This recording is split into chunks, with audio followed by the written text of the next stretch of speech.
and they had told everybody else, we would not be in this position right now. What do you mean by that?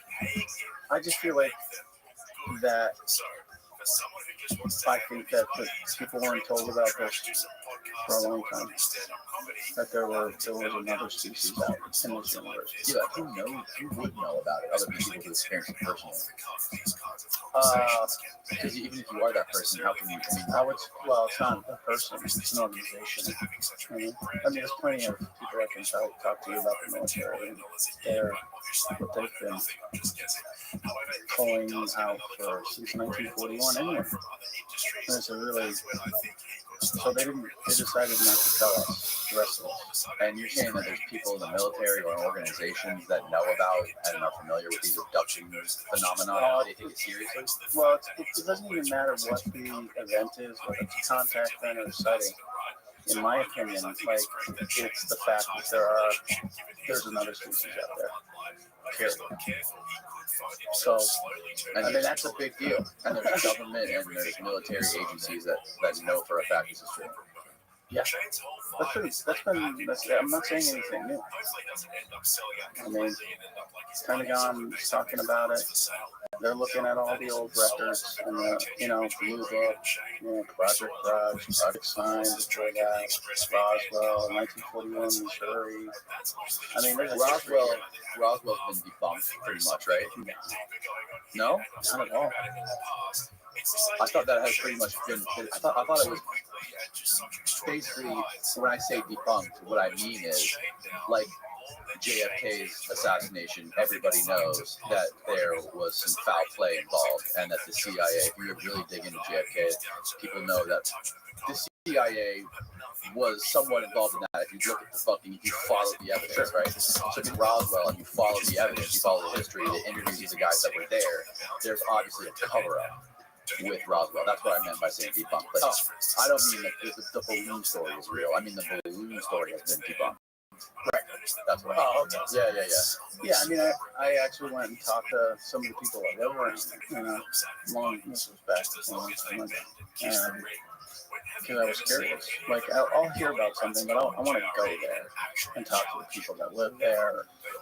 Like with the Phoenix Lights, I went to the police station and talked to the police and said, what happened with this? What do you think? And they were like, yeah, no, this really happened.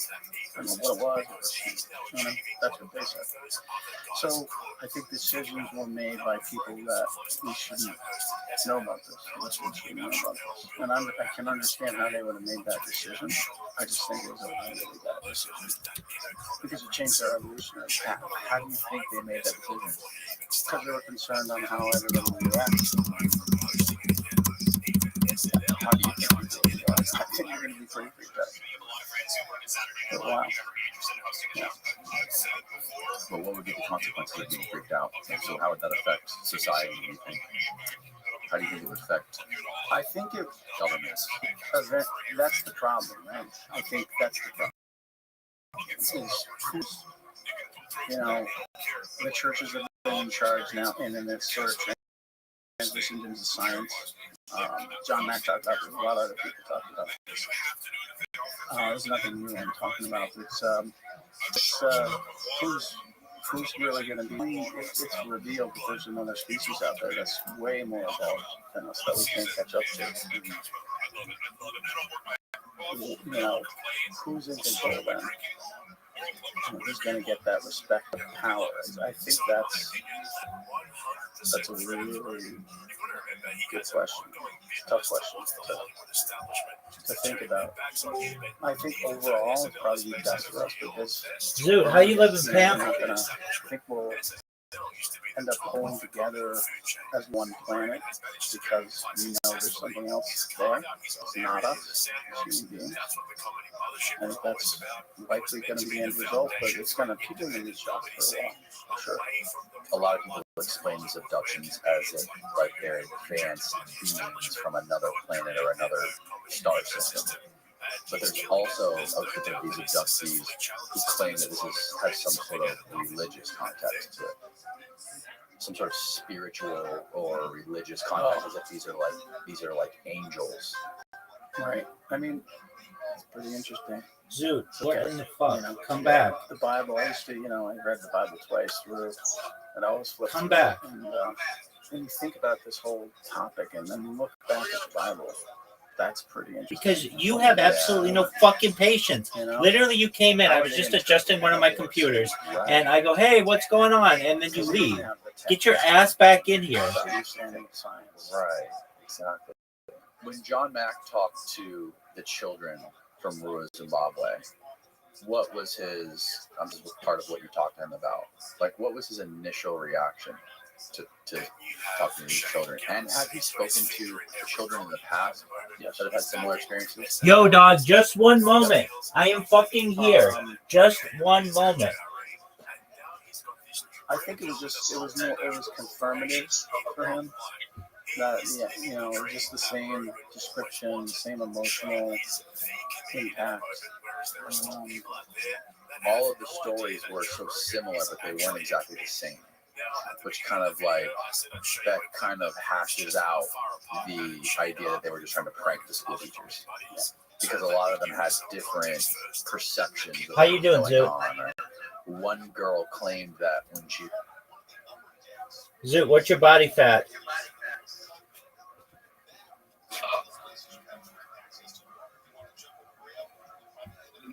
I'm putting them up now. Okay, well, your body fat should be reduced.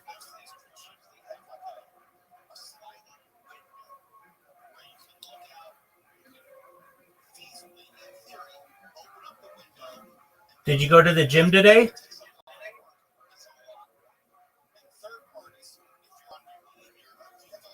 Did you go to the gym today?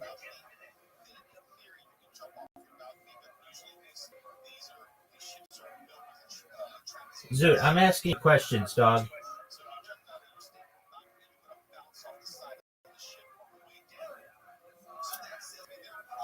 Zoot, did you go to the gym today? Zoot, you're muted. Yo, Zoot, you're muted. I'm together, and I'm on a tram right now. All right. We'll get back. All right, we'll come back when you can. All right, sounds good. Peace, buddy. Providing them, you get a disproportionate amount of failures. If you try to get controls of the population, general population, if you're doing a pharmaceutical study, you have a bunch of old people, a bunch of young people, different walks of life. You got to do it right. You deal with a bunch of biological variability. The variability of people that are wanting to comment negatively online is like you can find those people. They don't have this together. They're people with dizziness. Some of them are kids. It's a nonsense way to communicate. You don't know who they are. You don't know what their background is. You don't know whether their opinion is valid. You're accepting negativity, and human beings have a natural propensity to look towards negative things because your brain is programmed to look for intruders and dangerous things. So with that in mind, let's take a look at how differently Matt and Shane handled the exact same conversation. Rose the bomb for 10 straight years. Yeah, that's not good. There's a lot of fighters like that too. They just always get knocked out. You should find another thing to do. Yeah, true. Or you're just not going to be good at anything. That's also possible. There's certain people that just never get good at anything. They're really good at leaving comments on YouTube. They actually are good at that. I'll tell you what, those work. Those are effective. Yeah, those days will absolutely shred a week up for me. Yeah. I try to do a thing where I'm like, I understand your feeling. In my head, I'll be like, he just rips it out, But yeah, they'll get you thinking, stuff. It's bad, although they're like a part of the whole YouTube ecosystem. Where like we catch enough bad ones, sometimes you go, I think I can think of this. Yeah, maybe I didn't. This ain't enough thing myself. Or, I don't know, it's tough. Because you don't want to be like, nobody can tell me shit. But then sometimes you'll read them and you're like, I don't have to deal with this right now. The thing is, you don't know who you're talking to. You can be talking to the biggest works at 7-Eleven. You can be talking to the biggest, of course. And it's just like, you're like, that is so true. Yeah, exactly. Yeah. It's just a waste of time. Jeez, man, what's what's wrong with working at 7-Eleven. Seriously, Ruben's got to be careful. I'll tell you what, he's obsessed with crapping on working class people with an opinion. And he's starting to sound more and more like the Hollywood elites that he's been banging for the last 12 years. But did you see how different Madam Shane's take on negative comments was? See, these guys know then.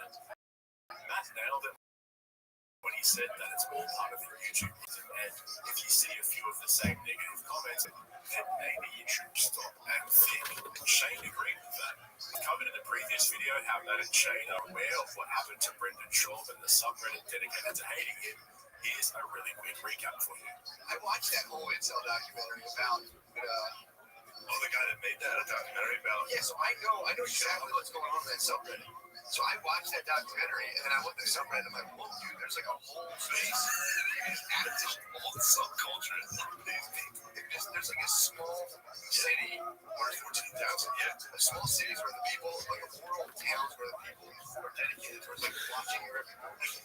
But the same they're watching for him for is taking that like kind of elitist attitude towards his fan base. He was kind of like, you guys are losers, killing it. They're like, dude, we'll just hive mind and make fun of you. It's like the instantly king. Like, so I'll put you guys just. This is the major difference between Matt Shane and guys like Tom Berg and Schultz. They have this high level awareness of how powerful a backlash can be, and if you don't listen to the feedback, I mean, look at what's happening right now with Tom and Berg's vodka announcement video. They must be absolutely gutted by the negative response to their new baby, especially after it was supposedly 4 years in the making. It's honestly wild how out of touch they are compared to Matt and Shane, who basically offered up a clinic on how to deal with haters without coming off as arrogant tools. So there's a lot to digest there, but there's just so much going on at the moment. I can't wait for the Super Bowl and also to see if Bud Light put out an ad with Gillis in it. If they do, he's going to be a very, very busy man. Anyway, down on episode 2098 of Matt and Shane. I hope you enjoyed it. Big shout out to my regulars. You guys are the best. You guys always turn up for me. So if you haven't subscribed yet, consider jumping on board so you get all my uploads right there in your feed. That's it from me. I'll catch you in the next one. You ever try to make your own pizza or do the pizza oven thing? I worked in a restaurant. We were doing that. I'm not good at it. But now you have a nice yard. Like maybe you get a little pizza oven would be nice. Yeah, guys. I'm not doing it. I can see you with a little sauce. Throw in the French mozzarella. I'm never going to change. Basil. I'm accepting who I am. I'm gonna play Xbox and DoorDash all day. And then go to the show. That's it. Well, that's That's what I go every day. That's a solid. The show's in 8 hours. So soon. I have this cutting into all my doing nothing. You guys signed out of what's the number for you guys? 40 million? 300 million? 300? Not a threat. Really? Okay, but yeah, 9 figures.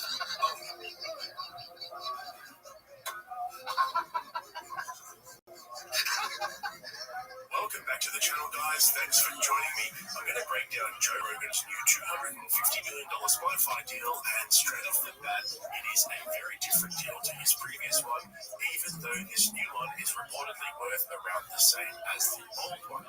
This time around, the whole $250 million is not guaranteed, whereas previously it was. So stick around because I'm going to make it crystal clear for all of you and explain why both Spotify and Rogan have failed.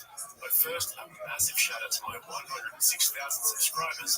Even after we hit 100k, we're still going strong. So if you haven't jumped on board yet, now is the time to do it. You don't want to miss out on my uploads. There's usually a few every week. So hit the subscribe button and become a regular viewer. I also just want to say the only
she looked into the big eyes, that she was getting thoughts of technology being bad.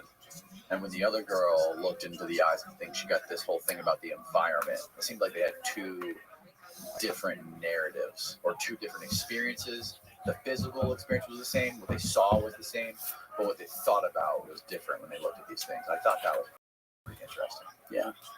Yeah, it was subjective, you know, like depending on where the person was, what their perspective was, it was very, you know, from whatever perspective they had. I think that, you know, the technology thing that was said to one, you know, however that was done. I mean, I love the way she says it. Like, it came to my conscience, you know. Yeah. She didn't know anything about the word telepathy or anything like that. But that's what she was describing in a sense. But they were talking the same thing in a way. Like, it wasn't like, you know, one was about, or several were about what's going to happen to us if we keep going down this path. And the technology thing was, this is why. Like, you're, that's what I see. Our technology, we've grown really fast and done amazing things, but we don't have the responsibility to, you know. Yeah, the interesting thing about it is when it took place in the 90s, it was like Cold War, developing nuclear arsenals all over the country, all over the world, testing nukes, and there's a lot of there's a book or a great book written about this called UFOs and Nukes, which talks about basically the generals who were in charge of these warheads, these intercontinental ballistic warheads, that saw and reported flying saucers coming up, shooting beams down into the missile silos. I think there was another famous case in Europe or England somewhere where there was like the U.S.'s biggest stronghold of nuclear weapons that was housed in Europe. What was it called? Ocean Force. Okay, yeah, yep. Mm-hmm. Where a bunch of the officers, as well as I think it was one of the guys who sits in like the air traffic control tower, that he saw this thing and explained how it just basically moved like a laser pointer in the sky. It makes me think really like about how we handle animals in the wild, or, you know, conservative, Conservation. Yeah, conservation. And how we, you know, we keep the population down because they're going to get out of hand, overpopulate, and they're going to end up dying of disease. So we cull them, you know. And we've learned a lot about culling, what not to do. Yeah. Like in Africa, they used to cull the elephants and they kill all the old ones. Right? So what would happen was the younger ones had no wisdom, no teachers, and they go in and trample villages. So now when they cull elephants, they don't take out all the old ones.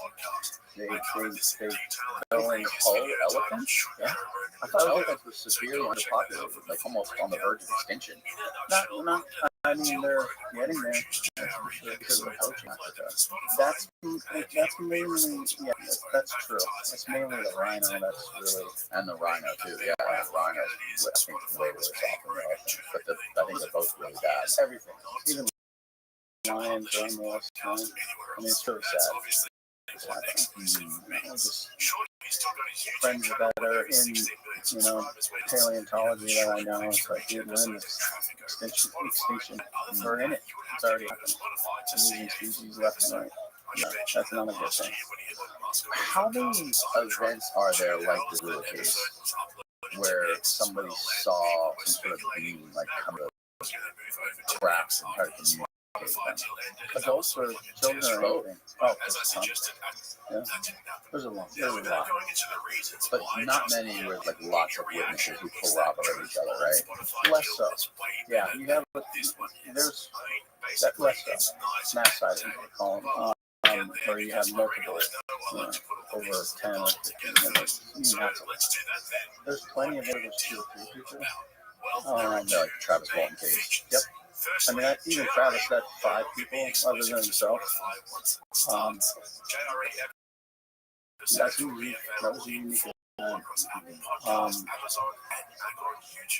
other schools, yeah. Part of the team area was where else did this happen? So one of the places was Wales, a place called Broadhaven in Wales, where 1976 or 77, I believe it's 77, these children reported seeing this crack out behind their school. And so I went there. Went to Wales, talked to the people. Nobody wanted to go on camera. They had already been on camera and already had all this ridicule. And, now they're in their 40s, mid-40s, early 50s, and they was just like, what's the point? Nobody's going to believe this anyway. That's what they said to me. And I talked to the headmaster and also retrieved all their drawings that they drew when they were kids. Yeah. And it was a primary school.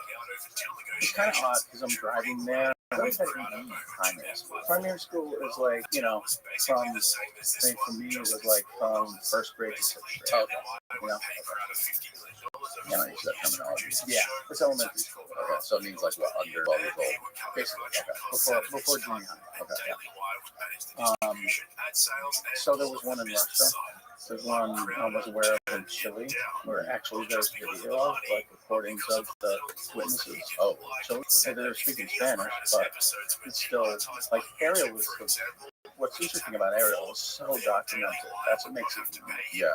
Those people didn't record those interviews at that time, and there were 6 different organizations, people that did that. We wouldn't be talking about them. Those people, and what's amazing? Every single one of those persons had kept everything. After all that time, they're like, this, whatever happened here is important. And they kept their notes, kept their videos. Why do you think they were so open about it compared to everyone else? What was with that? What was the openness? I think it was the kids. But there were kids in every other case, and lots of other cases too, where they didn't talk about it. Why did those kids specifically? Why were they so open? The kids themselves, or even the kids around them, just in that event. Like you just said, there's no other event where the kids where they were so open, and as far as doing drawings, having conversations, recording about it. Everyone else just kind of like shut up and didn't talk about it. Like you said, what's the point? But these people in Rua, these kids in Rua, for some reason they were just, whether it be the people they were surrounded with, or whether it was John Mack, but it seems like they were more encouraged to be open about it. No, in Wales, they were open about it. Okay. It's just, for whatever reason, and I think it's the quality of the kids, to be honest with you, and that some of the kids, I'm not, that's the wrong word. I think the kids affected people. The kids that spoke about it, that Ariel, really affected people because they were not lying. Everybody tells you. I haven't met anybody that says, yeah, no, those kids are lying. It doesn't matter what they saw, right? They could have seen anything, right? You know what I mean? Like, they were, whatever they were telling you the truth. You can argue about what they saw, but you can't argue with the fact that everything about them, their body language, their eye movements, I had people look at that specifically, like, are these people telling the truth? Body language, eye movements, hand movements, right? Any deception here? There's a whole paper being written right now about that. That's going to be really writing. I can't tell you that. I can't, not yet. I can't tell you that but it's going to be pretty amazing. Just because it's so professional. Do you have any idea when it will be out? I don't. But I've seen some of the drafts, and I'm like, yeah, thank you for looking at this. Really, like, I saw it. But it's great to have professionals who do this all the time, have their expertise and hear what their comments are. And get a peer review. So that's, yeah. But people have come forward. I guess the hard part is we really don't take this serious. We don't know what to do. The hardest thing about it is, it's like the agent involved in this phenomenon is almost just like poking us and toying with us and deliberately deliberately giving us just enough evidence for people who are willing to believe it, but not enough for the skeptic. And it seems like, I don't know how could you have any evidence, like, other than somebody having some scars and saying, hey, look, my scar is similar to his scar, and you get the same story. Or, I mean, how do you come up with, how do you get past that barrier for people to take it seriously? How do people eventually come to take this seriously? I think they have to see that. I think there's some effort and some, if you want to call it that, about stuff that you retreat. Like metal. I mean, I don't know if you've heard about it. People have been discussing it. Yeah, I know, like Jacques Vallée, who's been studying some of these materials, and Gary Nolan. Yeah. There's a whole big thing about these crash retrievers, globally. That's going to be interesting, What are they at? And they didn't, of course they're not going to share it with us. Today it's a national security thing. They don't want any other country to have any piece of this. But it's also like, anything that shows life outside this planet is going to change everything. Whether it's a piece of, a meteorite from Mars, something that has a little microbe in it. Maybe they're cautious even about that. They don't want to open that door. Because it's such a big deal. We have an example of that with, talking about Galileo and people's consciousness changing to say, we're not the same. We're not the center of it all. And this is another spectrum I've talked about a lot of other people who talked about it. Like this next step that we're going to likely have to take, whether we like it or not, is that we're not the top dog. Something else. And that's hard. I don't think it's that hard for most people. I think it's harder for people in power. Right. Yeah. So then let's take I a step back. think most people, the majority of the population, I don't think would be that devastating for them. Yeah, should have done this himself. He doesn't need Spotify. But when it comes to people in control of governments that want to control the population and paint a certain narrative for whatever it may be, for money or power, it may not be the best for them. But then, you got people at the top. Even the fucking president doesn't know about this. You're a new president every 4 to 8 years. There's no way they're telling the presidents everything. And you could say, okay, sure, but doing it yourself would require and then you said you did a bunch of FOIA requests. Who did you send these FOIAs to, and then what sort of revelations did you come to after reading through these? What did you discover? Because one of the big things about FOIA requests is you can't do that to Lockheed or Boeing. Oh, right. And go FOIA request to a private aerospace company. That's correct. Even the shuttle has tons of private. I couldn't. Can't send one to SpaceX, can you? Well, I was very specifically targeting certain things that were going on at the time. But I was told by NASA, and I was told by, it wasn't strategic command. It was, interestingly, when I requested the information about the rocket body on that Wednesday night, that's the only thing they didn't give me any information on the data. The rocket body. Yeah. This is how it goes. Well, the thing that sent up that Russian satellite from Baltimore. So anyway, but it was just interesting, like the very thing that I really wanted to know about. They didn't give me information. I called them. I said, that's what I'm interested in. And that was a really interesting conversation. So if you can't advertise for whatever reason, then Spotify will inevitably turn to Joe and say, and the answer was, it was already public. I was like, okay, but why, you track it? Why did you track it? And we track everything else. Anyway, But yes, on a lot of these missions, they're private. There's private experiments, private space things that you, even when you FOIA, like you're saying, you can't get that because that does not belong to NASA. It belongs to this private company. So you can get those info. So what it does make you wonder what else is going on out there, and that's how you keep it quiet. You keep it private. Do you think that all governments of all countries are keeping it as private and locked away as we are in the U.S.? Or are there other countries that are more open? Oh yeah, there's a lot.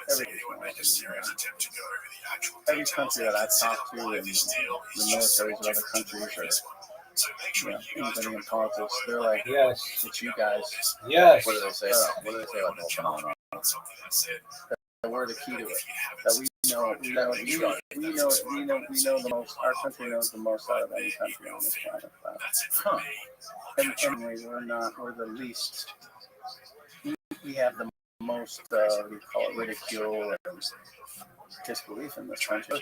Other countries are much more on that. Yes. It is. When I heard it, I was in South Africa talking to, on an Air Force base, talking to the commander, the lieutenant colonel, and he says, "What are you doing here? The answer is in your country." I bought it every night. And he told me quite a few things, and I was just like, my mind just got blown. First of all, he's talking to me about this being very real. You see that? Who was this guy? He's commander, an Air Force commander. Yep. He's commander of the whole base. Oh, wow. Little lieutenant colonel was a female. What sort of things was she saying? He was saying, she supported him about what they see on radar. Okay. Anything with the naked eye or just on the radar? I mean, they were referring only to radar at that point. But they said that we can tell what these things are. Actually, I gotta tell you, because it blew my mind. They're like, when I heard this, I was like, what?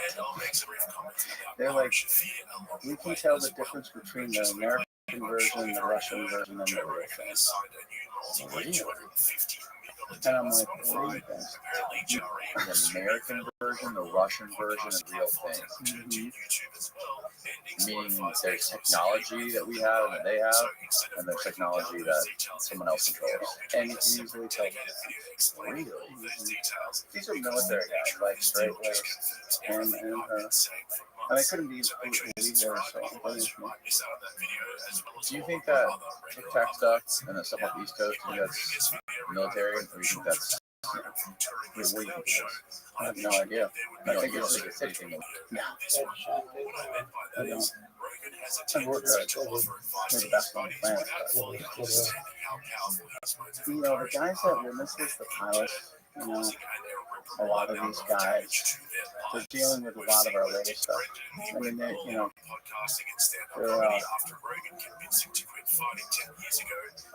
some of the best in the world. And they know where the cutting edge is, or at least they have an inside scoop, I would say. People, yeah. So, it's not that they know everything that's on the cutting edge or anything, but they would know other people. And why? I mean, that's not what you do when you develop new technology, show it like that. Right, and another interesting thing that one Ryan Graves brought up to me the other day when he was in here is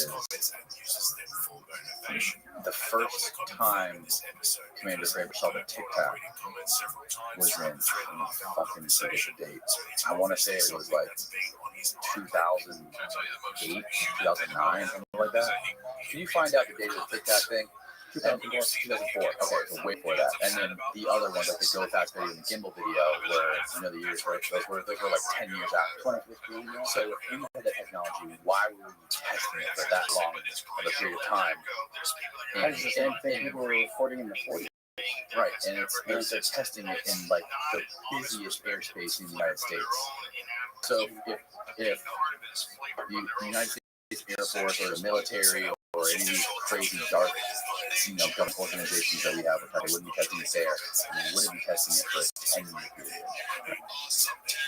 I mean, they do test things for long periods of time, for sure, but this has been going on for so long. And it's the same. It's the same thing. It's the same type of behavior, the same type of working physics that we know it anyway in time. Just bizarre stuff that we're just beginning to like kind of get a grasp on. Like, oh, this is possible. My opinion. Yeah, I gotta say, I'm really, for those guys to speak out, really big. yeah. I have to sleep because, again, there's more people putting their butts on the line. And why would they do that? There's no upside for them. Right. Yeah, well, it's definitely a safety issue. That was one of the concerns of Ryan Graves, because he was, in charge of safety on his ship, and I mean, he almost got fired. He almost got into jail for doing that because he was still active military. I don't think Commander Fraser, he was already retired, but Ryan Graves was still active. And I remember he said that they brought him to the Pentagon and they set him down with a bunch of people, and they were grilling him for a while in an attempt to not only get information from him, but intimidate him. So it's scary. Are there still like phenomena like what happened in Rua, like sightings like this and abduction stories coming out today? Because really, like the landscape we live in is far different from what it was during that time in the 90s. Yeah. I mean, I keep an ear to the ground on that stuff, but it's, it's nothing I'm personally investigating at all. It's just what I'm hearing other people, their work. Some stuff going on that some pretty incredible events in Canada. I don't think anything's really changed. I think what's happened is, and I think this is a good thing, that there's organizations, like there's people actually trying to help these people by taking their stories, and that's it, just reporting them and taking them seriously.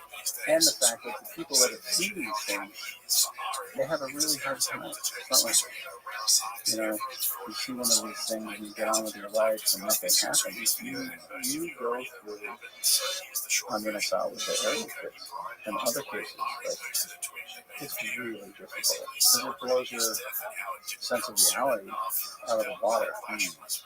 And all of a sudden you have to look at the world and like, whoa, either I'm crazy or I did see that, and if I did see that, then that means the world is not what I thought it was. You know what I mean? Yeah. There's this whole other aspect that nobody's told me about or told us about. It's almost like they got lucky because they have each other that all saw the same thing. If you're one person that has this great experience and you know who to talk to, that's tough. That's got to be traumatizing. That's got to be really that. Yeah, no, I think in a way they are lucky. And interestingly, though, they really rarely ever talk about it with each other, which I found with other people that have had encounters.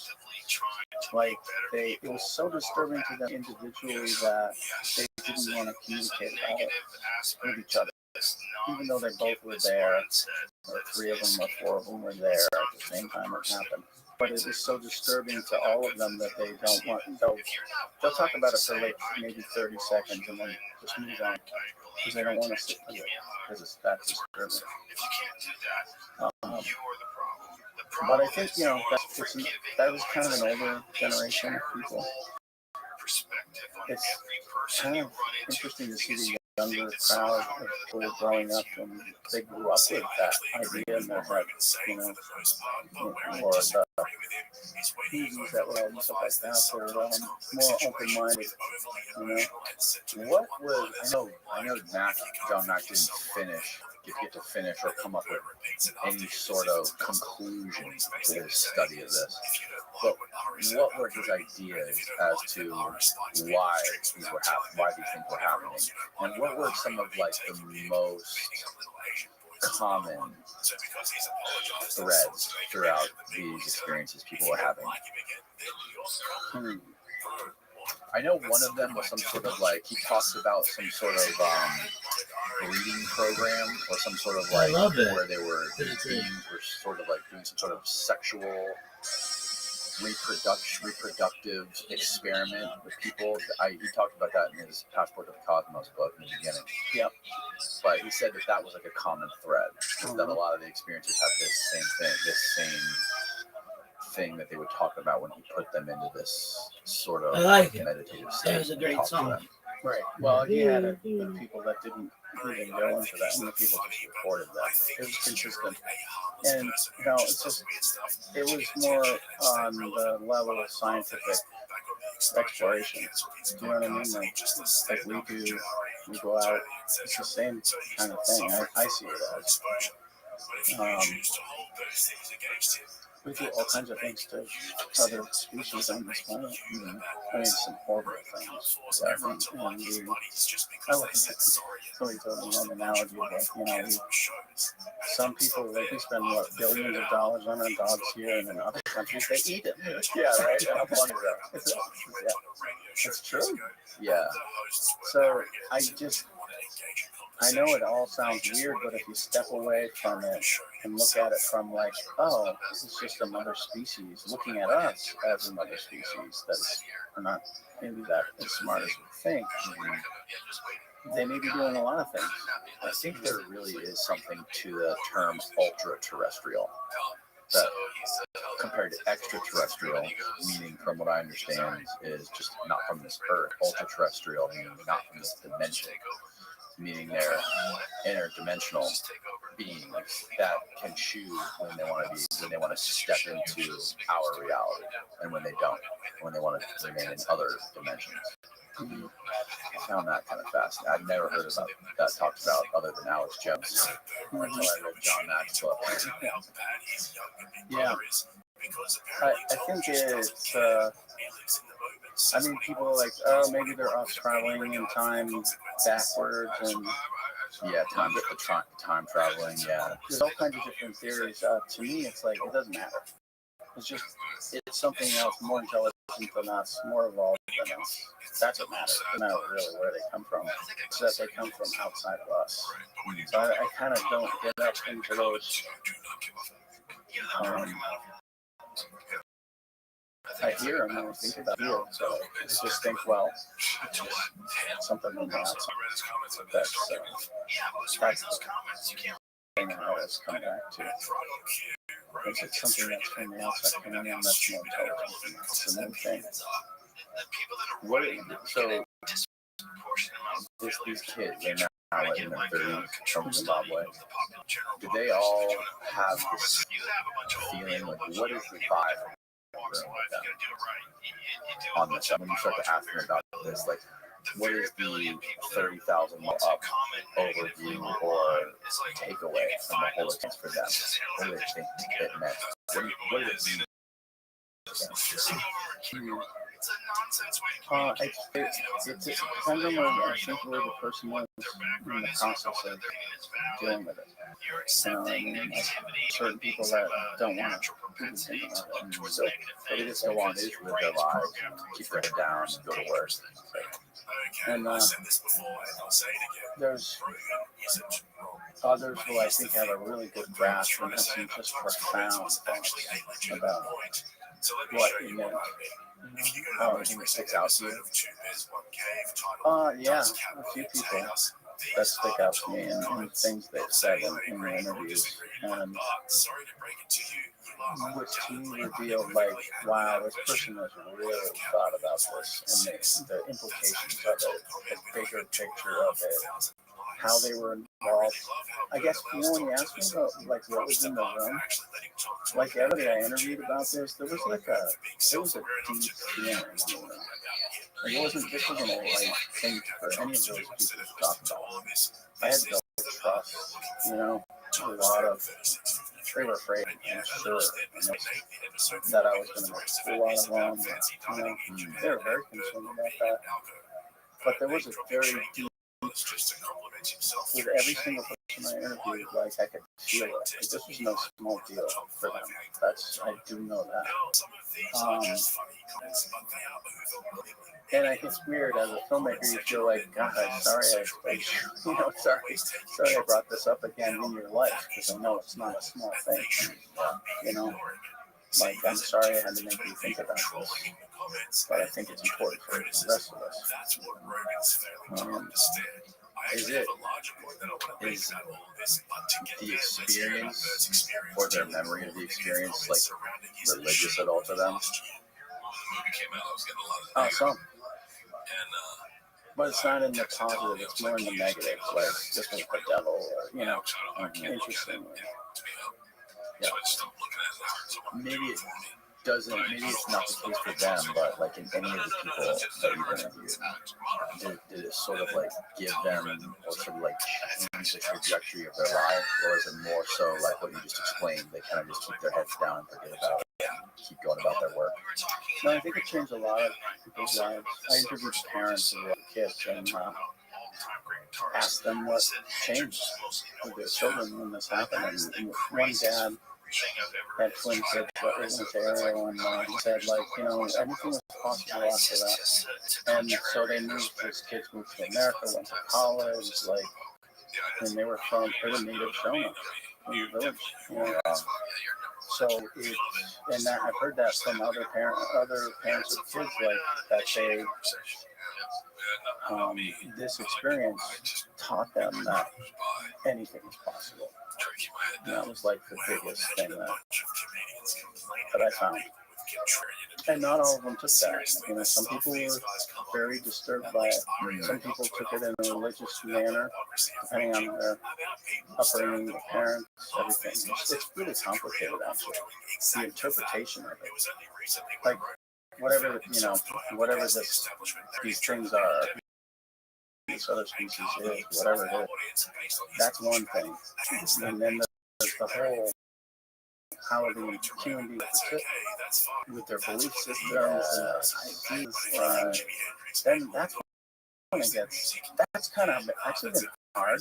I've been trying to figure that out. It's like, okay, this is what everybody wrote, and then this is this other part that their interpretation of it. Right. Like, even the messages, I think, well,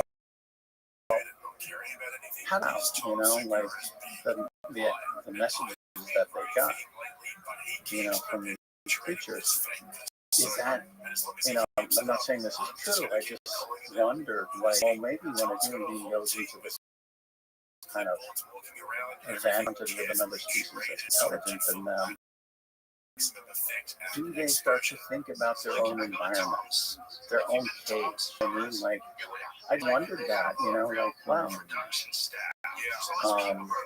Just as a, how does that change? Like, how does that change the framework of your way of thinking? Something like, I'm not the most intelligent.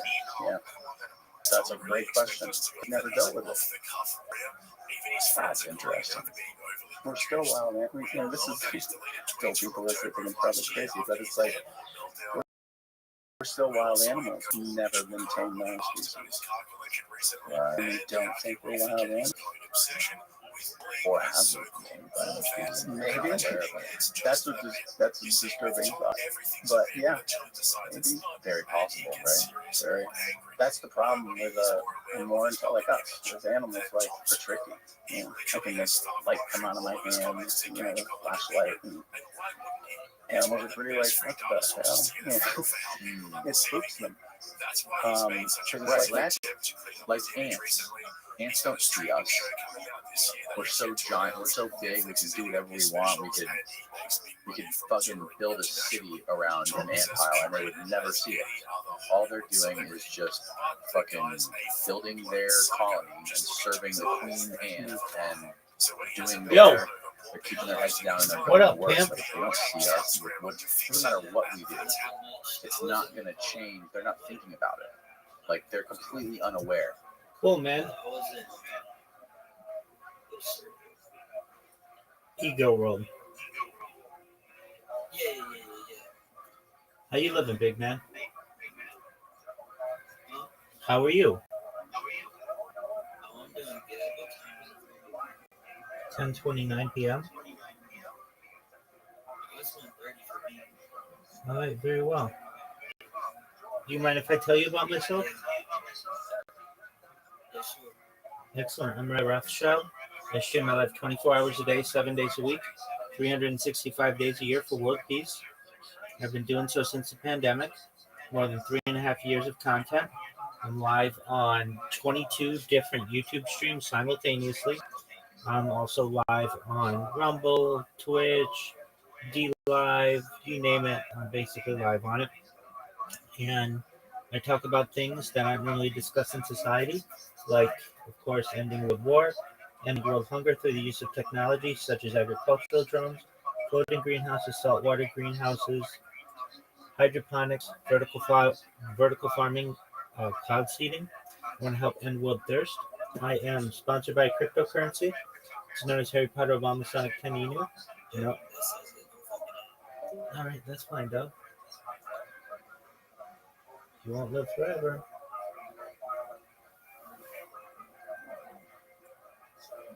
How we get humble Tom on JRE and in various other interviews. You guys cannot tell me you haven't noticed he's toned it down recently, even on YMH and Two Bears. So for him to feed the whole bad boy comedian narrative that Bert's trying to push, yeah, I don't believe it for a second. Out of all the broken comedy brats, he's the most engaged with his public image.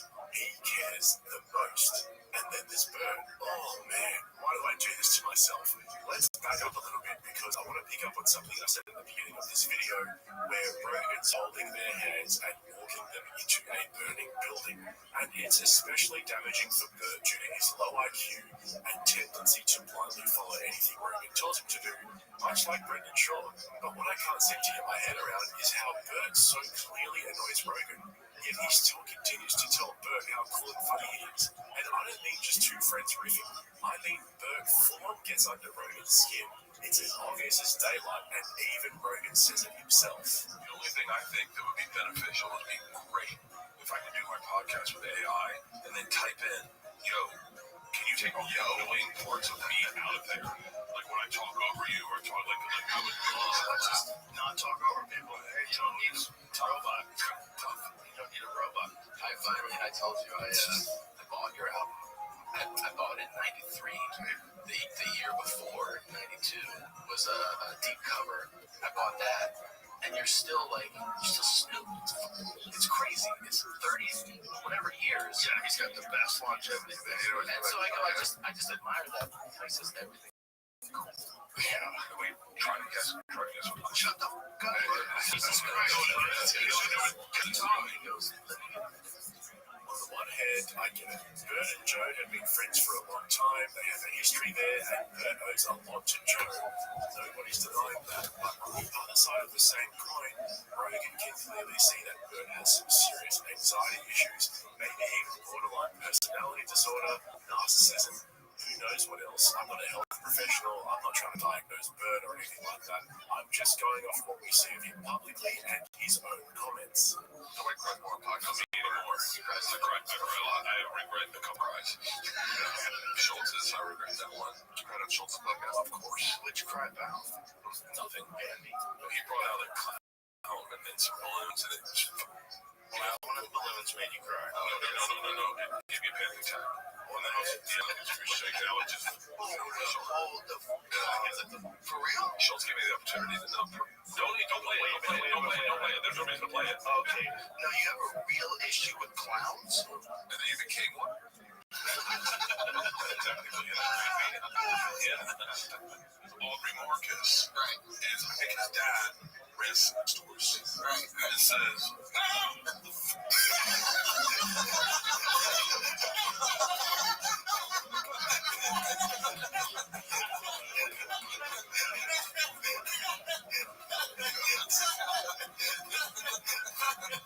Listen, you got a great friend that's not here. I just want to let you know. You got a great friend. Hey, listen, get in here. Come on, slide up, baby. Slide up. I love you so much. This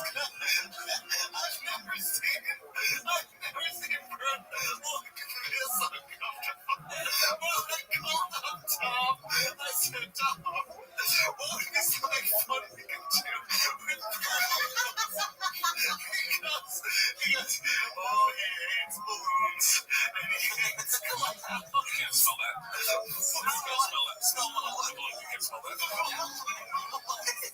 that would mean that seriously. I smell a balloon. They're gonna start popping, dude. They're gonna start popping. I'm gonna have to go and leave. Seriously. Hey, stay in that door.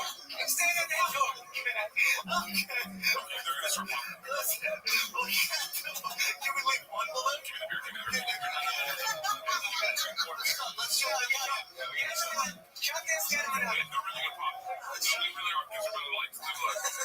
aren't even hot lights. What's gonna happen if they pop? It's just gonna make a noise.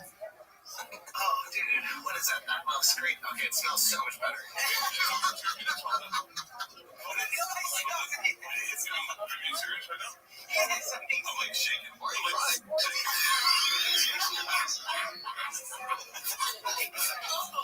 Let's just drink, bro. There's something of you. This will calm your nerves. Here, I'll drink with you. I'll take yours. Cheers. The cloud has been removed from the room. Let's have a cheers. Real. I'm shaking. Hold your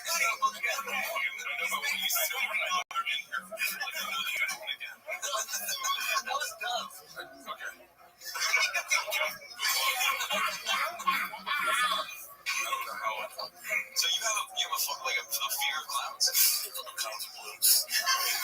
Why balloons? I have no idea. Hey, do me a favor, for real, promise me it's not going to be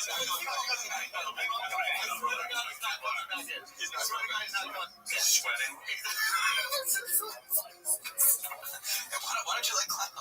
Yeah, trust me.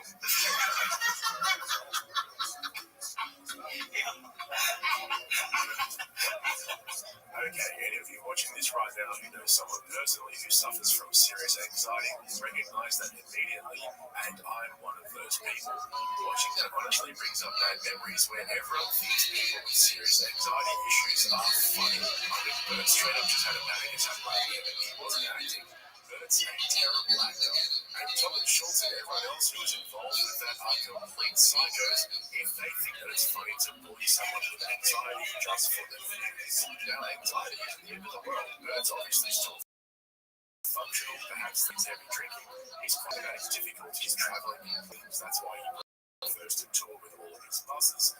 But Rogan is so completely removed from ordinary society at this point, interprets everything through his rose-colored sunglasses. It's like a grandfather with his granddaughter sitting on his lap, and she's saying how she keeps getting bullied at school, and her grandfather is blown away why anyone would be mean to his little princess, and tells her she's amazing and beautiful and all of that warm and fuzzy stuff.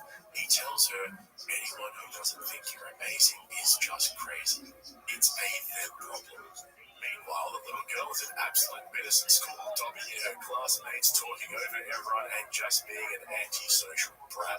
When Rogan gives Tom and Bert advice, telling him not to read comments, to ignore the criticism and just keep moving, what he fails to understand is that there is a ton of legitimate feedback in their comment sections that they should be taking on board. And when someone like Rogan, who is the last person to be able to understand what it's like being a Tom and Bert fan on social media or their podcast, when he inflates their egos and gasses them up like that, all it does is give them an artificial sense of self-worth that fuels their continued bratty behavior, further alienating them from their fans, the very people who gave them their extraordinary wealth and fame. I mean, if Rogan thinks we're cool, then we must be doing something right. Meanwhile, Rogan is sitting in his ivory tower with absolutely no clue as to what the actual criticism is. I went to one of my buddies about this, and he mentioned a thing called survivorship bias. I'll pull up a little image for you guys. And it's how Rogan's individual and very rare success has given him the false impression that anyone can replicate his success. But the reason why they don't is because they're jealous haters, lazy no-hopers. Don't have that mindset too. Meanwhile, he has the loudest because he's the 0.1% of podcasting comedians who made it to the top. We don't hear from the 99.9% who's failed, because they failed. They're gone. And that's why he sees it as just oversimplified one line. It's like when he says, if you can't forgive someone, then you're the problem. So then all of this leads to his buddies like Brendan Shaw, Tom and Bert thinking that they deserve all of the fame and fortune, and they get confused when they get all this hate and pushback feedback from their fans. And instead of taking the feedback on board and snapping back to reality, they continue on their trajectory completely unaware that they're becoming delusional losers. It's not normal to have a comment section that is overwhelmingly negative. That means there's something wrong. Sure, there might be a few crackpots in there, but for Rogan to dismiss all of the hate and all of the criticism as this was hurt people, or they're mentally ill and need to take meds, or they're just trying to get a reaction out of you, that's just full-blown elitism. It's Hollywood all over again. Honestly, it sounds to me like some of Rogan's buddies are the ones who need to be taking the meds and not us. There's a sense that they are the culture, and that gives them the moral authority to say and do whatever they want. And even when it's not funny or just straight up boring and out of date, we're supposed to eat it up and beg for more because they know what's good for us, and we are too stupid to know it for ourselves. Deep down within Rogan's inner circle, there's this strong sense of entitlement that permeates everything they do. They think that everything they do is significant simply by virtue of its existence. And this is the major source of the conflict of their peers and their audience, is this parasocial elitism where they do the talking, we do the listening, and if we disagree, that automatically makes us hate. But when the shoe's on the other foot, they kick and scream about free speech. Now, I've been dying to bring this next thing up with you guys, but I've been waiting for the right moment, so here we go. First of all, I'll put my hand up and admit that I've said this before many times, but it's time to correct myself. It's the whole theory that JRE just joins in Jamie jamming in the studio and it's a small, lean operation. Without all the producers, the boards, and minions sitting behind computers doing social media, Rogan's podcast studio is a fortress. He's got high-end former military guys doing security. He's very tight-lipped about all of this, but we saw a glimpse of it when Elon brought his Cybertruck into Joe's studio and they went down to shoot it with a bow and arrow. He's also got this booking guy who helps out with contacting and filming potential guests for the podcast, and perhaps the least talked about group are all of the editors that work around the clock to get his podcasts out. See, I don't think Jamie's the one who actually edits the full podcast episodes. We've heard Joe talk about this where he'll say something like, "Don't worry, we can edit that out," or something to that effect. And come on, how much I think, once every day. Now, Leah's on testosterone too. Sure, you did. But she just went secret time. She just went to secret time for 11 million people. Good luck. Yeah, careful. You want to edit that out? No. Wow. No, because I like what Waste Wells doing. I do. Yeah, they're awesome. And then she got her on testosterone progesterone. I'll share that because I think it's fun. So I think there's definitely a team of editors out there who work on JRE content, working around the clock to get these massive several-hour episodes out there, which is fine. There's nothing wrong with that. It just comes with the territory, right? But when you also throw in the fact that Joe has a company called Superman, managing all of his content, making copyright claims, trying to milk every single cent out of the podcast as possible, all of a sudden, when you put all of this together, Rogan sounds like a bit of a hypocrite. I actually think that Rogan has more staff than Tom and Glenn do. He just uses them for different things compared to them, and they sit more behind the scenes, and they're out of sight to create the impression that it's just him and Jamie.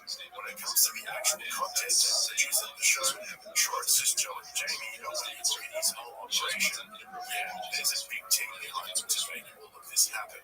That way, Joe can sit at the sauna all morning, jump in the ice bath, and do some kettlebell swings before jumping in the hot seat, record the show, and then head on over to the comedy mothership every night to hang out at the green room, soaking up all of the love from his minions. But let me give you one more quick example of Rogan's blunt hypocrisy before I end this rant. I really enjoyed the first 20 or so minutes of this podcast. They were sitting around reacting to clips that Jamie was pulling up, all sorts of wacky stuff, and all throughout the podcast, Jamie's always pulling stuff up, various clips and articles, etc. I mean, there's literally a meme named after Jamie pulled that up, and it reminded me of something. When these guys dish out copyright claims and strikes for other people using their content, and they steal other creators' ad revenue for using short clips from their podcasts or taking down videos that are critical of them. They need to stop and look in the mirror because a lot of their content is reacting to other people's work. The only difference is when they do it, they justify it because they think they are the culture. But when we do it, apparently we're stealing and leeching off their content. They can't have it both ways. Fair use is just like free speech is universal, not just for the elite podcast class. Anyway, that's my breakdown of episode 2093 with the Sober October crew. I hope you guys enjoyed it. Big shout out to all our regulars, and you guys are the best. And if you haven't subscribed yet, consider jumping on board so you get all my uploads right there in your feed. That's it from me. We'll catch you in the next one. Especially when you can read those comments up against Tony Kitchen. Tommy's going to read yours.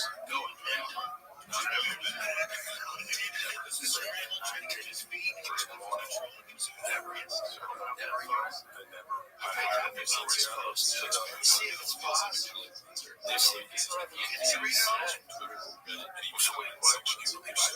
Because I'm devastated. Tell me you think. This has been a key. Think we're the same. That's wow. So, it's a pouch in the countries. Oh, okay. These little probes. It's just me. So, it's the pouch. It's the pouch.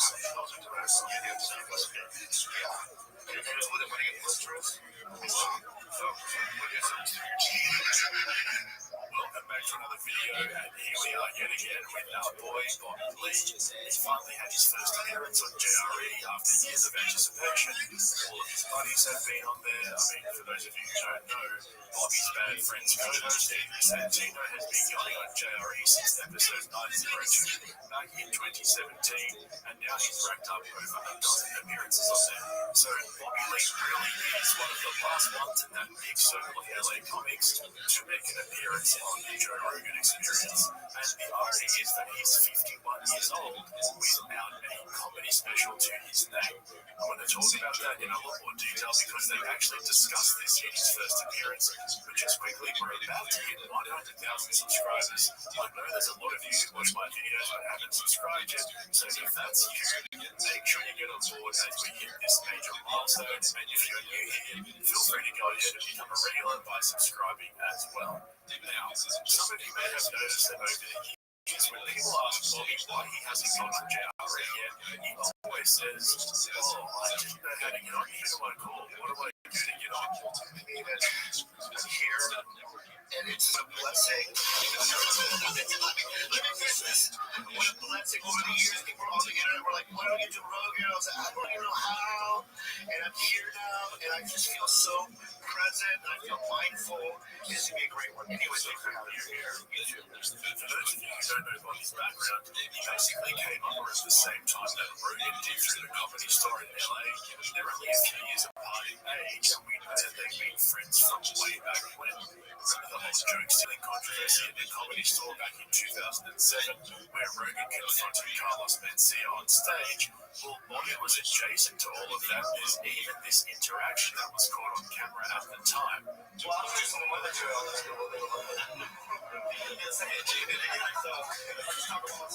What is he ever stolen from me? He's been about how I'm so small that I really put my dad to get on my shoulder.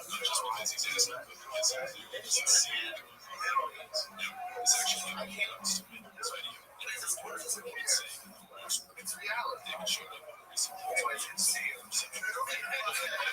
This is the reason why he is going to steal it. He's like you are afraid of confrontation. So Rogan and Bobby have been friends for a long time. They go way back. And even more recently, during various controversies, we know from both Rogan and Bobby that they have each phone numbers and they reach out to each other. Rogan's previously reached out to Bobby by calling him and texting him to let him know that he has Rogan's support and not to worry about things so much. But even going way back to 1995, the two of them had history where Rogan supposedly saved Bobby Lee from being attacked by some gang in LA. So we talked about doing it 1,000 times. Yeah, I never have seen the David Lewis. People thought they like that problem. So we know. In fact, here's the deal, Joe. Generally, do we not have each other, right? Even if you're a really big asset on the phone. Yes, sir. Like when I'm in trouble, you call, and you're so helpful, and you've got me through a lot of like different situations. Like when you got some trouble, Oregon, and like family, I just didn't know how to do it. So I would send anytime you want to do it, you were like, okay. And then I'd be like, you're such a nice guy. You get rid of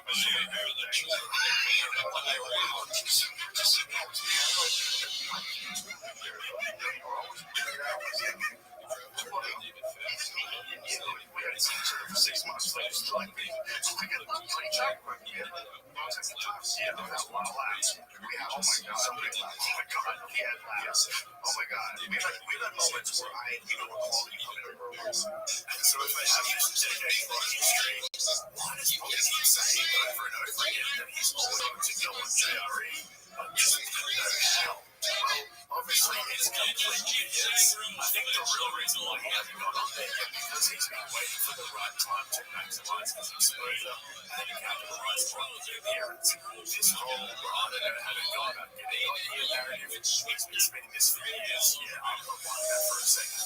And it was pretty obvious why he chose to go on there. Now he's appearing in a new movie called Drugstore June, which we'll look at in a little bit more detail later on because Jamie pulled up the trailer and they all watched it together and they both basically agreed that it was terrible. So stick around for that, they're funny. But let me ask you guys this question, right? If this was Bobby Lee's first appearance on JRE, he's been waiting for years to go on there, it's the holy grail of podcasting, you guys know the drill by now. Why is it that when he finally goes on there, all he has to produce is some crappy little influencer movie that doesn't even have a Wikipedia page, where he plays a supporting role? Think about it. When most of Rogan's other buddies come on there, they've got a book to sell us, or a comedy special to plug, or even their own movie, like Bert Kreischer's Flop the Machine movie, or Bill Burr's Old Dads. Even Louis C.K. and Joe List went on there in 2022 to sell their movie 4th of July. Bobby went on there to plug some random movie that he's only got 4 scenes in. And this is where things get interesting, you see. Like I said, I think Bobby's been waiting for the right time to go on JRE when he really had something big to push, so he could maximize the exposure and all of that. But the moment never came for him, and it still hasn't come. All he does is supporting roles. He's never really had his own thing other than his podcast, Bad Friends and Tiger Belly, which, don't get me wrong, they're pretty popular, right? He's one of the more successful comedy podcasters out there, apart from a slight glitch recently that I'll address later on. He seems to be doing okay for the most part. So if Bobby's been doing stand-up comedy for 30 years since his first crack in 1994 at an amateur night, and he's been in so many TV shows and movies, he's got successful podcasts and all of that, why hasn't he ever done a comedy special? I do. I want to do something to you right now if I may. Okay. The reason why I haven't done a special is because the fear of doing it.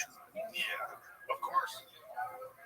Of course. But it's shameful. I get... Yeah, but this idea that you have of a joke night, let's forcing myself to do it. Yeah. You know, sometimes when the headliners, like the guys with names, leave town for the weekends, you look some of the lineups there, you know what I mean? And so when they're not as strong. So when I'm in town, I'm in the main room, I'm the prime spot, it's packed. I have this pressure to crush. Of course. Yeah, because I just know that they're there to see me and I want to give them a good show. Okay, there's so much to break down here, so let's get straight into it. Now, as we go through this, just keep in mind that Rogan and Bobby are both stand-up comedy veterans. They've been doing it for decades. And so you'd think that as a comedian who is so well known, 30 or so years under his belt, multiple supporting role appearances on movies and TV shows, 2 huge comedy podcasts, you'd think he'd be capable of writing new material. I mean, how is this even a conversation? How are 2 comedy veterans sitting down in front of tens of millions of listeners complaining about having to write new material? Are you honestly telling me that Bobby is incapable of writing new stuff? It'd be different if he was like, yeah, look into the whole comedy special thing. I just want to do clubs and theaters. And he does say that, right? In this episode of JRE, Bobby literally said that he doesn't like arenas and stadiums. He prefers the intimacy of clubs and theaters. I've got no problem with that. I 100% understand and I kind of respect that as well. Absolutely nothing wrong preferring to connect with the audience in a tighter, more intimate setting. But to say that he hasn't done a comedy special because he's scared of writing new material, bro, that is wild. I'd understand if it was a new and upcoming comedian or one of the more degenerate comedians like Matt Rife or Bert Kreischer. If you heard them saying they struggle with new material, you'd be like, yeah, that makes sense. No need to convince us of that. But Bobby Lee, and to make matters worse, oh jeez, I honestly feel embarrassed for these guys.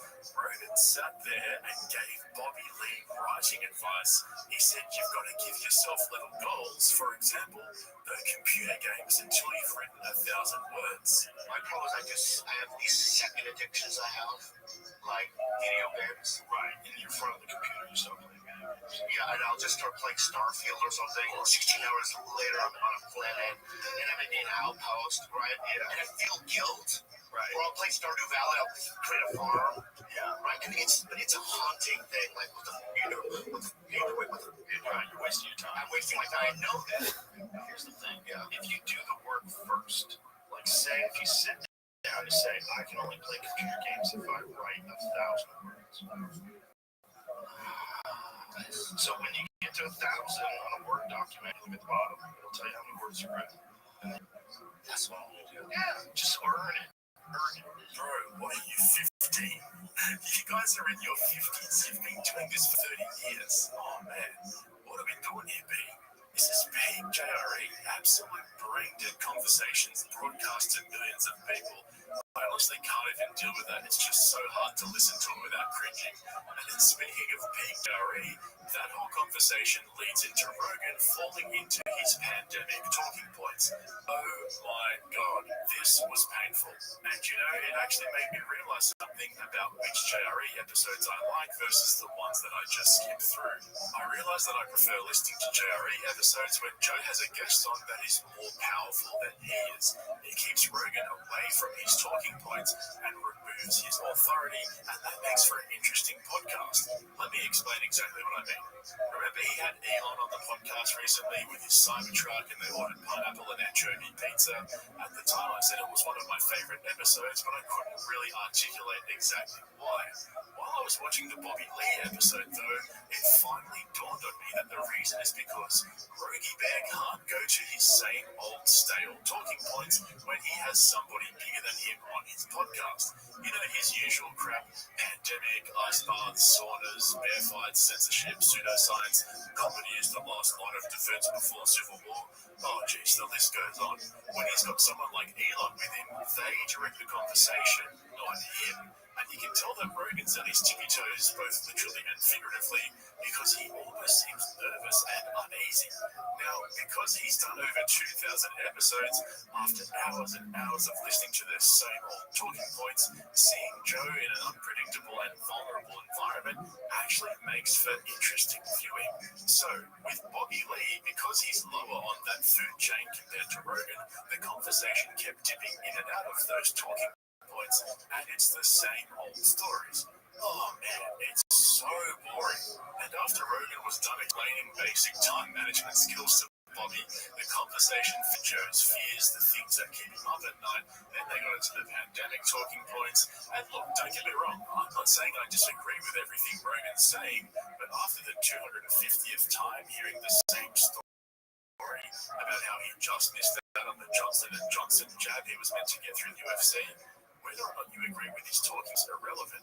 Even Bobby was like, yeah, so can we talk about my new movie now? Like, there's a certain reality to American imperialism that doesn't do anybody any good to deny it. You have military bases throughout everywhere, right? If you were a foreign country, a nationalistic foreign country, of course you'd hate America. Of course you'd hate what we do. And look at what's going on right now with this Ukraine-Russia thing. Look at how much money's being funneled through that. How many insane amounts of money. Yeah. And most of it's like embezzled, right? Who knows what it, again, it's not zero. It's not 0%. It's getting embezzled. And the fact that all of a sudden no one wanted to admit that Ukraine had always been a very corrupt country. The mayor of Los Angeles telling everybody what businesses they can and can't have open, what's essential and non-essential. Welcome. How are you? How you living, fam? Dude, Flex, I was just thinking about you. I mean, like, within the last, like, hour. How are you doing, pimp? I'm just chilling. I was like, you know, them check on rap bottoms, see me some big. Yeah, well, good move. Boy, I have a bone to pick with those fucks over at Kick. You ready to hear about it? What happened, bro? All right, so another friend of mine from Kick came in here, and he was like, you know, you haven't been spamming anybody on Kick for more than 6 months or about that or whatever. Why don't you come back, you know, and just, like, be normal? You didn't do anything that bad. Like, you didn't hurt anybody. It's not like you know, did what a lot of people have already been forgiven doing on Kick. You just basically created a bot. Is that bad? So why don't you try to come back? So I'm like, you know, it's a good point. So I started streaming on Kick again, and I got banned. So I'm like, okay, what the fuck?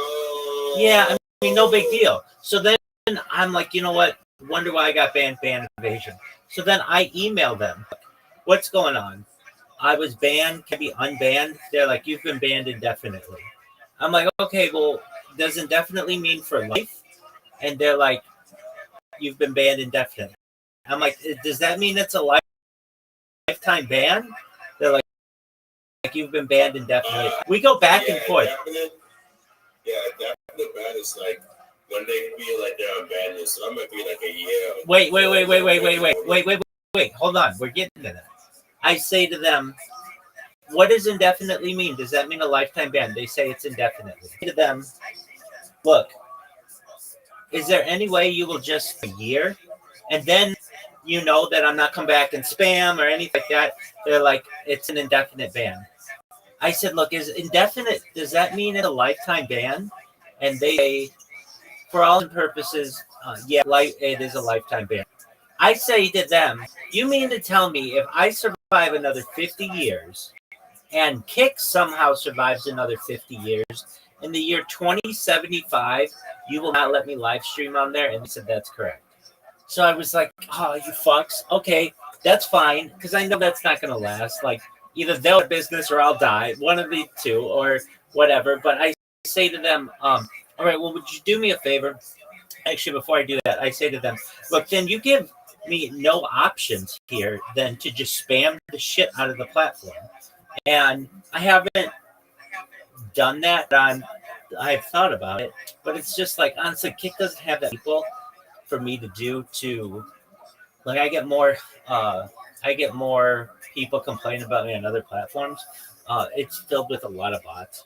But I say to them, look, if anything, would you please do you know who Santa Maria is, Flax? Yeah, I've heard of that. Yeah, that's the top mark, right? Exactly. So I say to them, would you please just communicate to him the following? Basically, he received a gift in the fall from some random person who said that they were me and said that this was a gift from me, and it was a middle finger candle. And I tried to tell him that I did not do that. I would not do that. I'll spam, but I will not send something to your house. That's creepy to me. And I said to him at the time on Twitter, look, I did not do this. I made videos saying that I didn't do this. I don't know if he actually saw it, but would you please communicate to him that I did not do that? And they said that they would do that. So at least they did that. But yeah, they banned me for life, which is like, come on, like one of these days I'm going to go viral. And then if anything, I'll become a bigger, if I do this for another 10 years, I'll become a pretty big influencer. And I know Kick will let me back. But at this point, they have banned me for life. So what do you think of that, Flax? Yeah, man, that sucks, dude. Yeah, that's some shit. I'm sorry to hear. I'm sorry to hear you got banned, man. That sucks, man. Well- I mean, hopefully, like, you know, after like a year or two, like, you know, you could just be like, hey, you know, can you all consider it, you know? Exactly. And I feel the same way, but boy, you would think like for all the bad things, I mean, people have literally been shot and shot people on Kick and they've been let back. So I mean like literally I've known people, had friends of mine who have shot guns at people on Kick and they did not get banned. So I don't know what the deal is, but I don't understand why they feel like what I've done is so bad if I haven't shot anybody on camera or shot at anybody on camera. But you know, apparently making a bot is super bad. And the thing is, it's not like they asked Eddie. I mean, they're just, you know, I'm sure I could go to Eddie. I could send him a Discord message and be like, look, I'm like give myself a self-imposed ban of a year. Is there any way you'll reconsider it at that point? Like, and you know, there's opportunity that he might get back to me. But as of right now, it's just their mod team that's based in like Eastern Europe that they're just doing their own thing. I get it. They kind of made a mistake though. I could come at them with even more and if I chose to do so. I don't think you should do that, man. I think you should do that, man. You don't think I should do that? No. Yeah, I think it would just make the situation worse, you know? Yeah, no, I get that. I mean, there just aren't that many people on Kick, frankly. Like, I go on botted.wtf and get the real numbers of what people have, and it's very unsurprising. Like, Aiden Ross will have 57,000 people watching him. In reality, he'll have 57 real people watching him. I mean, it's unreal to me that they try to get away with some of the stuff they do.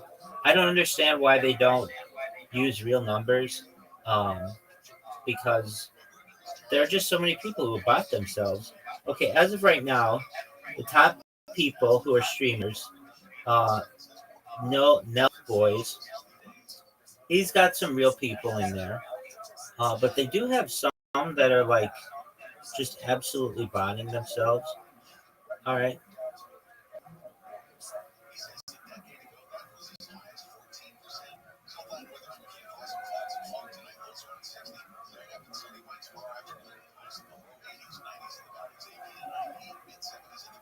How about a Flax Life? What's a Flax Life got?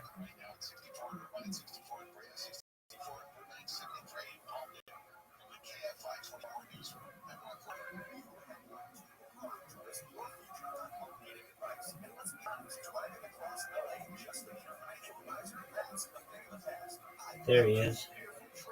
A Flax Life. His is pretty good.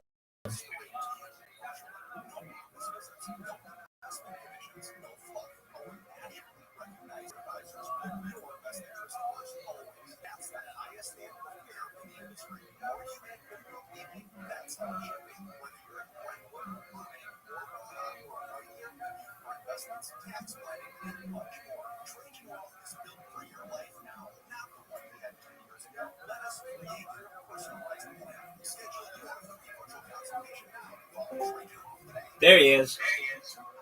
Sorry about that, Rabbi. I was like talking to my chat and stuff. No issue at all. Rabbi, I didn't mean, I wasn't dip with something, so I went to some. I don't even just leave because I'm being rude. Wait, Rabbi, I have a question. Hit me with the baby. Do you know who Flax Beecher is? No, I don't. Who is that? Oh no, that's asking. That's one of my viewers. I thought you knew me. No, that's not me. Hey, you have pretty good numbers on botted.wtf. You should be proud, and your community should be proud. Yeah. Tell me about it. No, you're not, and you have high engagement rate. Yeah. Rabbi, that's why I love you, bro. Absolutely. Have a good night. You too, big dog. Absolutely. We'll reconnect soon. Take care, Flax. I love you, buddy. I'll check up on you, man. I love you. Please do. I love you too. Take care. Shout out to Flax.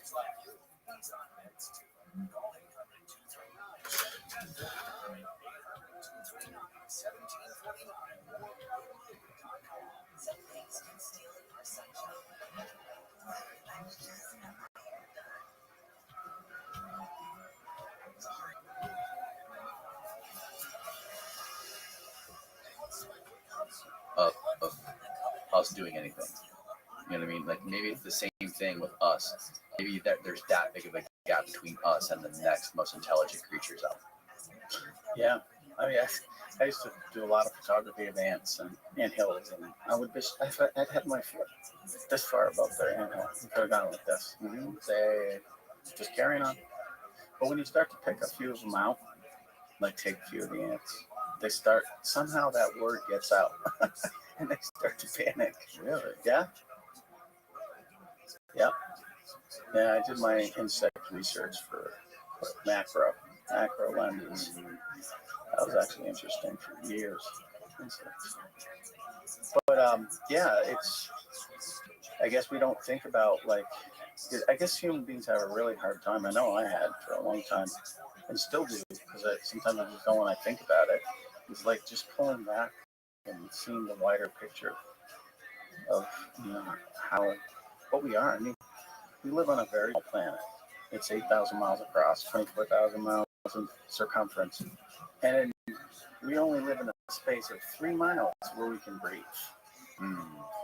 That's a very small cage we actually live in, but it's big enough for us not to realize it's a cage. Not right.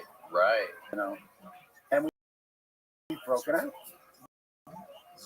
in the last 70 years since the space program.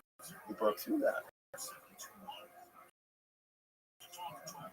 I mean, that's a kind of a weird look at it, but if I was another species outside looking in, I'd say, we need to pay attention to these guys. They're moving out into the bigger space. Yeah, that's interesting. It's like to like what we see and what we don't see. It's just so weird how we come so far, we've advanced far technologically. We don't see anything else. Imagine if the universe was full of life and there was another civilization as advanced as we are, we would see something with all these expanding civilizations. Have you ever heard of Robin Hanson? He talks about this concept called gravity aliens. He wrote a paper called Filter. I think it's a paper he wrote called The Great Filter. And I'm going to try my best to explain this, but it's going to be butchered. But he basically explains the lifespan of a star, and I believe it's like 4 or 5 trillion years, and how long it takes for bacteria to become advanced life. And there's 6 basic filters or stages life has to pass through to become intelligent. And very rarely does it make it past the 6th filter. And we have. And he uses the metaphor of cancer, right? So like in our bodies, we have all these cells, and a cell has to go through 6 specific stages to become a cancer cell. And typically, cancer cells only evolve during life. So only after, I think it's like 80 or however many billion years this planet has been around, is it like 4.6 billion years. So his whole concept is that 4.6 billion years is in the span of the lifetime of a star, which is trillion years. So he's basically saying we've become advanced so fucking early. It makes sense that it only makes sense that has to be other civilizations out there. Yeah. What you were saying about like us not seeing these things, that's kind of what changed the Navies. They upgraded their radar. It's a big deal. Like we were forced to do that because we had to keep up with what was going globally, but that's what happened. We upgraded our radar and we started seeing them very clearly. It's like, and there's another effect where, people don't notice things until you point them out. Like a lot of times people won't notice details about things until you bring it up. Right. Like, see that dew on the grass, that icy, whatever. And they won't even be looking and never notice it until after you say it. And they start paying attention. Yep. Oh, Yeah, that's an interesting phenomenon too, like perception. Perception. You know, like when you buy a new car, you're starting to look for a new car, and you look at this car you like, you want to get this. All of a sudden, you see them everywhere. True. That's perfect. That's a perfect example. Yeah, Perfect. it's real, right? Yeah, it is. So that's, how much do we see? And we're evolving our sensor technology like crazy. And, geez, it's an exciting time, to be honest. We're learning a lot. Wow. But this whole topic is mind blowing. Have you had a lot of people reach out to you since you released your movie? I had to stop answering my email because within like 2 months I had 100,000. 53,000 emails. Not all of it was people reaching out by any means, but I was just overwhelmed. And phone calls and texts. And the most important ones were, people saying thank you for validating the experience. And that was, you can get no better letter than that, or better note, or better email than that. Because, people were saying, that's what they were just, because they've been through something similar that have never had a voice, or have never been taken seriously. They appreciated the way this film approached it. Because it wasn't, and I'm not trying to sell UFOs or anything. It's just like I'm telling a story that happened. And that's one of the reasons they like it. Also, it's like there's nothing to push you.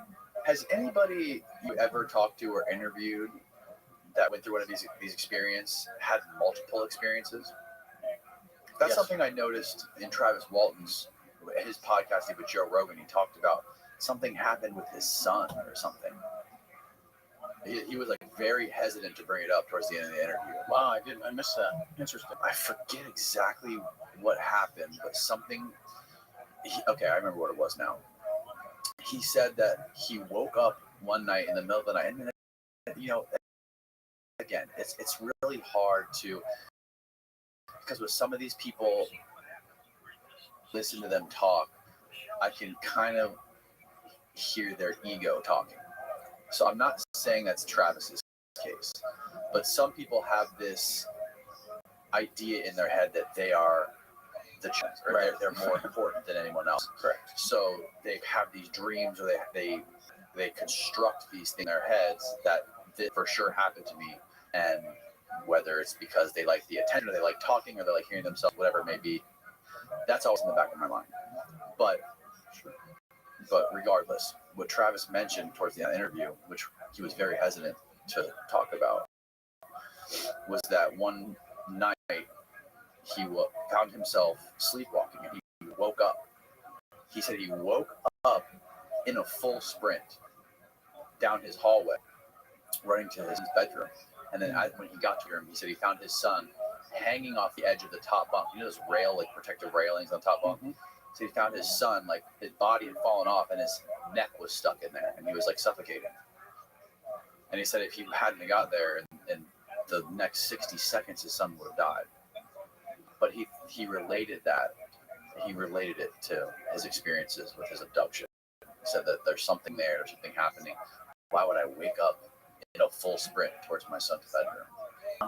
But I've noticed that I talked to another guy who I had on this podcast who wrote a book called The Messengers.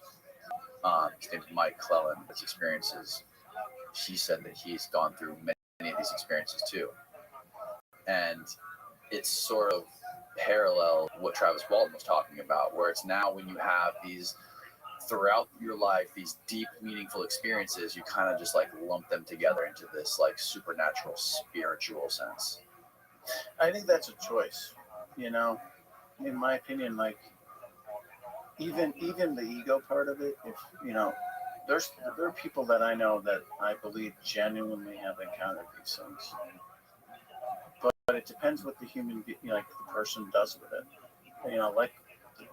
Like a lot of people that take it to a spiritual place, or they take it to an egocentric place, is kind of, in my view, I think it's a defense, a way to deal with it, a way to have all the answers when you don't have any, right? Like that's the thing about this whole thing. I think anybody will really tell you if you ask them, like they've got 10 million questions. You know, they don't have a lot of answers, but people try because they need to keep their mind together. So they'll create the story they need to create in order for it to make sense, so they can live on their life. You know, because it is that shattering. Not it is. John Mack called it ontological shock. The breaking of your worldview, the shattering of your worldview. Everything you believe is in question all of a sudden because you just got this new piece of information that's gigantic. And how do you survive knowing that? How do things have the same value when you know that? So I think there's a lot of I've seen people get out there and they talk about this and they put it in religious context or spiritual context, and I'm like, that's interesting, but I don't know if you have to even go there. I think you might be going there to keep it together. You know what I mean? Because the real truth for me, when I look at it, is like, that's just the way it is. I don't have to. I mean, and what's wrong with just having a million questions, not having all the answers? It's a very uncomfortable place to be. I had to put myself in that position over and over and over in making this doc. Like, all right, let's just pull back, not try to control it, not try to, make it one thing or the other. Let's just take it for what it is. And what does that mean? And the conclusion I always come to is like, we've got a lot of questions to answer. Like, we could keep the entire population on the planet busy for a long time trying to get to the bottom of these questions. Did John Mack ever talk to Betty and Barney Hill, or was that before him? Let's see. Maybe this is something that we should look up, Austin. Well, I know Bud Hopkins did. David Jacobs, I'm sure did. John Mack was alive for a long. I'm sure they must have had contact at some point. But by that time, I forget the guy. He would have put that in his book, Abductions, right? He would have. He would have. And he had talked to a lot of people. The people, when he did Abduction, he chose particular cases to point out particular things. And the way different people were, like in that book, there was a lot of different ways people were handling it in their own lives to address it spiritually or, just raw reality. There's different, it's human perspectives, human interpretation and belief system. It really, John Mack spoke about that. And so does a lot of people have about just the worldview. And when it's shattered, tend to grasp onto things that make you feel safer. Yeah, I'd be interested to find out if he ever talked to them. I'm sure he did, because I'd met her, I think it was in '96. She was changed me crazy. Really? I met her with a mine, and she was died like a year after that. Oh, wow. And I knew her granddaughter actually was doing a lot of research on this subject. Her granddaughter's a UFC fighter, I think. Really? Yeah. Well, the other granddaughter works for Mutual UFO Network. Oh, really? She's like, what's your name? Kathleen Martin. Kathleen Martin. Mm-hmm. Okay. She's a good person. Pull her up, Kathleen Martin. This is what he pulled up previously. We were talking about the Grabby alien civilization. This is the work of Robin Hanson. And what does it say? There are two kinds of alien civilizations. Quiet aliens don't expand or change much, and then they die. We have little data on them, and so must mostly speculate via methods like the Drake equation. Loud aliens, in contrast, visibly change the volumes they control and just keep expanding fast until they meet each other. As they should be easy to see, we can fit theories about loud aliens to our data and say much about them as S.J. Olson has done in 7 related papers in Intel Papers. Well, that's interesting. I mean, Yeah, so like that graphic that he has there, I guess that just represents all the different alien civilizations in the universe, and eventually they will all just be touching one another, and there will be no more room for new civilizations or new species to come up because the universe will just be full. boy, there's a lot of space out there. Yeah. Well, it's like, I think, again, I always go back to what I know, which is wildlife. And, if you give them an opportunity, they're going to move into that area. Exactly. That's what we do. Yeah. That's what human beings do. We try to grab more and gain more resources and control more. We expand naturally. It's what we do. Mm-hmm. And it's funny he compared it to malignant cancer. It's like these alien civilizations. And he's right about the quiet ones too, because you know how we just discovered a reef. I think it was in the Atlantic, where this whole community of creatures we've never seen before, or not this type, have been living forever for a long time. And they didn't spread or go, you know what I mean? They created their own little quiet biosphere. Happy. They didn't need to, so right. Because I was wondering, I agreed with the quiet, but you know what? There's examples of that in our own world.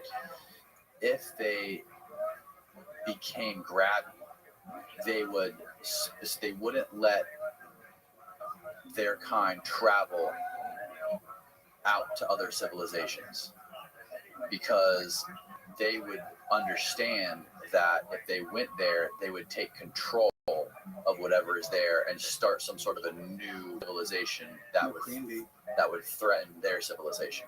So they purposely wouldn't allow expansion. These two, right?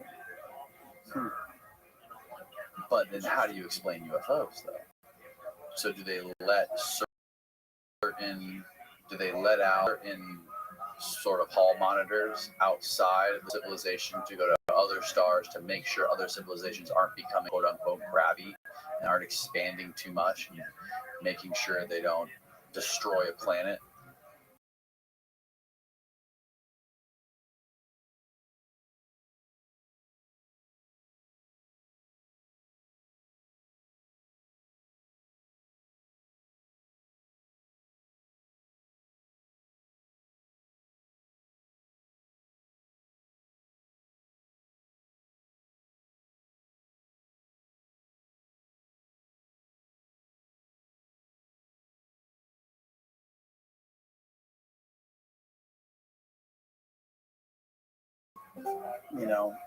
what are we seeing? What part of their species are we seeing? The science guys? Or what? And how big is that? So, I mean, there's so many questions that we have to address, I think. And I think there's plenty of data out there where this has been going on. It's just we're not willing to talk about it yet. It's really how it looks. We're just not ready. And we're getting there. Now, you said some of the biggest correlating physical things that people like John Mack found talking about these people were scars on the body. Were there any other sort of implants or anything? Yes. Or things that can't be explained? Yeah. Like what? Things that were under the skin of the person. I think Roger Lear, who I don't really know too much about, but he was doing the deep dive on those types of phenomena that were happening to these same people. They'd have scars on their body, and they'd have things that would come out of their body, that were underneath the skin or whatever, and he was analyzing them. I mean, somebody else has to do that work. Right. Some people have been doing it. Right. And I guess kind of what there isn't is just a group of people working together, in this field. Everybody seems to be working on their own and doing their own thing. There's not a university saying, hey, let's look at this, and everybody look on, that's missing in this phenomenon. but I think that's changing. I think there's the Scientific Coalition on UAPs that's out of Alabama, really great organization of scientists that are really addressing this stuff. That's probably where we're going to see a lot of breaking news, other than Pentagon. And what do you think? I mean, I'm kind of curious. Like, the Pentagon came, or the Intelligence Committee came pretty far out there saying, we think these things we don't know what they are. We don't think they're China. And then they sort of came out with a second report and kind of walked it back a little bit.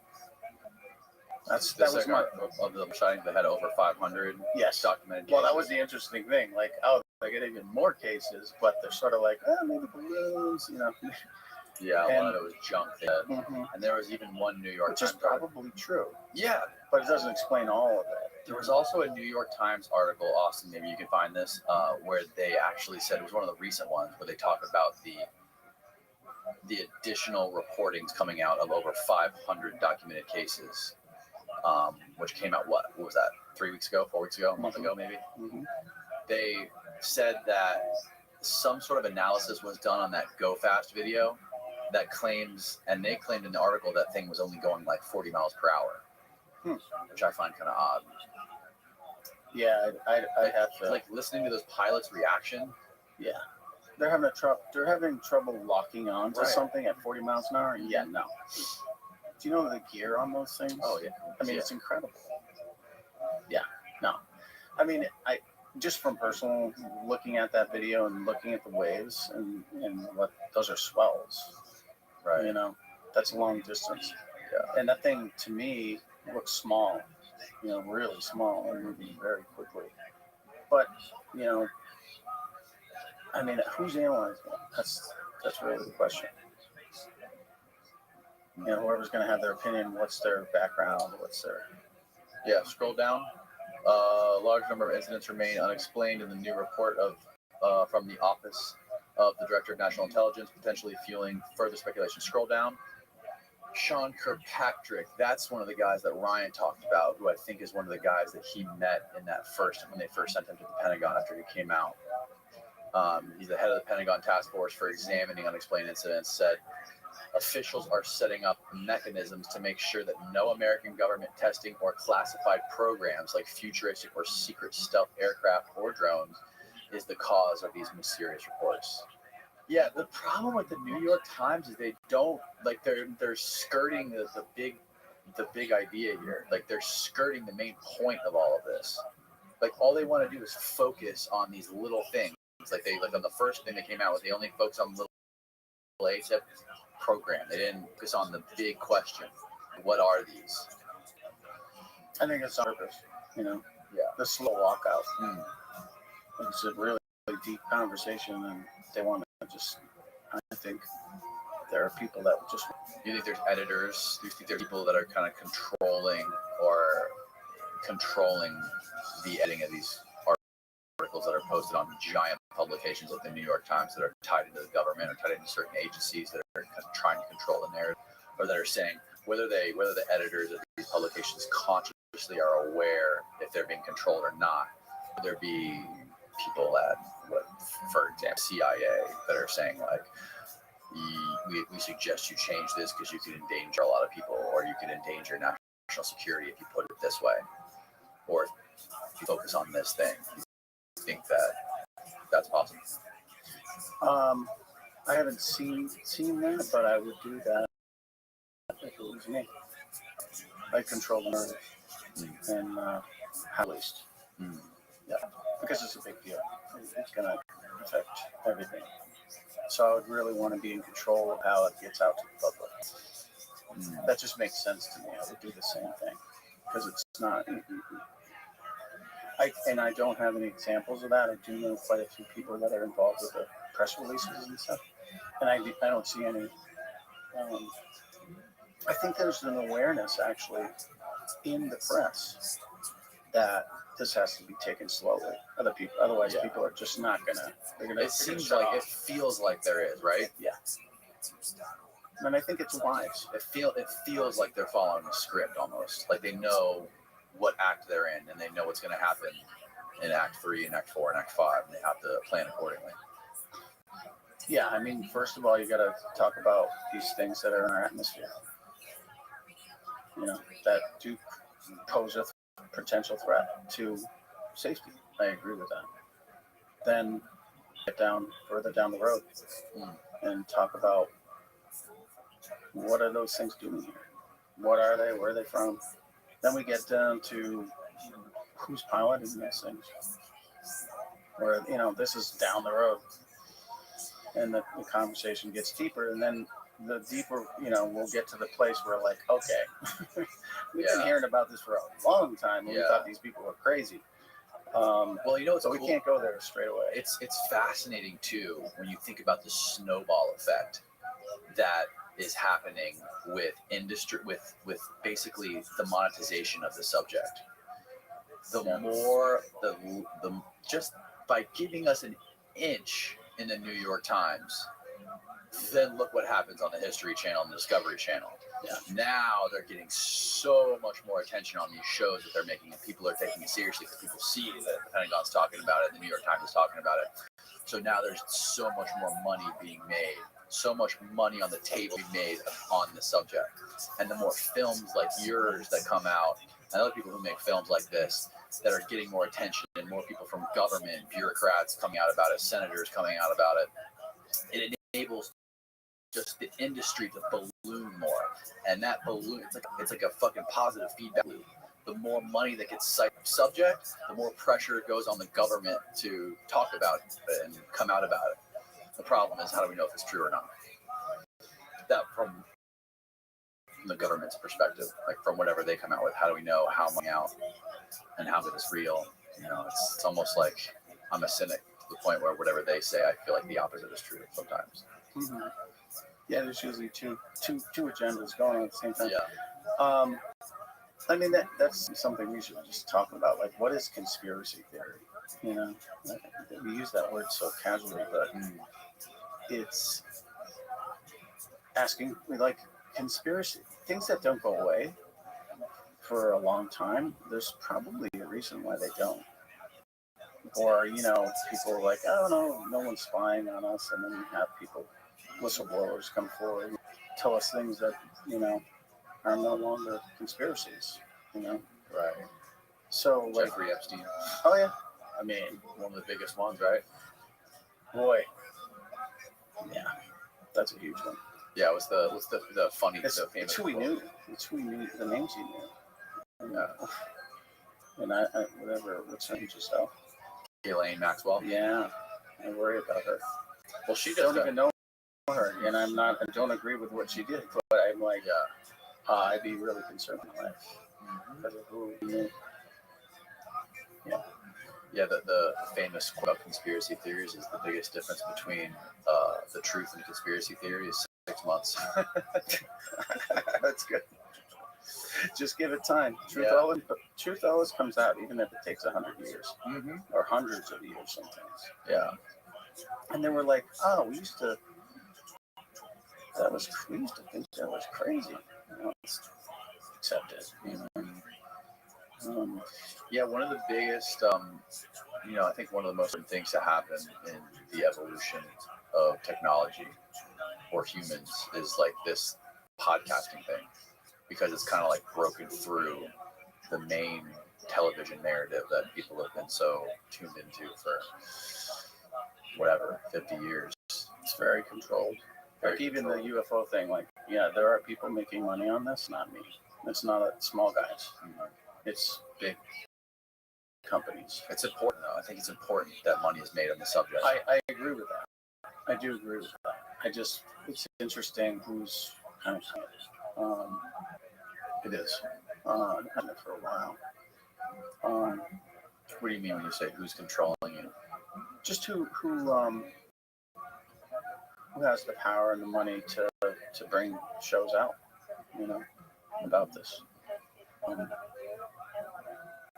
Yeah, I think it's changing. Podcasts are changing that. You're right. Changing that whole environment. You know, a lot of people get their news from podcasts. Yeah. instead of the news. Which is, it's great to have that other perspective, like a different perspective, that all the news is out there is well researched or get an alternate opinion is valuable. Just to have maybe, let me look at it from this angle instead of being fed. Right. Yeah, boy, so fascinating talking to you. Have you ever looked into those bases out in Nevada, like Area 51 or S4? Have you ever talked to anyone into those bases or spilled beans? Yeah, I'm a little hesitant for good reason.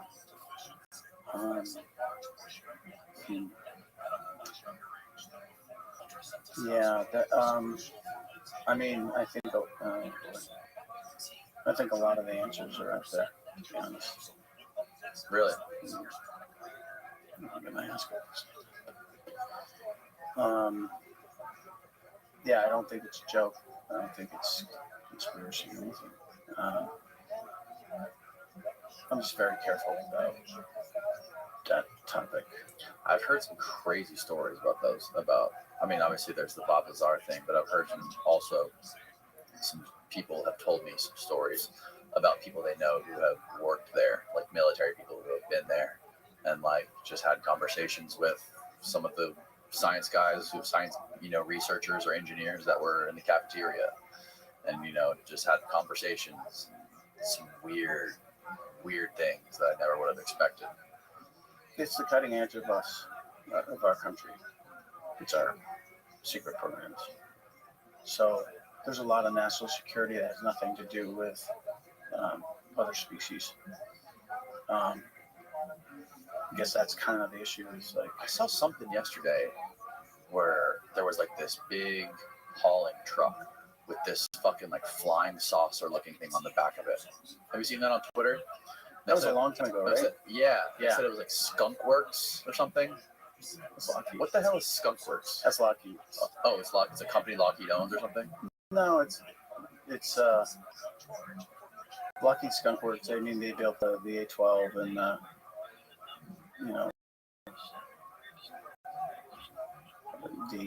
all their spy planes. Oh, okay. Skunk Works is like their Skunk Works, the official pseudonym for Lockheed Martin's Advanced Development Programs, ADP, formerly called Lockheed Advanced Development Projects.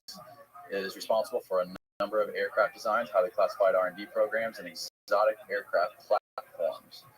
Known locations include the United States Air Plant number 42 and United 4, most notably a major classified testing.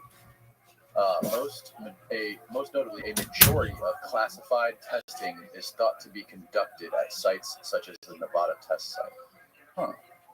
They're known for the P-38 Lightning, which was developed in 1938. Wow. Fascinating. Yep. Yeah, so pull up P, formerly called Lockheed Advanced Development Projects. It is responsible for a number of aircraft designs, highly classified. It's a company Lockheed owns or something? No, it's Lockheed Skunk. I mean, they built the A-12 and all their spy planes. Oh, Skunk Works is like their official pseudonym for Lockheed Martin's development programs, ADP, formerly Lockheed Advanced Development Projects. It is responsible for a number of aircraft designs, highly classified R&D programs, and exotic aircraft platforms. Known locations include the United States Air Force Plant number 42 and United States Air Force Plant 4, most notably a major classified testing. Most majority of classified testing is thought to be conducted at sites such as the Nevada test site. Huh. They're known for the P-38 Lightning, which was developed in 1938. Wow. Fascinating. Yep. Yeah, so pull up the video of that object getting like a flying saucer Skunk Works. You saw it. What do you think that was? That's a good question. People were like joking about it. Like making fun of the video or something on Twitter. When I was reading the comments, they were just like laughing at it. I have no idea. I saw it and I'm like, what? I mean, it's not very difficult to spoof that. Yeah. Right. I mean, someone would have to really get it on it to really. Do you know who? I'm sure you do. Plutoff is his last name. What's his first name? Al Plutoff. Hal Plutoff. I remember watching a video where he was, and I guess for context, he was the head of one of like Project Blue Book or something. That was. He was in charge of Project Blue Book, or was it one of the other projects? That was Alan Hynek. He wasn't in charge of it, but he worked. I don't think Alan was head of it. Hal was involved in. You have to look him up on Wiki. It's fascinating. Like he's talking about, physics. Some real wild stuff back in the 60s. Yeah. Okay, this is a picture of that. Okay, there it is. Yeah. Full screen that thing. Yeah, that looks like one of our advanced projects. Look at that. Is there a video of it? Or can you go to like the next? Click the arrow to the right on the bottom. Yeah, that looks like our stuff, dude. Look at that thing. Okay, they take the picture. Somebody took a picture, and they basically figured out that it was some sort of test range. But judging by the tree and the big scaffolding in the background, that doesn't look like any sort of like there's no jet output. You know what I mean? Like there's no that we can see from the image. Yeah. Yeah, that to me that's an advancement on what we already been doing. So pull up output off. HAL. Yeah, I watched a video where he was talking about. I think it was like one of the Weinstein brothers was asking him about anti-gravity, and he was like, basically, yes, we have. There's private organizations that have figured out anti-gravity, and they aren't sharing it with modern academia. Probably true. That was fucking wild to hear. Yeah, that man's a genius. I've spoken with him a few times. Have you really? Yeah. And I've been honored to do so. Man, I'd love to spend more time with that man. He just knows so much. And a lot, I'm sure, that I can't even What did say. you guys talk about? He lives right there, and I got to see him go and play pool till like 3:30 in the morning. I was exhausted. I had like margaritas. I mean, I'm not trying to be. Yeah, it wasn't that bad, but my point is, like, my whole family got it, and I didn't care. I remember Is it in regards to the film at all? Or? Yeah. And I realized I was fighting something off. So you were doing research and you reached out to them? No, I knew somebody that knew him, and let my body bring a little bit of a sweat, but just no made it a exertion, point just get some circulation. to reach out How much to of him. it, how much of can you music to stop this? 100% So you get like it. No, it seems they're very trying to professional. confirm certain stories or anything that had anything to do with like the narrative specifically? No, it was a lot. There on a Friday for the Kind of UFC, my, and they said you have to go to the clinic. And I said I can't. underneath time. They said you come back behind Monday. I said, no, it'll be the back film. in 2 weeks. And in the 2 weeks, I was really trying to find out who knows about this. Two people I knew got stroke. Redistribution of wealth. Someone's got it. Yeah. So I went Redistribution of and wealth. Big did a lot of corporations like exploration Kodak. too. Oh my God, so many people did billions of dollars was moved. Yeah. People like that, people in the military that would be in the talking about this. So that was kind of a big drive, and I did not come back doubting that people knew this. So something that he was aware of. I can't speak. How did he not be aware of the phenomenon? Right. I think he is, of course. Well, I think a lot of people are. Some shifted. And I really think it was, in my personal opinion, and I may be wrong, but I think a lot of the people that were initially involved in this project, discovery, research, are all dying now. And they did a really poor job of transition. You know what I mean? Like bringing in new people and keeping the same level of secrecy. Right, they lost it. Right. I mean, promotion. Yeah, Now, this goes back being to what I was saying 4 years to earlier. say. This is his first appearance on JRE, the Holy And it Grail really of depends. podcasting You know, and when you do promoting. the deep dive on This is all something, he's then got to it really gets promote. in them. So And even Rogan tried to they help him do out and also told that Jamie same to deep pull up the dive. trailer and How they pushed it together. how And worked holy really closely cow, with it was that awesome. billionaire You dude. know how you're watching something with a group of friends and you can tell everyone's just waiting What for was it to his finish because it's so Bob bad, something? but Yes, nobody wants to Bigelow, actually Bigelow. say it out loud. Robert Bigelow, Did you watch it? No. who's been deeply invested. He's one of the guys. When I listen to him talk, I was just like, I had bullshit detectors going on left and right. Really? Yeah. And when she said that, I was just like, You know, when you start talking about like poltergeists and remote viewing, like you start to lose them. That's just my personal bias. I kind of agree with that in a way. I mean, nothing against Bob or anybody, but I just think like this phenomenon of these thing that we don't know or understand probably is going to lead us to understand all of these other phenomena. You know?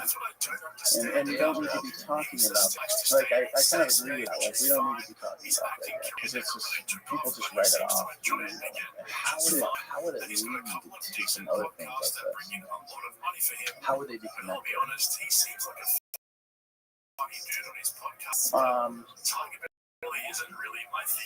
I think because of physics and because of another species understanding and being able to manipulate things that just exist. Control things that and telepathy and things like that. The whole idea of what do you call it? Remote viewing. I mean, what is that? That's basically, where did they get the idea? Yeah, that is interesting. Where did they get the idea? And why would they invest all the kind of money they did into it unless they knew it was true? Like that's something else. Well, it's sort of like, it's kind of like about things like MKO, mind control, right? Like it's something that they maybe militarily or strategically for war, sure. And then we figured out, we thought, oh God, we gotta figure this out quick. You know, it seems like that's the same thing with all of this stuff. It's like it all comes down to, it all boils down to war. Or national security. Yeah, That's what calls everything up. Yeah. And where's that money going? Really? Probably just I wouldn't know. This is kind of, this may sound strange, but think about this a bit. Like, back in the early days, you know, when if this, you know, ginger about it, like, you know, that we understand, we finally, we have species that survived beyond this and evolved far beyond this, right? Like, that's a deal. Like, it's a proof of concept. You know, like, we have an example of a species that's evolved for everything else that has gotten off their planet. So, like any good scientist would do, would be, we need to copy that model. We need to follow that model because we know it's successful, right, beyond us. But that means, so I wonder, like, well, maybe that's what we did, and we've had all these technological revolutions and everything else. But that's what this other species path was. That may not have been what our path was meant to be. I wonder about that. But I understand, like, okay, we've got a successful example of another species. Let's follow exactly what they did. Let's duplicate it. Because we know it's successful. But we're not the same, we haven't evolved in the same way. You know, the same elements on our planet. You're saying that hypothetically this could have happened a long time ago? That we discovered some sort of advanced being and technology, and we decided that was alter our trajectory. Yeah. And that could be what these beings are communicating to these kids, that like you guys are evolving down the wrong path. Like technology, like you're tied to technology and the way you guys are advancing, not on the right path. I'm trying to understand like how your mind is sort of tying all of your experiences and all your work together. Like, I just have a lot of different thoughts. They're theoretical, like they're speculative, but it's good to entertain it, just to go down those roads and say, well, what's there? Of course, I think the most exciting thing, to be honest, is the potential that we could grow, by learning something that's already plotted out all the planets that's already out there, the populations are, the wildlife on that planet is, what life on that planet is. Boy, we could take a huge jump in evolution, and it's kind of in line with the same, the opposite of what I was just saying about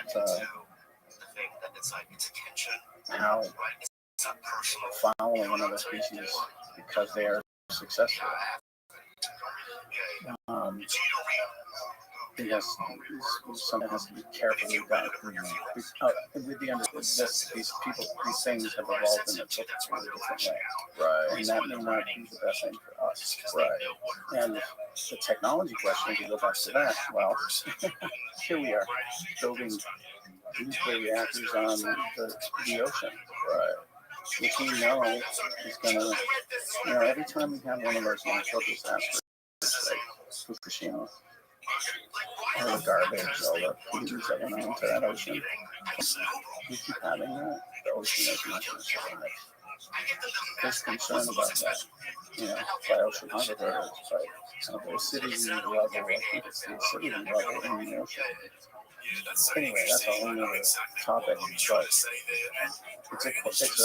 a box question. And I guess the only thing I really would love to see done is people ask more questions and we start to investigate these things and find, because we don't have to figure it out. What do you think needs to happen to make the world take the subject more seriously? I have to come from some pretty big people. I really do. I think that's going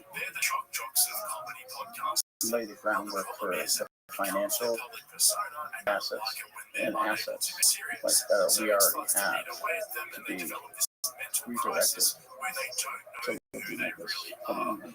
I know it already has been done, but it's shared with us. And I guess that's the big problem. And maybe they're right. Maybe they're, people, this is something people don't really want to know. And that's the vision, right? Why? It's like, why don't you just, let's move. Let's do it. Okay, we're not alone. Great, let's move on. Yeah. I think once we understand that, we're going to deal with our issues as a species way better than we have. Because we're going to be, because there's something from the outside. Never really had that. It's always been spiritualized or religiousized or something. But just playing their actors and other animal. And one of the kids, one of the kids said that, John Mack in the interview. He said, so what do you think, John Mack asked him, so what do you think? And the kid says, there's other animals out there. I thought that was brilliant. It's so simple, but there's other animals out there. Yeah. Didn't make the movie. So many great cuts. We could do a mini series, like 4 episodes, easy, with the amount of, and there's so much material. It's so wild that there's all of this about this and all of this evidence, accounts of experiences, videos, radar videos, but there's still a fucking picture, a real, like there's pictures of these things far away, like the one guy in Australia, and there's no real like definitive evidence of these fucking beings or these crafts that you can look at and be analyzed, say not CGI. This is real. That's amazing to me that they've alluded to this. I think they're there. I think they're being analyzed by some really good people. So when they do publicize these videos and these photographs, they're going to have like papers that come along with them that are so expensive about every little detail. I know. So it's there. It's going to be presented in a very different way.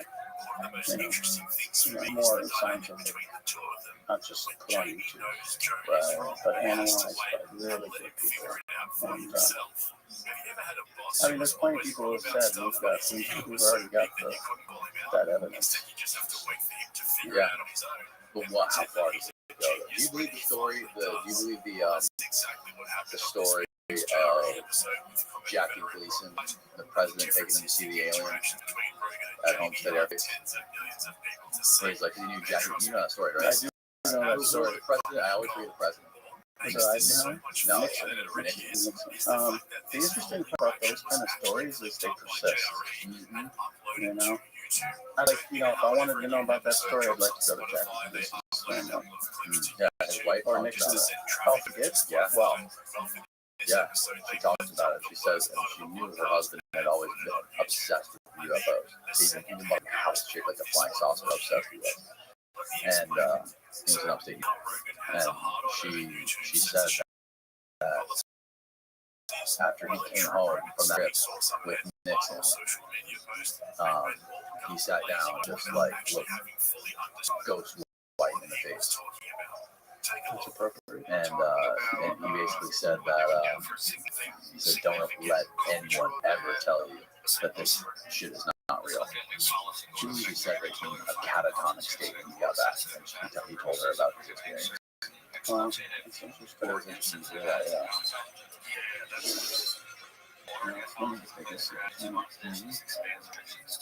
And you know, people these have egos. Just blow mind. Yeah. Yeah.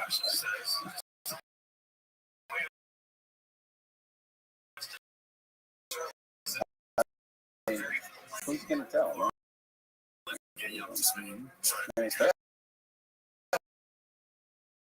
Right. Nobody's gonna fucking believe it. That's the great thing about it. You keep the secret because no one's gonna believe you. And they probably since 1953. They probably people they pushed it. They made this stigma. Right.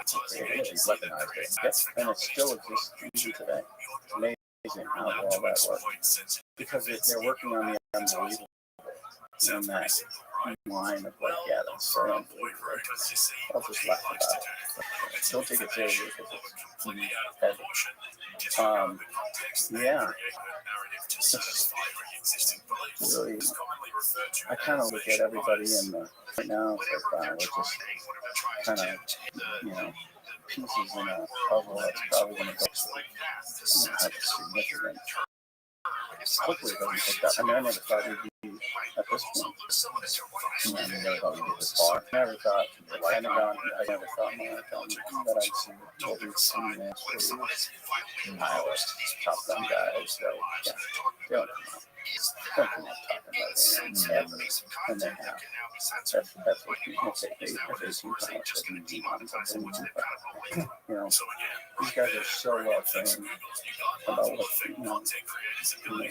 they see. The officers at those nuclear bases talking about it publicly. Yeah. There's no upside. How do you discredit those guys? They're guys in charge of the nuclear codes. Yeah, they're making sure. Yeah. They say that it literally, like, it activated, it sent the nuclear activation to the rocket or to the nuke and, like, initiated, like, a countdown sequence that they had no control over and then just shut it off. there's something of I whatever didn't you're hear doing. that. I just know that they Somehow or completely another, disabled, that's everything. like 10 separate missile sites, and they couldn't figure out. And at the same time, they were witnessing crazy crap Hovering above the side. above the south. These guys were 20 floors underneath, And they all testified about it. Yeah, that's the interesting thing too. With people that have testified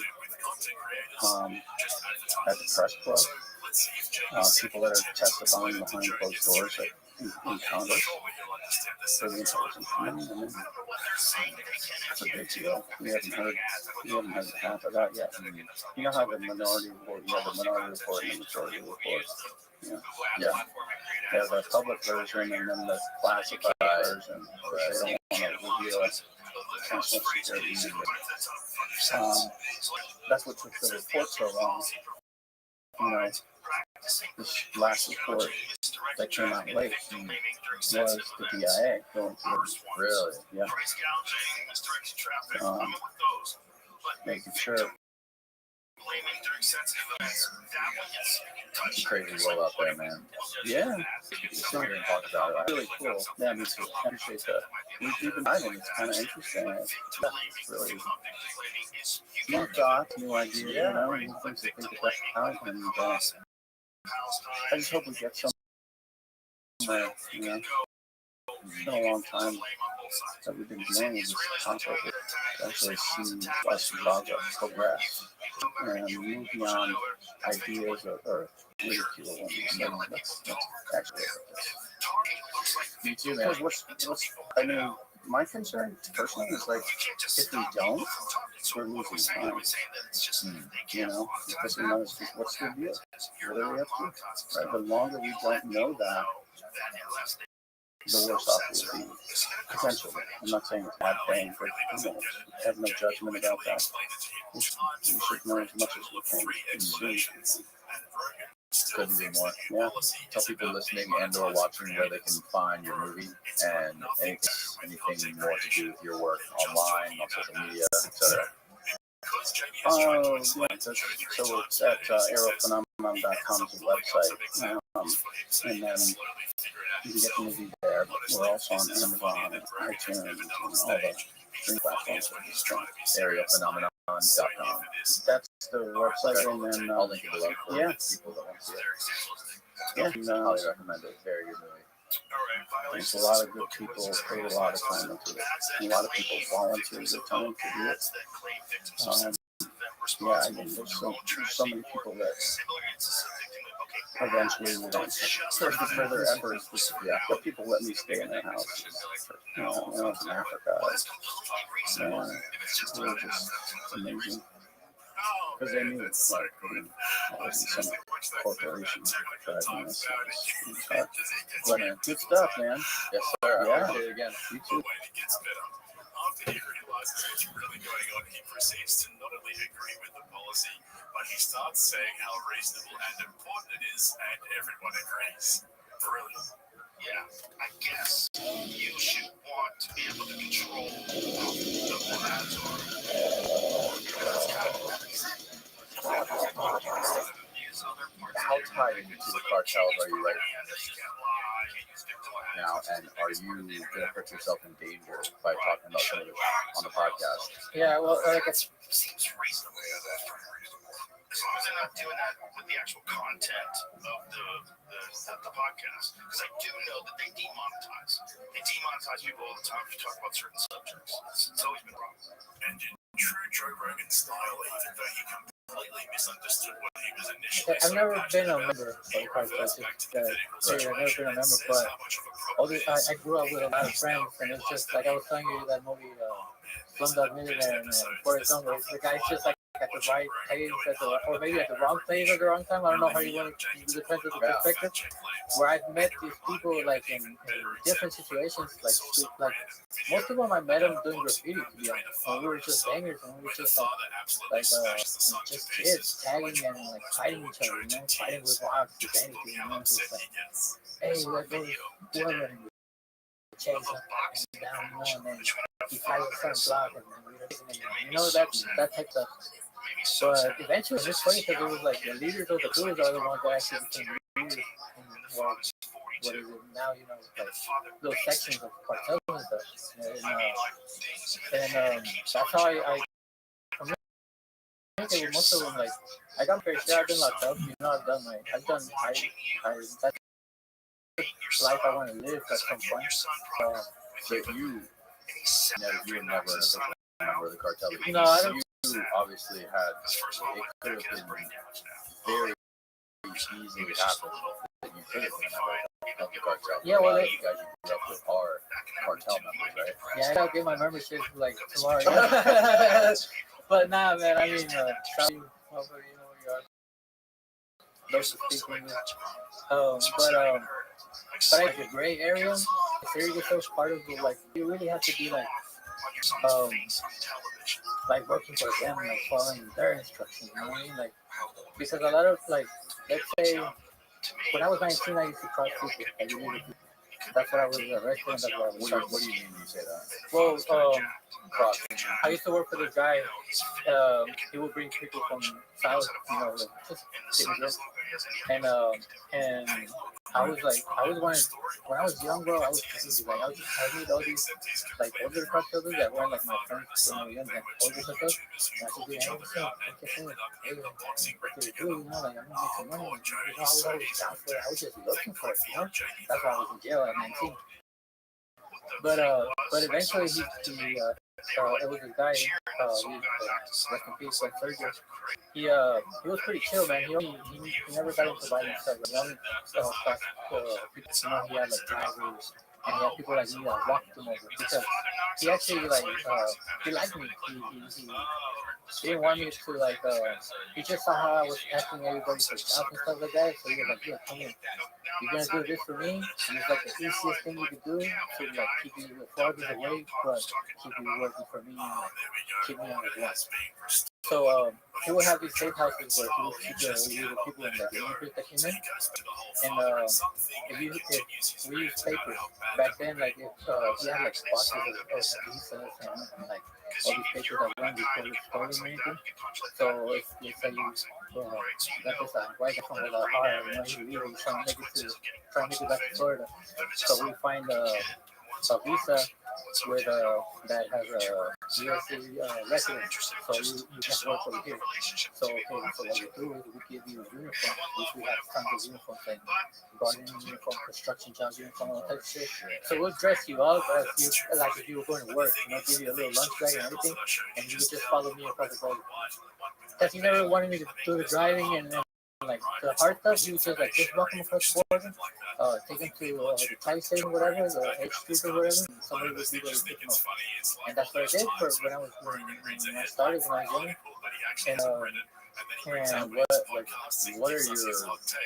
what are the things you have to like look out for? Like what do you have to do when you walk across the border? What is it? That's why he gave me that job, because that's basically the easiest, you know what I mean? Like my charge was aiding and abetting, or abetting, I don't know how to say it, like aiding and abetting. They couldn't charge me with transporting them because they were cars. They were just following me across. But eventually one of them got arrested, and they saw me that, like, a few of them got arrested, and I was on the cameras, I guess, and one of them actually snitched on me, like, yeah, that's the guy that I was following. How old were you? When I got arrested, I think I was 18 or 19, yeah, I believe. And so that's how I got arrested. I just crossed the border one day, and there was actually a girl, 17 years old.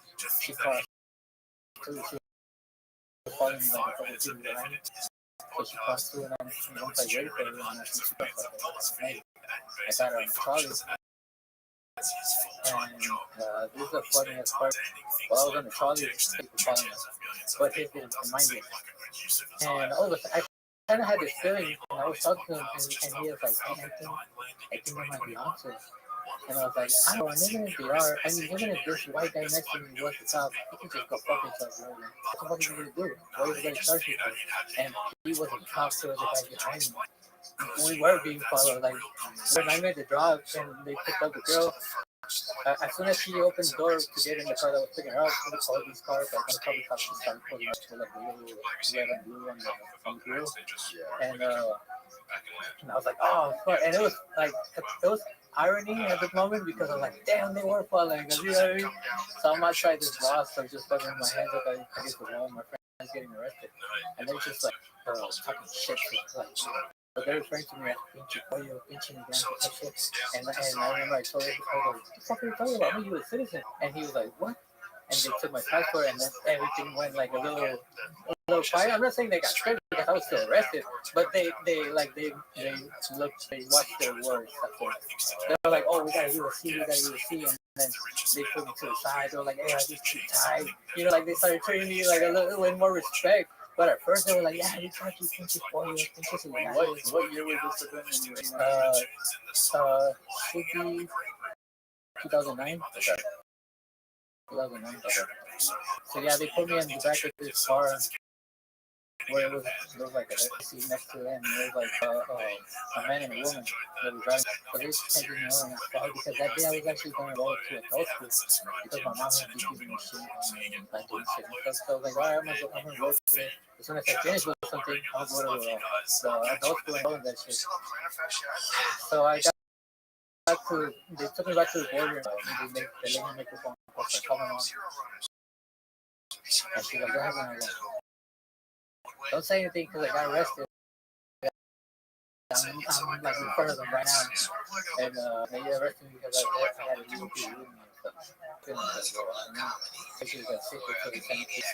And I just didn't mention MCC because she was arrested. She was arrested and my grandma, they took her to MCC. And like, they just take everybody to MCC, to be honest. Everybody that gets MCC. Metropolitan Detention Center. Over here at the MDC, but it's MCC. So it's just the federal. The GEO and the CCA. When I was growing up, where my mom and my grandma got involved in like some shady stuff with some people from Sinaloa. And I didn't know I was too young. It was just like 2 or 3 years old or something like that. But as you're growing up and stuff, you hear like the news all the time. And my mom had it when she was like 17, 18.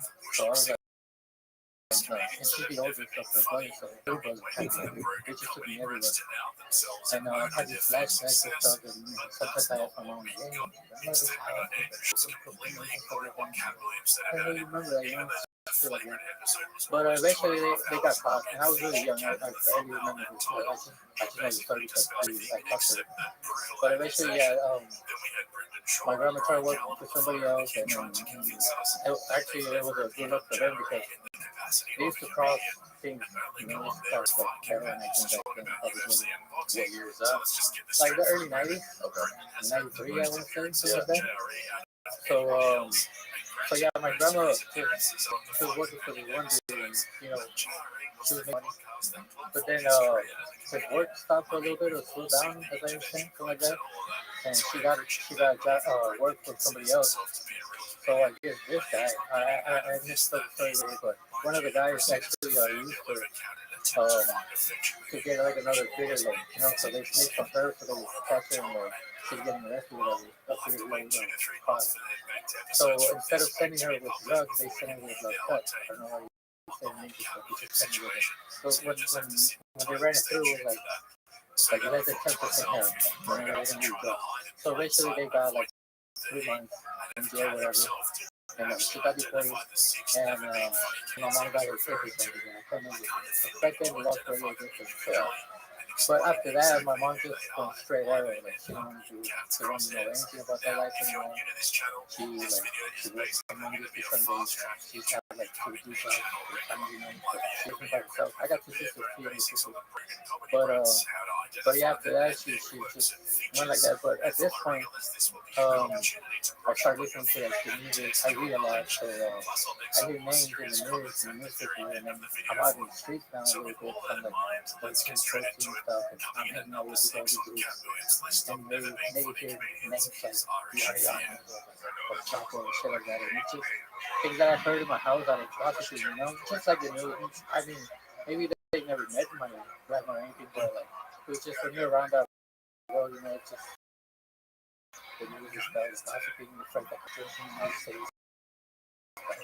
I'm there playing around, so to listen to everything. And you know how it is, they're like, who's it? but I kind of did. Like, I didn't understand. But as I grew older, everything started making sense. You know what I mean? It just stayed there. So, although it's a fun music, I started listening to music really young. You know, I was learning music to like rap. And Mexican music since like old people music. You know what I mean? It was like, I would just say like drinking and listening to like sad songs. That was my perspective of it. But then one time I remember I got this you know, I heard an Uncle Corrido and so then to like story. Back then there wasn't that like they are today, but it was a story. I love stories. I love reading. I write myself. As a storyteller. So when I heard it was a story, I really got deep into it, and I just started like putting more and more and more. And then all of a sudden, like names, you know, like that I knew I heard before, like for like 5 minutes ago. Like something clicked in me, like I really get it. But my grandma, she's kind of still a fan of that life, or still was back then. Like it wasn't like my mom. My mom, she was like, no, I don't know, none of this, like fuck this. But my grandma, she was still kind of like, she wasn't willing to introduce me to some of that people when I grew up a little bit. You know, like, she was a gangster. She was a gangster. Just a little bit of background on my grandma. She met like some of these names that you hear now, like back then when the chocolate wasn't the chocolate like now. It was just like another mid-level deal. And my grandma would be one of those ladies that she had her best friend. She would be dating the deal, and my grandma was like, "Hey, go do this food. Hey, go do this." She like she do secretary kind of like stuff. You know, like maid, you know, cleaning out house, stuff like that. So she was around and she got her first things, you know, she got her share and people. So whenever I came up to ask her, like, "Hey, I heard this in the song or whatever," and she just breaks the whole thing up. And she's like, "Oh yeah, that's him. He's married to this lady, and she's collided with this lady. They're fathers to this guy." And like she would do the whole thing. And that's how I started like. So my mom wouldn't tell me anything. She didn't like it. She didn't like me going like that way. You know what I mean? Maybe she was too drunk. But she was always working. You know what I mean? And then like I said, my mom always working and stuff like. She was living in TJ, but then as soon as she could, she found like a place to stay in San Diego with like a roommate. And so like we crossed the border every day because I'm in school and I live in TJ. So we crossed the border every day. I'm telling you like from Monday to Friday, half my life was in San Diego, half my life was in TJ. What is like the biggest misconception when it comes to your experience living in Tijuana and Mexico and getting these guys and what you see on the media when you see people like reporting on what's going on? People, they make it sound like it's just a war zone down there. Yeah, I mean, there's a lot of legitimate people reporting on it, like Luis, shout Luis for hooking us up. And he's one of the rare guys who are, I feel like, actually in it. It's like reporting what's really going on. Yeah, that's why I actually kind of connected with him and actually liked him and because I see his work. So I have a lot of friends like kind of Mexico and stuff like that he knows too. But they like I explained it to him. I don't like how they like. I'm gonna give you an example because it's the same thing. There's this author that write about narco corridos in Mexico. I forgot his name right now. And one day they invited me to one of the presentations, and they were going to talk about corridos stuff. And I got excited. I was like, okay, so academic people talking about like. Oh, so I show up there and it's really all academic. Like I was the only one. I felt awkward being there. You know what I mean? So I was telling them, I was telling Luis, I was like, I don't like how they talk about like this world. And I was right there, and they were looking at me like I was a little monkey in a lab. Like, or instead of like talking like, hey, you know, like just regular people, they were like, so how do you they were like really like investigative type thing, like psychological. Like I don't know, I felt like I was being observed and watched, and it wasn't really like. They invited me because I thought, I knew one of them, and I thought it was, it was gonna be just like. So, where were these guys from? They're from Mexico. They're authors. They have a lot of books and stuff like that. But that's how I feel like people. Nobody dares to leave. Nobody dares to go in the like we call it the wolf's mouth. You know what I mean? Like they look at it from afar and whatever they see, they just get like flash. But like Luis, I've been giving Luis like some real good things. This was happening and nobody's talking about right now. And he's been looking into it and stuff like that. Yeah, what he did going into Oh, yeah, that was Chapo crazy. House and filming all that shit, that was pretty mind-bending stuff. That was Like, crazy, man. I he told was, him, you think that he was legitimately risking his life going in there and doing all that shit. I mean, if he would have got arrested, he would have fucked. I don't think there's no arrest going on in this situation like that, bro. I mean, they might make it look like an arrest, Yeah. but most likely I think they would have handed it over to like the owners of the house. You know what I mean? I think he said that he met. Yeah, I seen the video. What's Chapo's name again? Ovidio. He met Ovidio's mom was lawyer when he first got there. He's like waiting for him to leave. Yeah. And like I was asking him, what was your biggest fear, like running into Sicario there, or whatever. He's like, and he said honestly, he's like fear was having one of the police come and throw him in jail in Sinaloa or in Culiacan, and that would be the worst case scenario for journalists like me being in a fucking jail there with those guys. Yeah, I don't think jail would have been it for him, bro. Like, they have this thing in over there. The owners of the house and then it's very well known. They brag about it in the song and stuff. I don't know if you heard the term la tabla. It's board. It's kind of like this. That's what we call a surfboard, la tabla. Yeah. They say that too, but not this kind of tabla is used for way different reasons. It's one of those like. Yes, you told me about this shit. So this is very common to happen with it, bro. So I even tell him, I was like, bro, you're about to meet the tabla with that video, bro. Like I'm pretty sure people back and like if one of them like good luck for him that he does his stuff in English. So like kind of keeps him like not a lot of Spanish speaking like him because those people watch podcasts, right? Those people see podcasts, those people listen to podcasts. Which people specifically? Like cartel people. Like the owners of the house type of people, you know what I mean? They have time, bro. They have time. Trust me. And I told them before, like, yeah, I mean, it's in English, so the audience is like mostly on this side in the U.S. Because if it was in Spanish, that video would have been gone probably viral in like the Mexican media for like all the cartel TikToks and all that stuff that goes around and shit. I think that would have made him viral. And yeah, I don't think the police station would have been the place he was going. It would be probably. I mean, everybody would have known, like, hey, he caught somebody in the video, like, oh, like, that would have been the news in Culiacan, you know what I mean? Yeah, he also said that out of all the journalists that he's I guess more journalists got in Mexico than anywhere else. Yeah, and he said they're all Mexicans. Oh, no. They know the kind of attention they're going to get if they do something to it. I mean, they might scare him. You know, they might do a little something like that to him, but they will let him go home. So they don't want to hate him unless he reported him some shit like that. Really lifted up his career or something, or but I mean, many of these reporters have died for like stupid reasons, to be honest. And it's sad, it sucks. But and again, it's like a friend was telling me like, what they want to report? What more do they want to tell people? Like, it's not even anything is known. Like, why? The thing is, like, sometimes, and I'm not just trying to bet at all, like, it's something bad that should not be, like, happening. But sometimes they get so involved in, like, playing on a certain type of individual or a certain cartel or something. And I understand it's reporting and stuff like that, but if you're the guy that they're looking into, you might take it personal too, you know? You might be like, hey, why are you not reporting on them and them? You know, why are you doing that? You know? I'm not saying this happened in any news or something, it's just something that I was talking to a friend about. And then he's something like, oh, you know everything that's going on. Like, there's way too many news out there. Like, it's not like we don't know that there's bodies in there. It's not like we don't know this, that. Like, why do they want to go so deep? You know what I mean? And then we talk about this too. It's like, it's just people are going to order me and stuff. And it's like, driving me, like, talking about anything but the, so yeah, that's why I'm really trying to run a video before, you know? That's why when I write, I tell people, I tell stories, I don't tell topics. Like, if you come read my stories, it's just, yeah, they're based on, like, real stuff, but I'm not telling them, like, real shit, you know?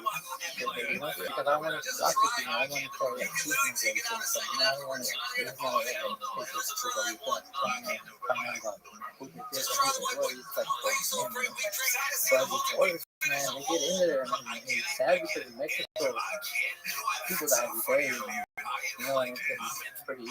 How many of these cells are found in well, alive or dead right now? I don't have to say more than 20. More than 20. Yeah. When we were young and I had this graffiti crew, we became very popular as a graffiti crew. Just because we threw big ass parties. Like, the family did groups back then. Like, well, my family is from San Diego, so everybody would go to San Diego and living in Mexico. Back then, it was really, you were making money. Like, all kinds of groceries in your house. All this stuff. So when we started throwing other of my friends' family that we good for, so we just threw for like 14 years, we threw big ass parties. We just got a bunch of alcohol. My mom would buy me like, cause she would see like it was just like tagging and it was nothing like parties. And she's like, as long as you see where you're partying at, that's cool because we rented houses. Like we did like real nice parties. We did like plaza. So we became pretty well popular and we with a crew. So when everybody's transitioning to the other life, I'm already well known, like, and I'm doing stuff too. Like I'm no innocent, I'm not trying to say like, oh, I was just watching. Nah, I was in the shit. I was looking for it. I feel like, and when you're like trying to get into it, like, you just do stupid shit for free. Like you're not even like, you're not even bored. You're not bored, but you just want to like build a resume. Yeah. Like nobody's gonna hire. You don't have no experience, you know what I mean? Like, you gotta get the experience somewhere. You gotta do shit for the cartel thing, you know what I mean? You start hanging out with people and you start doing shit with them for free. Just typical, oh, hey, you wanna go with me? I'm like, stuff like that's what we do. Alright, let's go. I was already looking for this shit, you know what I mean? So when I'm 19 and I get to jail, I already have my fair share experience of dealing with like cartel crimes, cartel activities, and stuff like that. But I'm not a member, you know what I mean? I'm not in there yet. And then, but I just keep getting like I said, now I'm in the NC and I'm 19 and I'm kind of known. So when you show up to NCC and I just feel like there's all these conspiracies, like all the top guys, all the most wanted fools out there and this shit. And I was young. I remember I was really quiet and I just started talking to some people and stuff. And there was these three dudes talking to another guy. And these three dudes, when I first they kind of bullied me. They were all dressed and stuff, so they thought I was like a good kid, that did some stupid shit. So I didn't say anything. I was like, I was already ready to fight one of them. I was like, I didn't think picking on me that bad, but I don't need it for me to pick that bad on me for me to get like I'm like. I'm Mechapor, that type of thing. What they say in Spanish, I don't really take a lot of shit.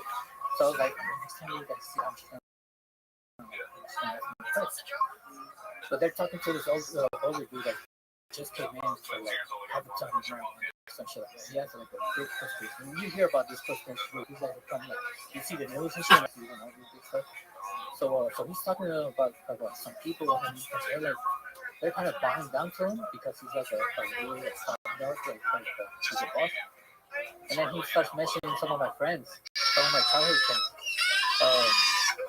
One of them, his family is been involved with cartel. He was already like he got a good job in it, you know what I mean? So when he mentioned him, I was like, yeah, I know Handro. I was like, yeah, and then one of the other dudes that like didn't remember, like, yeah, so, and then I told the guy, he's like, yeah, he's friends with him.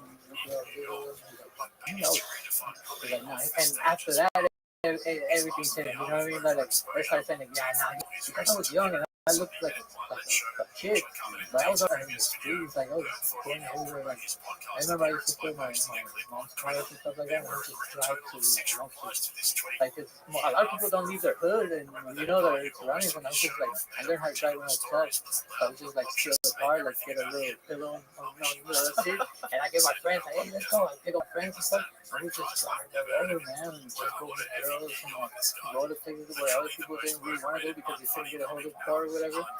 And so I've always really been out there, So when I get to prison, they said, well, jail, but I never really knew it. I just start meeting people, and like we all know people that know people that know people. Yeah. You know what I mean? So that gets me a seat at the table. And yeah, when I get out, I still do shit, bro. I get out and well, here's the thing. My original charge, the sentence was 2 months, 60 days. So I get off, but I get 3 years probation, which I don't recommend. If you could do your time inside prison and get out without probation, do that. Because probation, they just wanna grab hold of you. So eventually I violated my probation. I smoke bud, like I said, I smoke a lot of weed. And I keep going to TJ without permission. I see it doesn't pop out in the computer. It becomes easy for me to go every day. What's it like going there? How do you cross the border? What's the border crossing like from TJ? Are you just walking across? Both car, well, at this time my mom has a house there in San Diego. So she lives there. But I have my aunt and my cousins that they still live in TJ, but they either work for the school in San Diego. So like they'll cross real early, spend the night, spend like a few hours in my mom's house because they first time doing like work. So they're always at my mom's house. They've been going everything. So whenever I want to go, I'm like, hey Kia, can I catch a ride with you? And she go to my grandma's house, and I'm going to my grandma's house. So you know what I mean? So, and I'm crossing with family, so they never say anything on my way back. I thought it was gonna be like, oh, you for racing, like it's like because we need to. But then once I cross, I don't pop up in the computer because I didn't get arrested. Because I got arrested inside San Diego. Like the people that get arrested in work, they pop up for them, but not for me. So once I figure this out, I'm trying to go. Like I'm just gonna I just kept going and stuff. Eventually, they just get caught up with me, catches up with me. It's like we're going to TV for like 150 sometimes. And they just say, you came out there and like that. Like you're not going to school, you're not working. Like what the fuck, you know? So I'm like, nah, come on, like give me a chance, whatever. So he said to have the house. 2 months to have a, and there it's just like it was just boring because I never really like looked for a job or anything. I was just fucking doing whatever. Everybody was smoking spice in there. I don't know if you was spice. Everybody was smoking spice, so I started smoking spice because I don't want to violate the probation again. So I just started smoking spice. And eventually I get out there, I violate again for some like I can't. Oh no, they switched my probation. So I come up the half rails, they switched my probation. The other guy is like, he wasn't having it. As soon as I fucked up, I think I came out. He sent me back to jail for 4 months. And after getting out to jail, another 4 months in the half rail. So I was pissed because I was like, I didn't even do a crime. I'm getting charged. I'm going to do more time for this than for my crime, you know?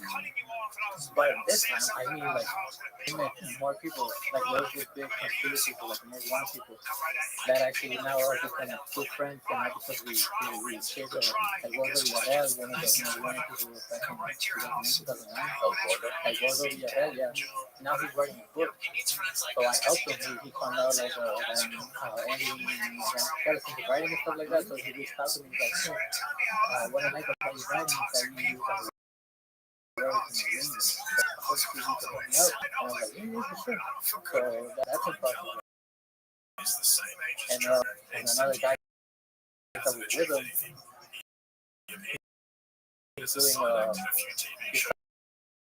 he's doing he's running you. As well as still, but another guy, one of my friends, his name is Fausto.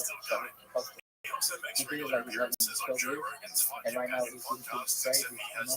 But he's trying to get into like the music business and stuff like that, and I'm connected to that.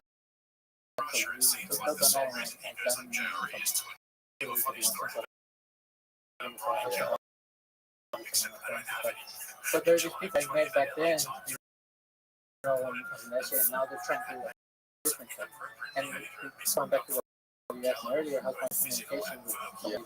It's kind of like this, you know, like I said, some of them that are still very active communication with them. It's like, hey, what's up, what are you doing? How much you see, bro? Like I was telling you about this because I want to shout them out, speak English, I don't know, it would be fun. I gotta get this podcast. Yeah. So, like saying in the truck, we talked to him in a while for a few weeks. Last time I told him he actually had to, I don't know if he had to, but he killed another art style, but he was, yeah, it's just fun. It happened while you were cooking. So when the work is, you know how gossiping was. You know, it's like information told that he was dead, that somebody killed him. So I was like, oh fuck, man, you know. So I try to reach out, like reach out to a couple people, like, hey, you know, you're right, whatever. And so he somehow he gets a calls me. He's like, hey, what's up? Are you looking for me? So I'm like, yeah, how you doing? who? Like, who's me too? And he's like, oh, the other so and so. I was like, oh no, what happened? I was like, he's the one that died. I was like, oh shit, man, that sucks. Well, I heard of one of you guys do that, but I don't know how. I was trying to find out who. But I don't know this. I find it like they call it hindsight or whatever. Yeah. He was actually trying to find out if I was trying to revenge my friend. Yeah, he was like, yeah, you know what happened? He's like, nah, man. But what are you trying to do? You trying to like walk through the food and look at him or what? Let me know. I was like, nah, man, you know, I'm not really like, I'm not trying to do that anymore because I was already like, I was trying to say, I was like, nah, man, I was just like, you know, you guys are wrong, like, whatever happened, that's estimate, you know what I mean? All right. And when he said that, I kind of like, you know, like, sense that shit. He's like, all right, well, I just want to know if you're trying to, like, this was good, you know, if you're trying to do Very something. chill. And I was like, you know, I thought he sounded something, something matter or whatever. I was like, nah, man, I mean, you know, that's how it is, you know, motherfucker die every day. It's a typical line in street, man, you know. People die every day, man. Just, I guess, you be careful, man. Watch your friends. Like, all right, man, cool, whatever. So after that, I didn't talk to him for 2 or 3 years. So him and at this point, he's like You'd be surprised. probably like a second level boss in the Tijuana show right now. Great special. So Never saw about it. 2 or 3 years go by, and him and his boss and like a few other guys, they want some. But one of my best friends, I think you'd be surprised.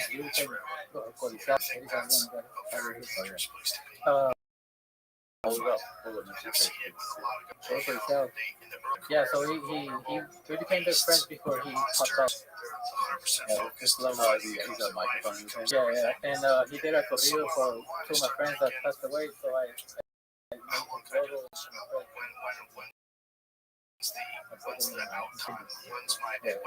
his logo. So yeah, I become best friends with him first because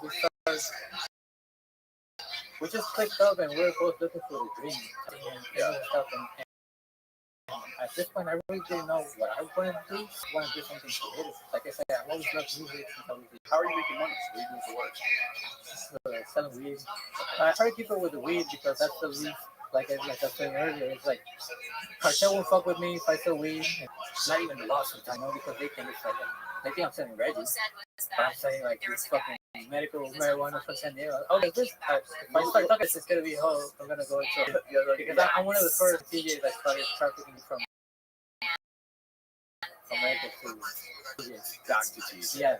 Back when nobody was doing it, and I don't give a fuck who's like I can show this podcast to any other post from TJ and I stand on my word. I mean, I know what I was doing back then. There wasn't, that's why I got a lot of thanks because there wasn't really that many people willing to pay $15 for a gram. No, that's one of the things that blew my mind. Luis told me. Yeah, no, we talked about, me and Luis talked about this too.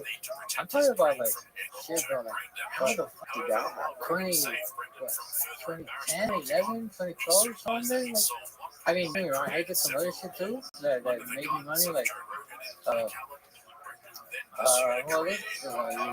sometimes my friends, my childhood friends, they'll be like, hey, I had some friends in San Diego too that they were just robbing things. They were just robbing cartel food. They lived in San Diego. They moved from Tijuana to San Diego, and they just started robbing like cartel food, and they stayed in San Diego so they wouldn't get killed. You know what I mean? So they just started doing this shit, and I know them because they grew up on the block, on the block next to behind my house. So I know them since they were little kids. They're actually younger than me. So I was staying in San Diego. It was just because I was living with my girlfriend. So we were living in San Diego, and I'm just hustling. I'm trying to find some money. So I called these guys because they're my friends. I don't know they're robbing at this point. I don't know they're doing this. I'm just thinking like, I'm start selling some stuff, you know? Yeah, some middleman shit, you know, like, yeah, I got my friend that has like certain pounds or something, you know, anybody needs, you know, shit like. And we start kicking in, we start smoking, whatever. And I find out all this shit, like, I find out what they're doing, and I'm like, you know what I mean? Like, I ain't trying to do shit. So, one of my friends calls one of them, and they're like, hey, there's this guy that stole from them, so you guys go get him. Because they know what they're doing. Like, a lot of people here know that they're doing what they're doing, and some of them don't even care anymore because some of them feel like, hey, it's that type of thing. You know, some of them, like some people actually want to kill. A lot of people like they would rob from each other and they were still cool. They'd still be talking to each other, and it was basically like, all right, you rob me right now, and then next time rob you. Not like a word for word thing, but it was like, you know what I mean, like something like that. Yeah. So eventually, one of my friends called them and was like, you know, these guys are they took some of my shit and they didn't pay me. So at this point, I'm not looking at it as robbing. I'm looking at it as, you know, like a mission for them, for these people. So we both start doing shit, you know, we start getting into like official like, you know, we started getting people and stuff. I didn't really like it, bro. To be honest, I only did like 3 times, but I was really broke and I really needed some money, but after I did it, it didn't feel good. You know, really, I mean, I've done some other shit that you should be like, bro, you did that and you have a problem with this. But this didn't, I never liked to steal. It's never been the robbery. So eventually I started feeling that kind of like, you know, I don't want to What kind of other shit do you do that's worse than that? it's just the shit I've witnessed and shit I've seen in Mexico. In Mexico, like, That's why you see these you guys see people getting shot, you see people getting the tablas. Yeah, we got off that. You were explaining that, and I thought you told me that. We never actually explained what happened to the I was trying to see if I could find. You can Google it. How do you say it? Can you go? I can Google it. Probably La Tabla. La Tabla. La Tabla. Culiacán. Or cartel. Yeah, it's just keywords. Tabla. I'm sure we'll find it. La Tabla or La Cartel. Yeah, yeah. Well, they use it to discipline people. They there's this corrido singer. There's a singer that he sung a song with, about somebody and he didn't ask permission. So the guy got offended, called the guy in. Shit, I was about to say so specific. So the guy, he has a, you know how numbers are, right? And it's usually numbers. So this guy, the guy that was playing, he has a certain number. Okay. So he gave him that certain, let's say 50. You know, that's too many, but let's say just 50. You know, let's say his code name is 50, so he gave him 50 times. And it's if you either like, put your hands on the table, whatever. Pass out, you know, and you get spanking. People shit out, you know, you can't sit because you don't get like a small spanking, bro. It's just 4x4 tablet, and they're just laying it onto you like you know, like you is their mother type of. There's videos. I mean, I don't know. I'm sure you can show that on YouTube, but you want to see. There's videos of people carrying this. So it looks like a 2x4. It looks like one of these. What's this? Like one of these. Yeah, kind of like this. Probably a thicker. But yeah, with the handle on the edge, so you can hold it right, you know. So when you're hitting them, and yeah, it depends on what kind of discipline you're getting, the number of tablazos you're getting, and that's really common, bro. Because people, you know, the watch out, the punteros, the guys on the motorcycle that are watching out. Well, if the military came in and you didn't see them, you didn't let people know on the radio, you don't. Yeah, you're a singer. You sing without authorization about somebody. Nope. But if you have black, Go ahead. Oh, he just got the copy. Yeah, he just got it.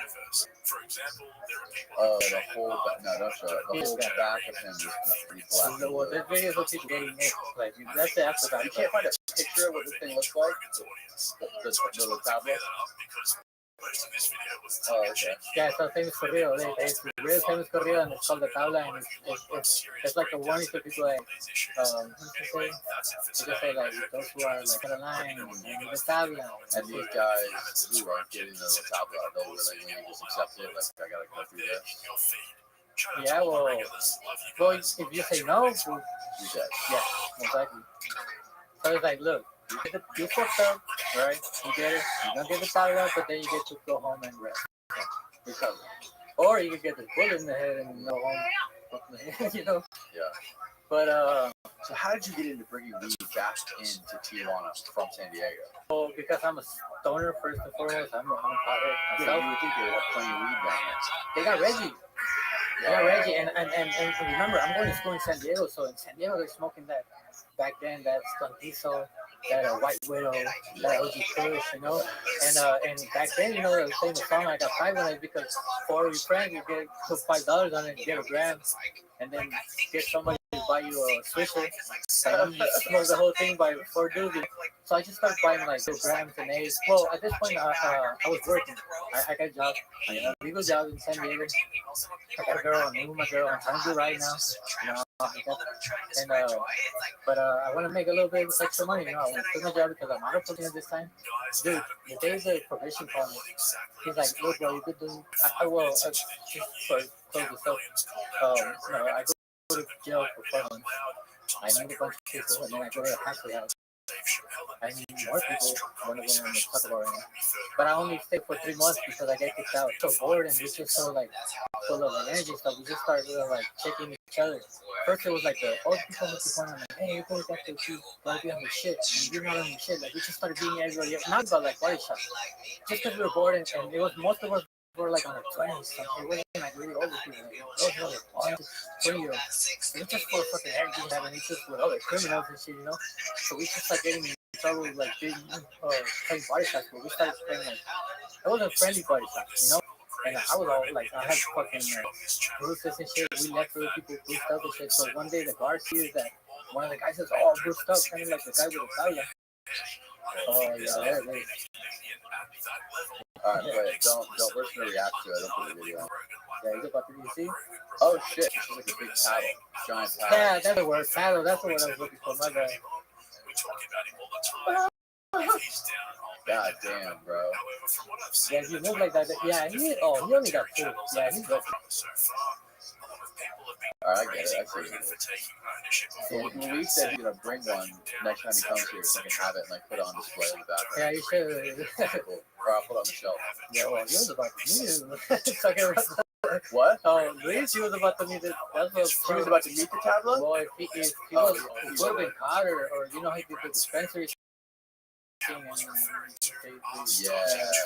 yeah, man, he should be careful, man, because it's small stuff that are not getting killed, but it's enough to give you some glasses, you know what I mean? Like, they know, like, you can go to the police, but, like, they didn't kill you, so they're not gonna make a job of you, Yeah, well, that dispensary story was crazy because the dude, I guess the dude he was talking to, he kind of backed out. yeah, like he was already like balls deep into the story with him. He was letting him in. But the guy wanted he wanted to let him tell the story, but he didn't want to give him too much. He wanted to keep the names out of it, but Luis going in for the names. I mean, we're gonna talk about dispensers. You're not gonna talk about hormones, you know what I mean? And I get it. I always get the other and I didn't want to be like that. I was like, talking to my friends, like, hey, can I say this shit? Can I say this? Can I say that? Because, I mean, I'm not going to change you, bro. Even if I were to, like, turn, like, full on a snitch or whatever. And, like, I'm not going to change anything. You know what I mean? I'm not trying to, but I'm not helping them either. You know? I'm not doing anything with that. I'm not staying on my way or anything. But I think there's still my friends and the people that are not, I don't want to cause them any trouble. I don't want to get in their way at all. Like, I don't want to cause them trouble or I want to help them. I'm just, what's up? Like neighbors, you know what I mean? Like, you know, just say what's up to them and keep it cool and everybody goes on their way. It's crazy watching like the history of Mexico and how the cartels became cartels. You know, from the day of the plazas, the Jalisco, or the Guadalajara cartel, and that being broken up into all the main cartels you see in Mexico right now. It's wild to think about what is going to happen in the next decade. I wonder. Do you ever think about that? Yeah, always. Yeah, especially because well, we're not really go to TJ because it's full on road right now. And yeah, if you what they call it out here like a civilian, you don't have nothing to do. Well, yeah, you might be pulled over for for whatever reason, but you're not gonna get in any trouble to a point where like you get pulled over and everybody's suspect. It's just the word comes so bad that like everybody's paranoid. Not what like I was telling you, like how paranoid. I mean, they arrested all kinds of people that look that way, so it's not like they're looking for the people that look like that. So they should go for everybody. You know, they arrested girls with their kids. You know, they arrested mothers. They arrested all kinds of. So it's just like everybody's upset, but it creates this tension where like cops are not nice at all. So especially What that's the thing you explain right now. What is the dynamic between the cops in Tijuana and the cartel? There's one cartel in Tijuana, right? no, there's three. There's three cartels Yeah, in Tijuana. so kind of four police, but you know, they say three. There's three. So that there's three different cartels. in Guadalajara, Tijuana. Sinaloa, and Tijuana. But it's funny because they all branched out from the Tijuana, from the original Tijuana cartel. Once the original leaders started getting arrested, killed and stuff, everybody started finding other ways because the thing is with the Tijuana cartel was, it was based on the family, the Arellano Felix. Right. So when the Arellano Felix didn't like, when it's a big family, what I understand, and not everybody was involved. When the guys that were involved either got arrested or killed, like Well, Ariel Felix, for people that don't know who Ariel Felix is, he was one of the main founders of the Tijuana cartel. they is their brother. So, yeah, the two brothers. Yeah, well, there's a bunch of brothers, but only like 4 of them were involved with the cartel. But I believe there's like 8. And there's a picture, I don't know if you want to put there's a picture of the whole family. Who was the brother that was on the David Letterman show? They like Ramon Arellano. Ramon. He was the Arellano. violent one. You got Benjamin, which is the brain, but also violent, but mostly the brain. And you got Ramon, which is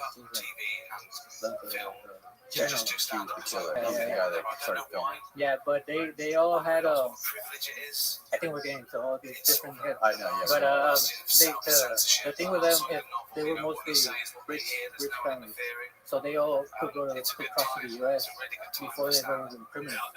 So they would come and go to LA, and I guess one day he was in where they were from, I think that was another. LA, yeah, in LA, and you could see where if you don't know him, you can't tell, but you can see he's kind of trying like what do you call it? Wear like a costume type thing, like because he has, like, this guy. Hairless guy. Yeah, and but to the production guys, it's funny to them because he looks kind of funny. Yeah. So they keep putting the camera on. He's like, no, I'm español. He's like, he's probably thinking about shooting them if he was in Mexico, probably because he has that reputation of shooting people in the face. Like there's a story where he's getting out of the club or something, and he's like on the street and he's drinking, and so eventually the cop comes up and he's like, hey, you can't be drinking on the street, and he just pulls out a gun and shoots him in the face. And that's on the story they have, they just drove up from them and nothing happened. So I'm guessing at that point where the David Letterman guy is like putting the camera in his face, and he's like, no, this one, he's like trying to get him to like, He had that like candy cap around. yeah, that everybody wears, so he's like, no, this one, There it is. Oh my god.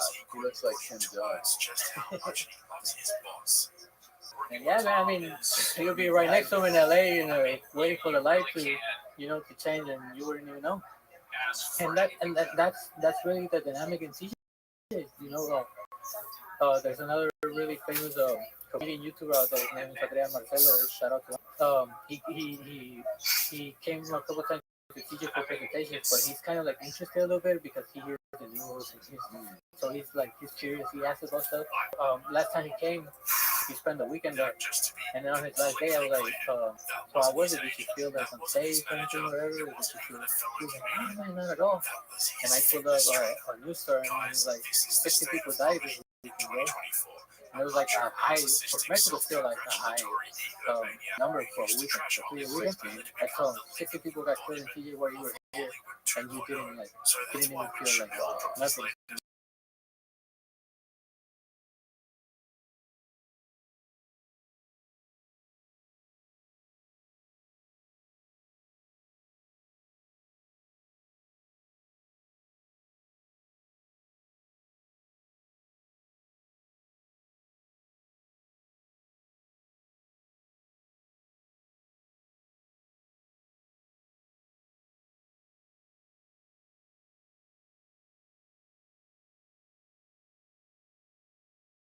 Some of these people don't have life. They don't have shit like that. So they come out of that, and they go, they get into the business, for bettering their life. But in TJ, the people that get into the business in TJ we got opportunities, bro. Like people from the South Corner TJ will find jobs or to So like people over here, we do it because we like it.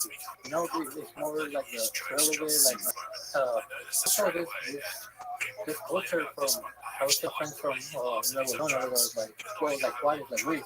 He gets all this like Texas thing. It goes down to Juarez, but us we at LA, so you get this gang culture also. So you see like the low riding culture is pretty popular in Tijuana. Like all this stuff that just fucking flows down to like this American culture just goes down to us. So this gang culture is really settled in. That's why I said we're the headbangers. You know, we just see that we like this like gang thing because we listen to like NWA and like gangster rap, West Coast music. So we grew up on that, and then you mix it with like all these traffickers and the gang life, and it just becomes a whole another thing. You know, so that's the difference between like people in the South and the people in TJ, and that's why it's so violent because. That's what I was saying with the young Felix. Most of them, they actually had a group of the cartels that was called the Narco Junior, and it was just people. There was these guys like the wealthiest families of TJ and San Diego. Their sons just became the members of the cartel. So that's like I was saying, like in the South, you got these people like doing it for for opportunity, lack of opportunity. But over here, you got like literally these guys like sons of the ministers and like all these important people. They're like the wealthiest kids, bro, and they're like with the money and young people and like they're actually like if you can make it seem like characters of a movie. They actually were like the real deal because they had money, they had everything. They doing shit themselves. Like they were the cigars, like they had cigars, but they were doing shit themselves. They were doing it for the thrill. You know what I mean? They were doing it for the just to be like, you know what I mean? Yeah. So Narco Juniors, they really left a legacy because they were just really rich kids that were the cartel bosses. So that's like like 25 years ago. So now you got this new generation of Tijuana cartel. And the day you called me, like I said, I was talking to one of them, and I was like, hey, so they want to ask me this podcast about yourself, what's life and shit. And I thought they were going to be like, nah, keep it low key, don't say much, whatever. Bro, they're like, nah, tell me this shit. So like, yeah, there's other cartels that we're the ones, like, tell them what they mean, like the juniors. Tell them if you know that back then what we're the new Naco Juniors. Show them this Naco Corrido. I'm like, I'm not gonna play no songs, but I'm gonna tell them, like, I'm gonna let them know. So, and I mean, the new Naco Juniors, you look at them and they're like, they're wearing like, they look like rappers, they're wearing like fucking $50,000 outfits with like a chains and fucking shoes. They go to Dubai like for fucking 2 weeks. You see them in Lambo, you see them buying expensive shit, like taking tours on helicopters, like Egypt. And they're not past 25, probably, And I know some of them because they're the little brothers of my generation of friends. They're little brothers now, bro. And now they're like, hey, I remember you used to be like, and I'm like, damn, that's you? And I see them like all, like all the fucking all Gucci out and all shit. And we're at private parties with like all kinds of shit. And now they're like the head of the cartel. He's like looking up for them because their brother was like a really, he was respecting the cartel. He got shot, he got killed. And now the guy that the boss he's looked out for them. He's looking out for them in a way, He's giving them easy jobs and stuff like that. They can make money and go like so they can travel, they can go like Dubai and Colombia and stuff like that. Because they're not looking for them. They're not wanted even stuff like that. So they're young. Some of them are like 21, 22. They're very starting. They're already living. And that's why they tell me they're like done with the new market. And then you see it as a narco series, Bad Bunny plays one of the most famous narco juniors. He plays the one that became a snitch. Well, that's what, he's not, because a lot of narco juniors, they went back, bro. When they got out of jail, they went back. Really? Some of them went back, and so a lot of them, like, they turned, like, the one that Bad Bunny plays, they never seen him. Well, I'm pretty sure, like, the families, because it's like a mafia thing, like, the families, like, compadre to and stuff like that, so they call each other family, everybody calls each other, uncle, tío, hey, that's my tío, Right. like that. So now it's a generation of a new generation that, I mean, like I said, this is 20, 25 years ago. Most of the people get like 25 years in jail, but with good time they get out in like 20. So some of them are out, and yeah, I don't want to say much more about them because they didn't let me talk about them, but yeah, some of them are out, and their kids are being following the same steps. So, distracted.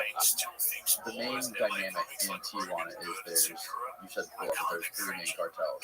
Yeah, we just say four because the cops sometimes act like a So, control of their own. so my question was like, what is the dynamic of the cops and the cartels there? Well, What percentage of the cops are bought off by the cartels and is working with them and communicating with them?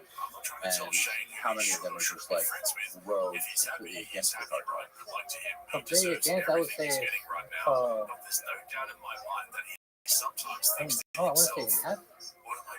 I think I'm just trying to be fair because I know there's a lot of good cops. I actually know a couple of cops that are not that corrupt. Like they'll take you pretty close if you run over a light second, but they won't kidnap you or they won't, they won't like, do shit like that. So you say half of the cops in Tijuana? Maybe I want to say something like that. Oh, shit, I want to say more, but I want to be fair. Like I want to talk out of ignorance, but I'd probably say more, man. I mean, because just the shit that I've seen, like I don't want to diss them. My respect to all the police corporations over there, but yeah, man, some people don't give a fuck. Like they be ruthless. Do they work for all the cartels? Well, they kind of have to be honest. Like, but different sections though. Like, find a way to break it down. Like, let's say one cartel had bought off the homicide department. Let's say the other cartel has bought off the what do you call it? When you say drugs, but it's not having a killer, but it's Narcotic? yeah, when it's like narcotic, like they have bought off like different sections of the police, different cartels. You know what I mean? So it's not like back then where you just showed up and you bought the commander or the captain, and like now the whole police just started saying, now it's like some people are for this guy, some guys are for these guys, and actually right now they're actually fighting amongst each other. Right now, actually, I remember this. I was showing Louise a news story. They're having eventually it can happen because they're serving a lot of people. They're showing because they act like sometimes though they the cops. This is public news. They arrested cops like trying to sell weed that they confiscated. Not weed, drugs that they confiscated. Mostly meth and cocaine. Or fentanyl, like the pills. But yeah, they've actually caught like others, like police have caught other police trying to sell the shit that they confiscated. And because like they go and confiscate like let's say like 50 kilos of cocaine from 10 cartels. And if the cops go and present it to like the authorities and do the right thing, like the cartel won't even trip. But if they don't find out anything about the shit, man, and they say us, then that means so now it's personal, So now you see this what do you call it? Like when they use signs and messages on the bridges, it's like, hey, comandante, whatever, took this shit from us, you better. Either sell it back, or, because one thing is okay and doing your job and, presenting it, and one thing is feeling from the detail, So that's they've been having a lot of trouble with that now it's even, like it used to be like I said, they were robbing against the police, but now it's like they have this famous group on Facebook. They're actually looking for they just post every time they see the state police because they've been getting this really incident regarding the bank threat of just kidnapping innocent people. They used to do it for the state police. Yeah, they used to do it criminals. They used to if you cartel, we got some money for you, we don't need you, but we're going to keep you $50,000. And as a criminal, you're like, all right, cool, you fuck it. You know the drill, you know what's up. But this news coming out with it, they're doing it for regular businessmen.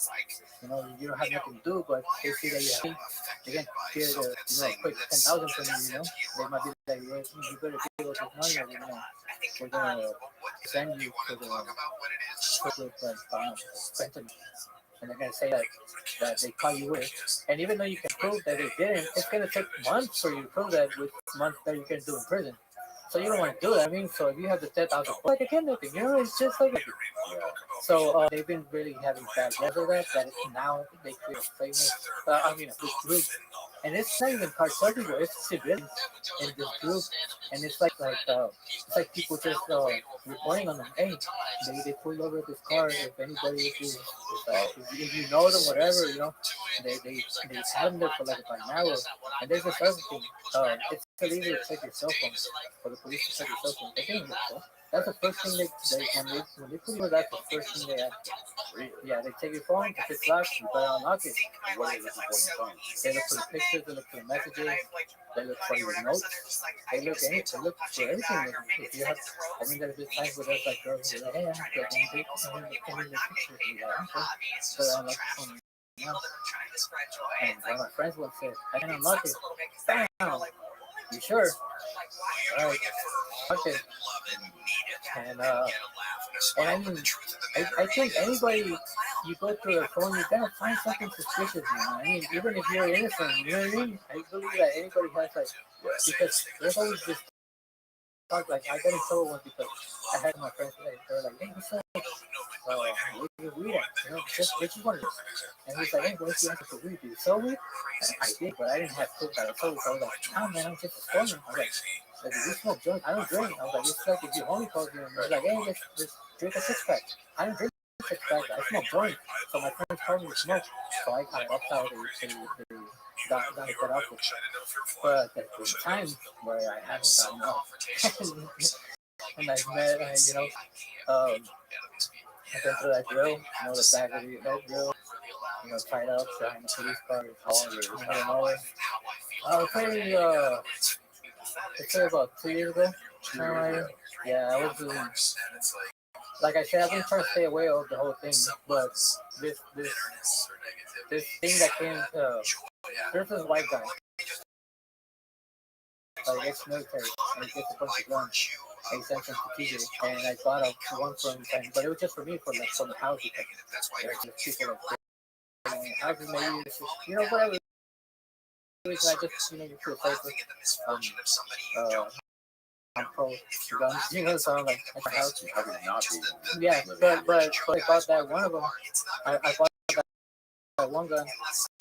My friend's like, hey, we should get that gun. I was like, oh, okay, why can't I have it? Like, oh, okay, you can do anything? Sure. Okay. Yeah, here's a gun show. Thing, you know what they do, like explosive stuff when you get cheap. And she has like a memory. Maybe all looks like a very well known buyer. He used to sell like getting in Mexico and stuff. So like I got one for myself just to get in my house. One for him, so just to get in the house. But my friend's friend, he bought 3. So I was like, hey, he has it. Like, for me, it was like, yeah, he's right there. So he bought, you know, and then he bought like another 3. Then he bought like 4, 2 18, and stuff like that. And now I kept being the middleman because I was getting like a few bucks on the side, but sometimes I didn't even see them because they had their thing going, like, they know who picked it up, whatever. So they just, my friend just got. So I just pulled over, and I have all these messages, with pictures of guns and prices, and the people I'm selling them to and shit like that. You know what I mean? So yeah, man, they're like, hey, what the fuck are you doing? You know, like I said, sometimes they get innocent people, but this time I was fucking up. You know, I understand, I recognize I was fucking up. But in my mind, it was just something, it wasn't that big of a concern. So you got pulled over? No, it's so fucking bullshit. I've always been really careful. Really careful. Like, my house never got raided because of shit I've done. Like, I've always stayed, like, I've never been arrested. So I was working with the years and but after that little trial, I've never been in trouble again. I've never been arrested. I've done already shit like that. So at this point, I was doing that shit, and I'm in TJ. my friend's like, hey, let's fly me, and I gotta buy the computer. So I'm like, all right, let's go. I just rented a new house, and I have no furniture, and I only have like my bed. So I don't want to stay in that. I didn't even have Wi-Fi, so I was like, okay, because he was like, wait for me here. I was like, go with you. So he just to maneuver around because that's how that used to be where you maneuver around because you get to go there. You see it's maneuver. Well, like, you know, it's like we're at least sitting back, the guy has a whole big too. So we move around like that. We get to flop.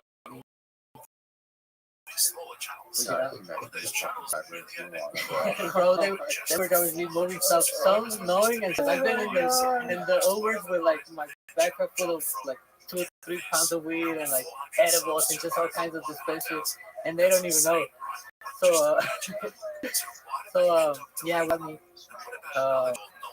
Just to give you there's been reports like sourcing going on, so like they like little you know, they call them something like little different types of stuff. Some of them stuff for some of them being exported. So we're not there, buddy. We're not there for anything. We just pay for computers on my friend off for his kids. But as you can see, I look like a model for like with all my tattoos and shit like that. So I'm just like I got sweats and I'm like I just got the house, so I'm not even dressed like you know like I'm like a dress. My friend is like he's dressed well, so we put it together. You know, it kind of looked like some cartoon shit going on. Really, it's all well dressed. He has a cholo with him, all tatted up, like, and they always like, yeah, you're the hitman, and he's the boss. And I'm like, no, like we're different. So we pulled up to the shop with the computer, and then what he's doing with business loans, they're showing him the computer, the shit that they have, and he puts out the money. It's like $1,000 paper, but he has like 2,000. And then all of a sudden I hear a cop coming, but it was like on my phone, like right outside the little shop on the alley. And then the cop comes, and I just see him like staring around and looking at me, a little fat, and he looked more like a multitude. So I see him, and I'm like, he's like, everything good? I was like, yeah. Right, bro, what do you know? So I just keep mine around, and then I hear all kinds of radios and walkie-talkies and keys. And I look to my right, and 4 or 5 cops just coming our way. At this point, I'm like, I'm the only suspect in here. Like, there's no way they're coming for somebody else. So my friends didn't look stuff with the computer, so they just come, grab me, and throw me in the curtain, the metal curtain that they used to close it. The other shop was closed, they just threw me against that shit. And I was like, hey, well, you tripping? Like, I don't have shit on me. Like, what are you doing? He's like, no, shut the fuck up, they just came. But even the guy that was saying at the computer was like, hey, they just fired. And they were like, shut the fuck up, you shut the fuck up.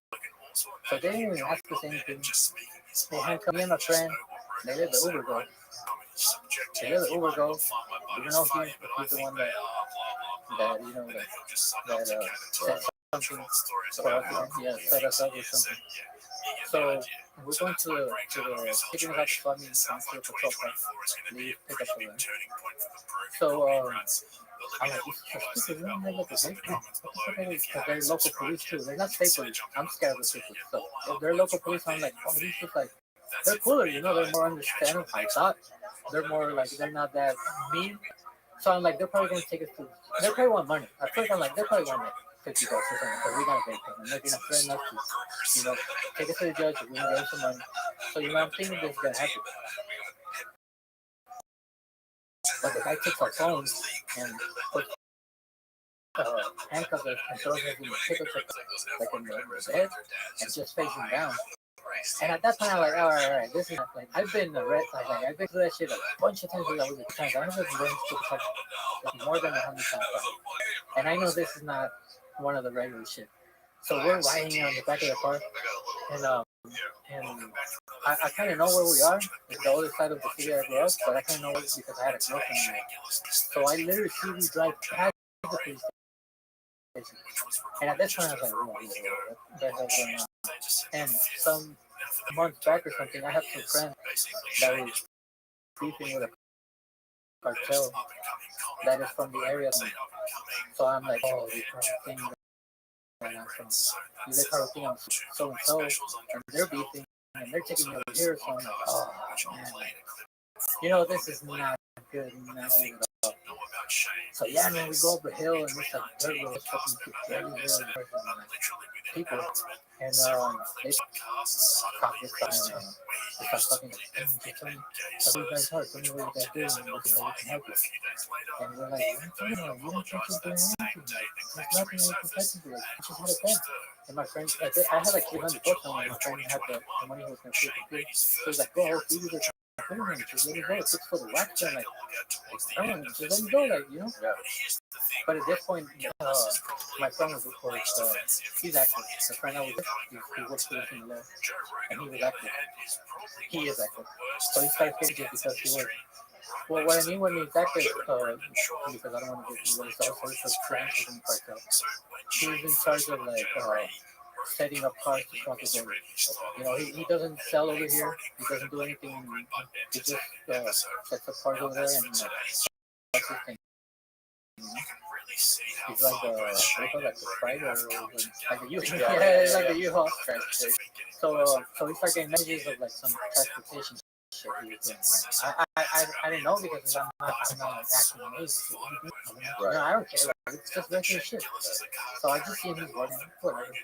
So we start getting these when cops are seeing and he's like, nah, you guys are not nobody. Suddenly, like, They have his phone. they got both of our phones, and they haven't unlocked them yet. They just seen the tabs, but just on the tabs you could see what the fuck is going on. Right. So he's like, "Come on, tell me." They have it like on their knees on the bed of the pickup truck. So we're kind of like face to face.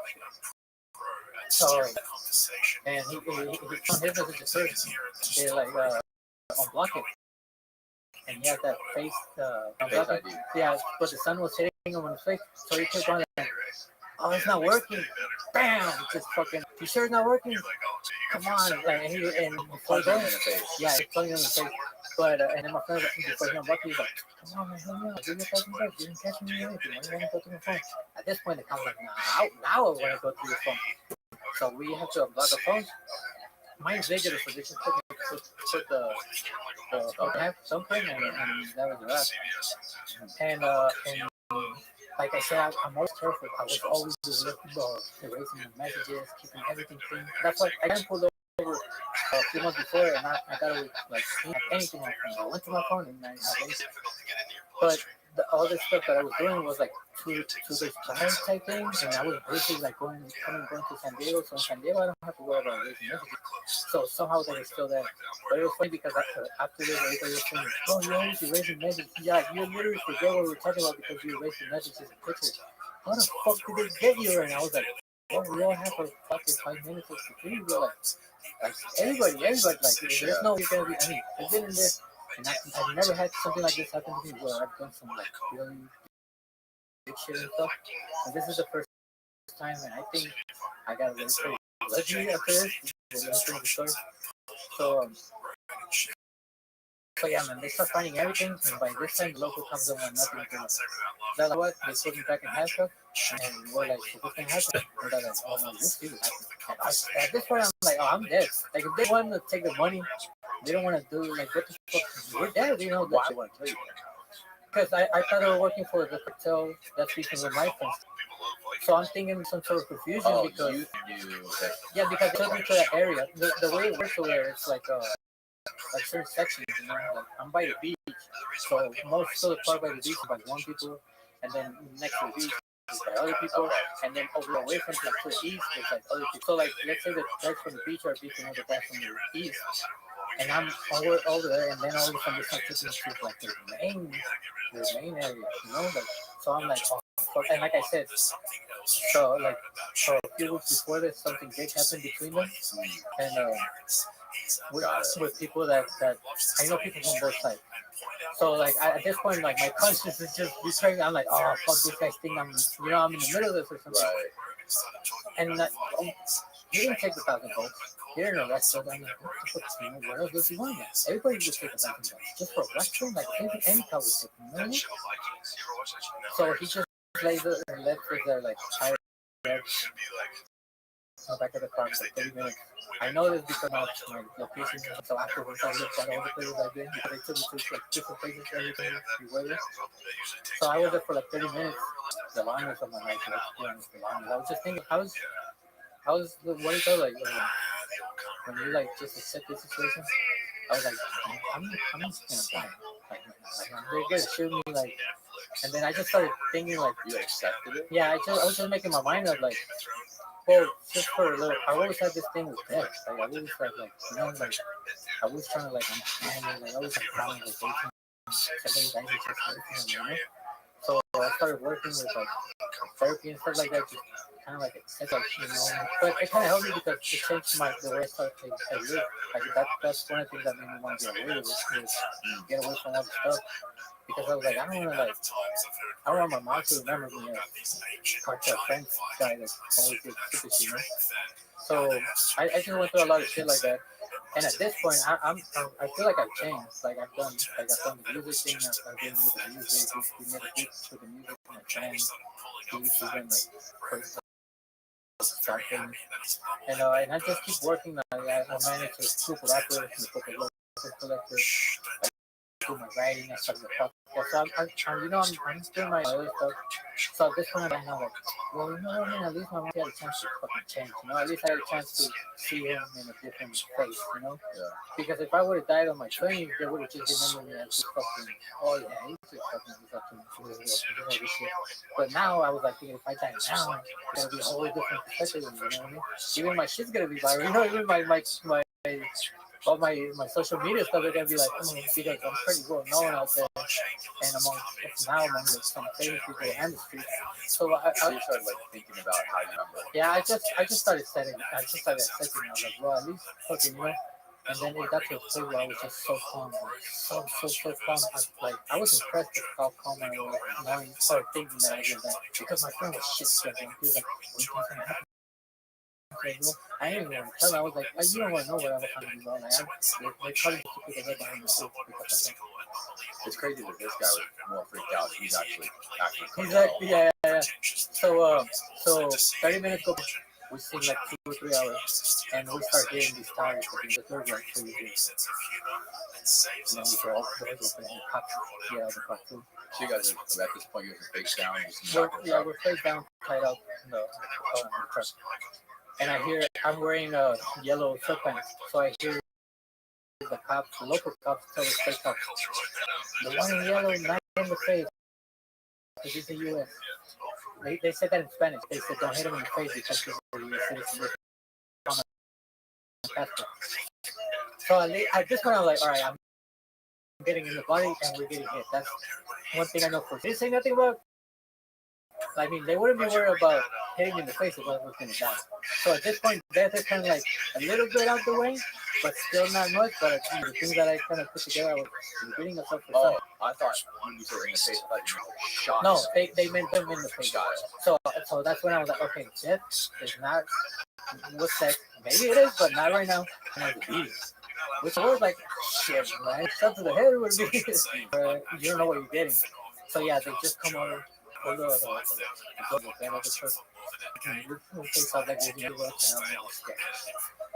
So they look at us, and at this point I know who it is because I see the state, the police, uniform, and the patrol. And they see my friend, and they're like, and I don't think he meant it.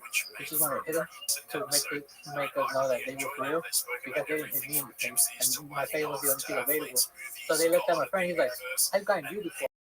Bam, bam, and they gave him a quick 1-2.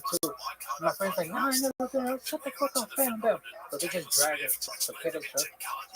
I barely stand on my feet because I had hurt my legs. I was doing a mural and I almost fell off the stairs, so I landed a little bit back. So I was sleepy. So I was fucking trying to get in the other car that they were taking. They put us in the other patrol car. Now they put us inside, not in the bed of the car. They put us inside, but put my head into my knee. And they just looked at us like the handcuffs in the back. With little, you know, fancy shit. And they just keep hitting us on the way. It's 3 cops. One next to me. It's in the back seat with my friend, me, and a cop, and 2 guys in the front, the driver and the boss. My boss was so funny. I don't know if he was like commander or something, but they kept calling him That was the guy who was and they take us to another place, and they pulled me back in the back of the truck, and they just started interrogation starts, and they start hitting us, man. I mean, they start hitting me in the body, like my leg, and my belly, my chest, the back of my neck, you know, my back, places where you couldn't really tell that they were hitting me, but it just fucking hurts.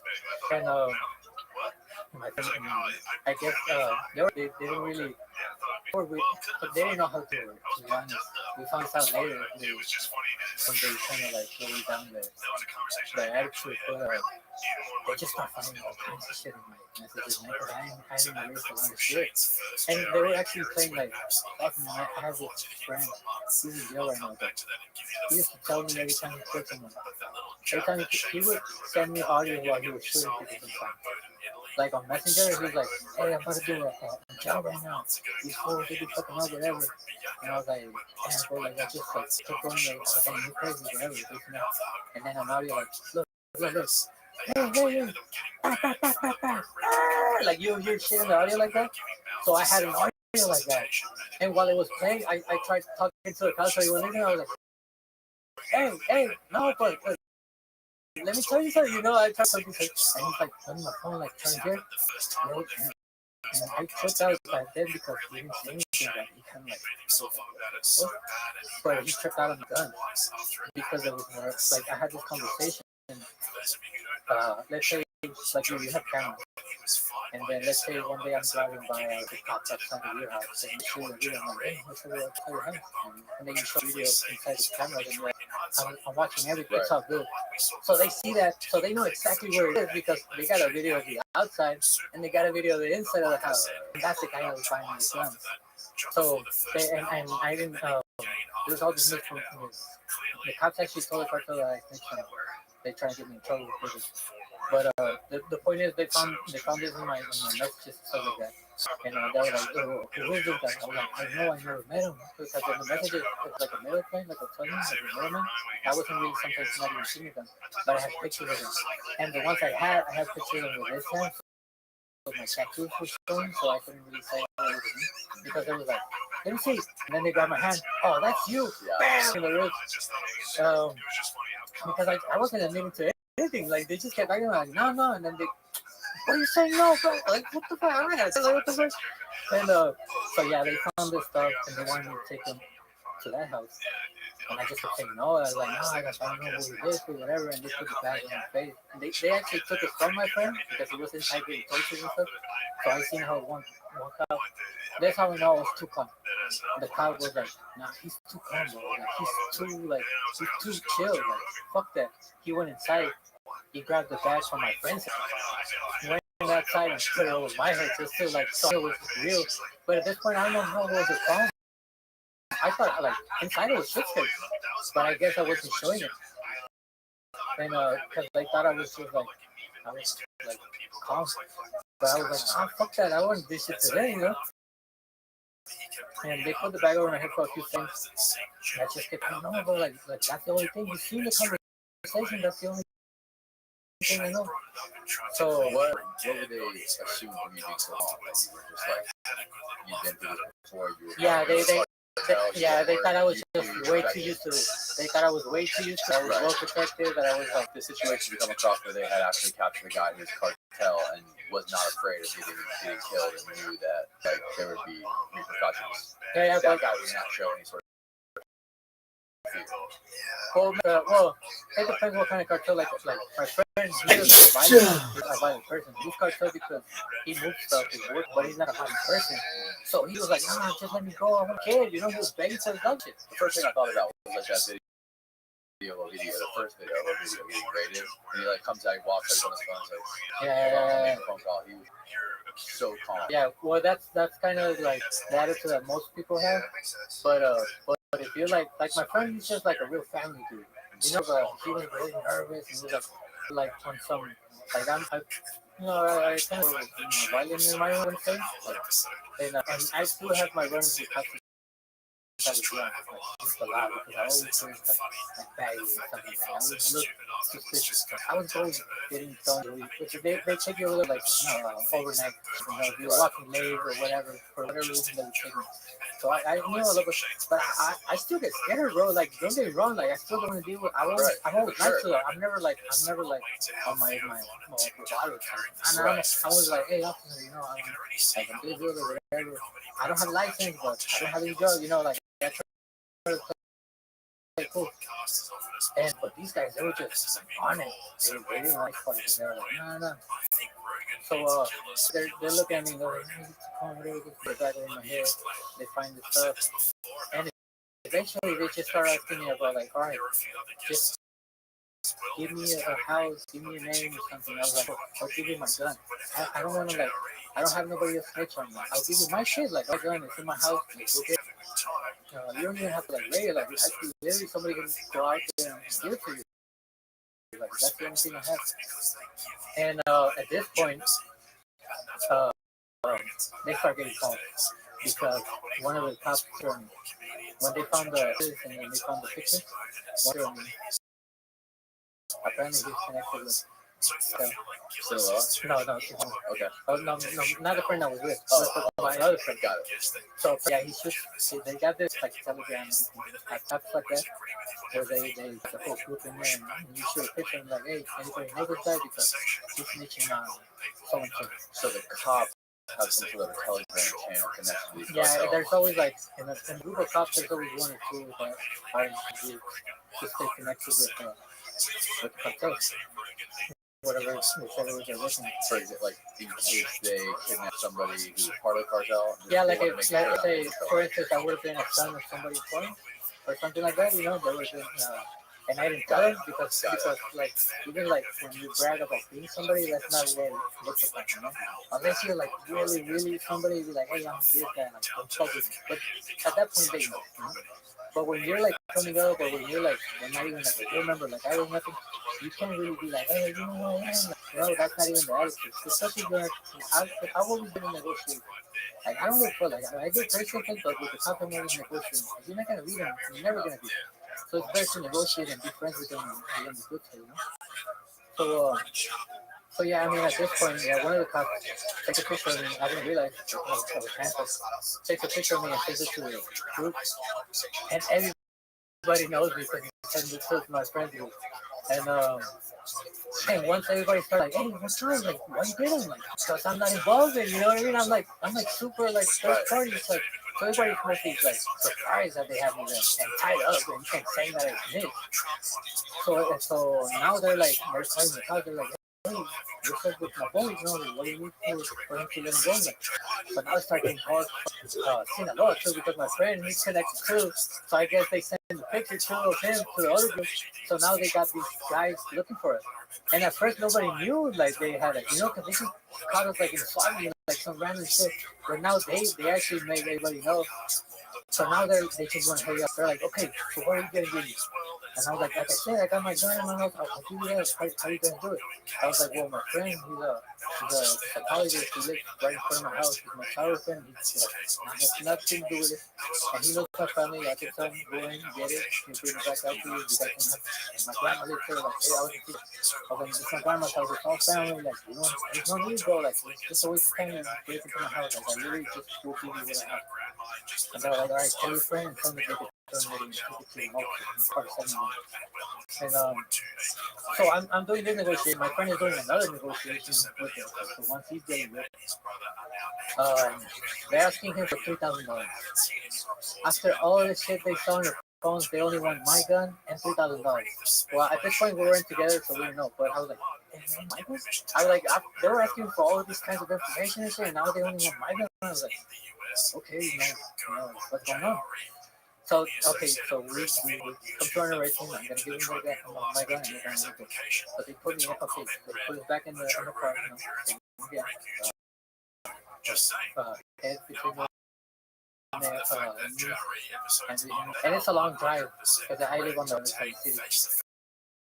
So we've been driving, and they keep going through my phone, and they're like, so what, you got a podcast with some of these famous people? So I was like, well, I've been telling you, because I've been to it. I was like, I've been telling you, music, like, I keep listening to that, and I got a podcast, and you know what, you should come too. You know, you should come and let's talk about this at the podcast. I'm set up, bro. I'm like, my head between my knees and shit, and back up and so far. And we're having like a little 5 minutes of bonding, you know, like they're forgetting I'm arrested, I'm forgetting I'm a victim, and we're just talking about like podcasting. we're talking about El Calderon. Shout out to Ed. I don't know him personally, but I was telling him like, hey, you ever seen this guy El Calderon? He's like, because okay, just going back. They saw pictures of Villarreal, when I was mentioning. Yeah. He goes way back. So the guy in charge, the cop, he's like, hey, what do you have pictures with him for? Like, what the fuck is he up to nowadays? And I was like, what do you mean? Like, you know him? He's like, I used to chase him back in the day. Like, I'm from, he mentioned Ed's team. He's like, I'm from the team of like all that type and whatever. I used to chase all these motherfuckers, whatever. And I'm like, well, you should come and talk about this, bro. Like, I was like, you should talk, because I interviewed Gordo and he's still in prison, but you should come and talk about this. And that's where I was like, you know what, Calderon? He's like, no, what the fuck is that? I was like, what you mean you know what, Calderon? And I was like, and the guy on the phone, the guy next to him was like, hey, can you type F manifesto? He's like, how the fuck you type that? I was like, put it in my hand. So I type it for him, and they're going through it. I actually texted, I know it, I never talked to him, but I actually texted it to his Instagram. Told him they're actually going through his Instagram, tied up, and we're driving to one of the, going through it, and they're like, nah, man, he's a phony, never seen him, whatever. I was like, nah, man, I think he's a real dude. Like, man, all people coming out. If I were coming to the podcast and I told you, man, I would be giving a real thing. Like, what's up, you know, when should we do it? And they were not going for it because, like, it was only like 5 to 10 minutes after we started getting close to I thought we were going to my house. When they made me look up, we were outside my friend's house. The pictures that they found, we were outside that house. So at this point, I was like, oh, yeah, we're bonding. We're just like, I'm going to give them a gun. They're going to let me go in. So then, hey, all right, shut the fuck up now. He said, baja la cabeza. I look up. And I was like, oh, shit. And I see my homie's blood. And I'm like, I don't know what house it is. And they're like, nah, bullshit, dude. What house it is? I was like, I don't know. Like you see in the pictures, like, I just was a box. I don't know. I just know because it's inside of the cameras, but I don't know what house it is. And the same cop that took the picture of me, he was the driver. He looked and he was like, well, that's the only house with cameras. So we took a picture of the house with cameras. And he sent it to the check again. And he sent it to the group. And he was like, he's snitching on this house. I don't know this. They told me afterwards, but he was like, hey, he's snitching on this house. And so that's like, oh, no, that's one of our houses. Like, don't fucking go in, whatever, this and that.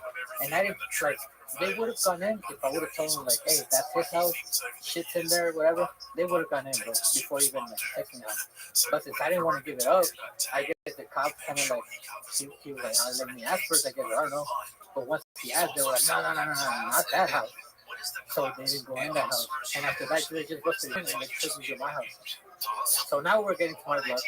I call my friend. I'm all tied up. I'm like, hey, what you doing? He's like, oh, no, man, I just on my way to Oxford get me a beer you want. Like, can you drink it at yours? Because they drink it at my, I got a little, my studio. It's like a spot, like right here. They come and chill. Like, they like to drink beer. I don't drink, but I like to smoke. So he's like, hey, I'm on my way to get a beer. Can you drink it at your house? You at your house?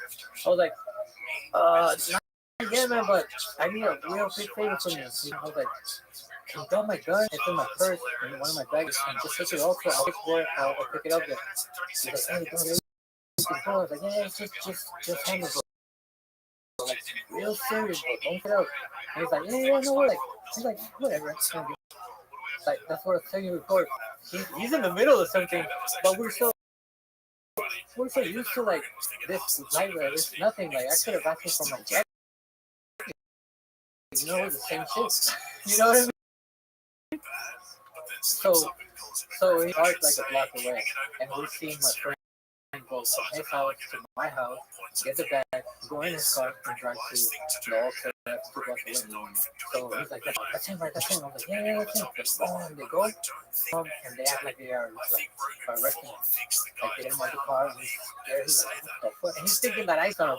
Because later on, he's like, oh, I said, listen. I was like, oh, you're fucking psychotic. You were just giving me like how am I saying? He's like, nah, listen. He was like that friend that thinks he was in the middle, like, hey guys, fucking, yeah. He's like, nah, man. But then after a while, he's like, nah, he was just fucking around. But he at this point, he's thinking like, I fucking called the cops on him or something. So they get a gun from him, they search him, whatever, they get the gun. And one of the cops was like, hey man, don't hang out with the wrong crowd. That's what you get from hanging out with friends. Like, don't be hanging out with friends. You're a good guy, bro. Like, he tries to give him a lesson. But then they get in the patrol car again, and they just start acting like they just rob somebody. Like, go, go, go, go, go, go. And the guy's driving, like, go this way, go this way. No, no, no. Turn it. No, I know this road over here. There's a lot of cops over here. Go this way. And I'm like, what the fuck? We're in the patrol car, like, running away from the cops. Like, damn. So now we're going to my friend's house because it is all the way on the other side of the city. He promised them $3,000. At this point, I don't know, but that's what he told me. So we go with his mom at a public place like Park or something. And the lady had a little money, and they let my friend go. So the guy in the back, he kind of actually, I think he followed me on Instagram because he was asking me like my social media, and I think he followed me. He was like, hey, so we're gonna let him go too, right? Asking about me, I'm all tied up and shit. And one of the cops is like, no, not yet. And I was like, whoa. Like, whoa, bro, like, you got my gun, you got the money, like, what do you mean not yet, you know? And they just close the doors, they get in the car, and they just drive off.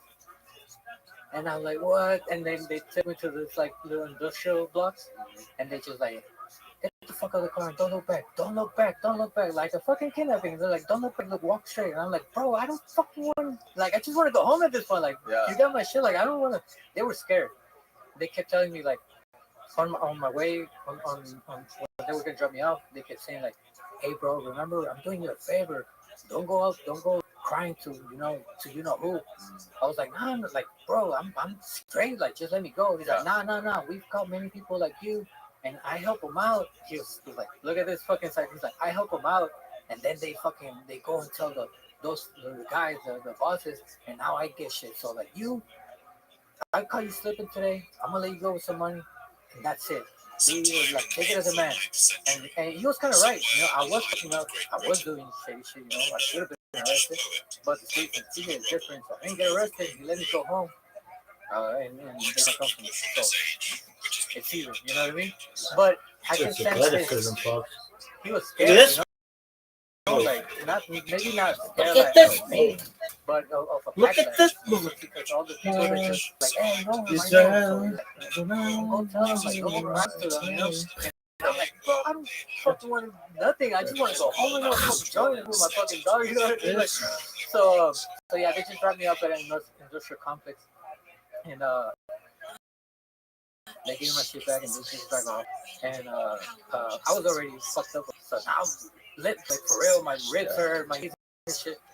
And I get my phone out, and the first thing I do, I get the Google message, see where the fuck I am, because I don't know where I am. I'm like, I'm in the other side of the fucking city. So then my friend calls me, he's like, hey, where are you? I'll pick you up right now. And I tell him my location. He picks me up, way to his house. I'm checking my phone, and it's just people messages. Like, hey, what happened? What are you doing? Like, he used to be a military. What do you say? Something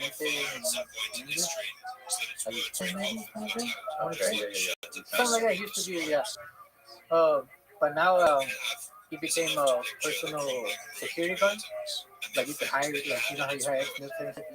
But a lot of cartel people hire that type of security guard too. So he's that connected that way with them. He has communication. He doesn't work with them or anything, but they respect him. And he has good communication. So he was saying, like, hey, this is the word that's going around that you can make some money. You could fix that shit because, you know. So I'm like, what the fuck? I'm thinking, like, okay, I thought of my shit. Like, finally, they let me go, whatever. And now I got handled with all this fucking pressure from the cartel and shit like that. The cops say you snitched. Yeah, I didn't know that. That's why. What happened? Why are they tripping? He's like, well, no, they're saying that you took him to this was it. I was like, if I would have said the shit was in there, they would have broken in. Because one time it happened to me. They caught my friend. They found pictures of shit I had in my house, and he said they were in my house, and they broke into my house and they took them. So I was like, if I would have said that, they would have did the same. Like, it's exactly the same case. I was like, I didn't say anything. I mean, that's why I got the fucking bag on my head. You know, like, and so these probably a week and a half go by of just negotiations for judge. Trying to convince them and trying to, like, because they were like, nah, funny, bro, like, I don't know, why would you lie to me? I was like, why would I fucking lie to you? Like, yeah, I could kill you if you were lying. I was like, nah, but I'm like, you know, eventually, like, the guy, the house they showed up to, the guy, he's actually my friend. Like, he's not only business, he was actually my friend.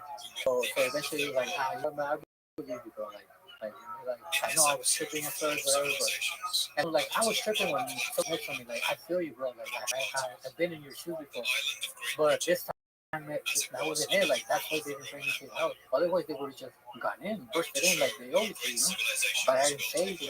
Like whatever they found, I know I fucked up. I didn't break the message. You know, everybody. Like the boss, I don't want to say things, but like the real head of the restaurant, he's like, hey, no seas pendejo, borra mensajes, like, come on, don't be stupid, erase the messages next time. And it's funny because, like I said, everybody knows, like, oh, you always erase the messages. Like, what happened that day? The cartel told you that? Yeah. Because he was in the group when they asked for me. And I've met him, like, a couple times. I've shook his hand before, and we've been, like, at the party. And I know people that work for him. I know a lot of people that work for him. So it's just this, like, familiarity of, like he probably said he knew me, but he doesn't really know me. You know, he's like, oh yeah, I know him, like you know, that type of thing. But yeah, like people next to him know me. People like on the same level as him know me too. So I was kind of like protected, I could say, that from making meditation. But at the same time, I'm now like, okay, we back you up, but now you gotta respond to us for what the fuck happened. But at the same time, I was like, what am I responding to? You guys didn't get anything compensated. Your housing didn't get raised. Like, nothing happened to you guys. You know what I mean? Like, I'm the one that picked my shit. I gave him my gun. Like, I'm the one that got beat up, you know? So, yeah, eventually it was just like a little tension the first couple of days. And then now I'm cool with my friend. You know, like, I was telling like, bro, like, I know motherfuckers that kill fools like years later. So I'm just going to trust you. And you know, like, and then you know that we're cool. But nah, like, I trust him. And I know he understood the situation. Like I said, man, the good thing is that I never get in trouble. Like the cops never have to do this type of thing for me. Like it's not like, oh, they always gotta be honest. You know, it's never. That's why when the one and only thing happens, why you have him for? Like, you know what I mean? So it seems like the cops are making shit worse down there. Yeah, they kind of are. It seems so backwards, but it's true. It seems like if they weren't there, there wouldn't be all this fucking bullshit.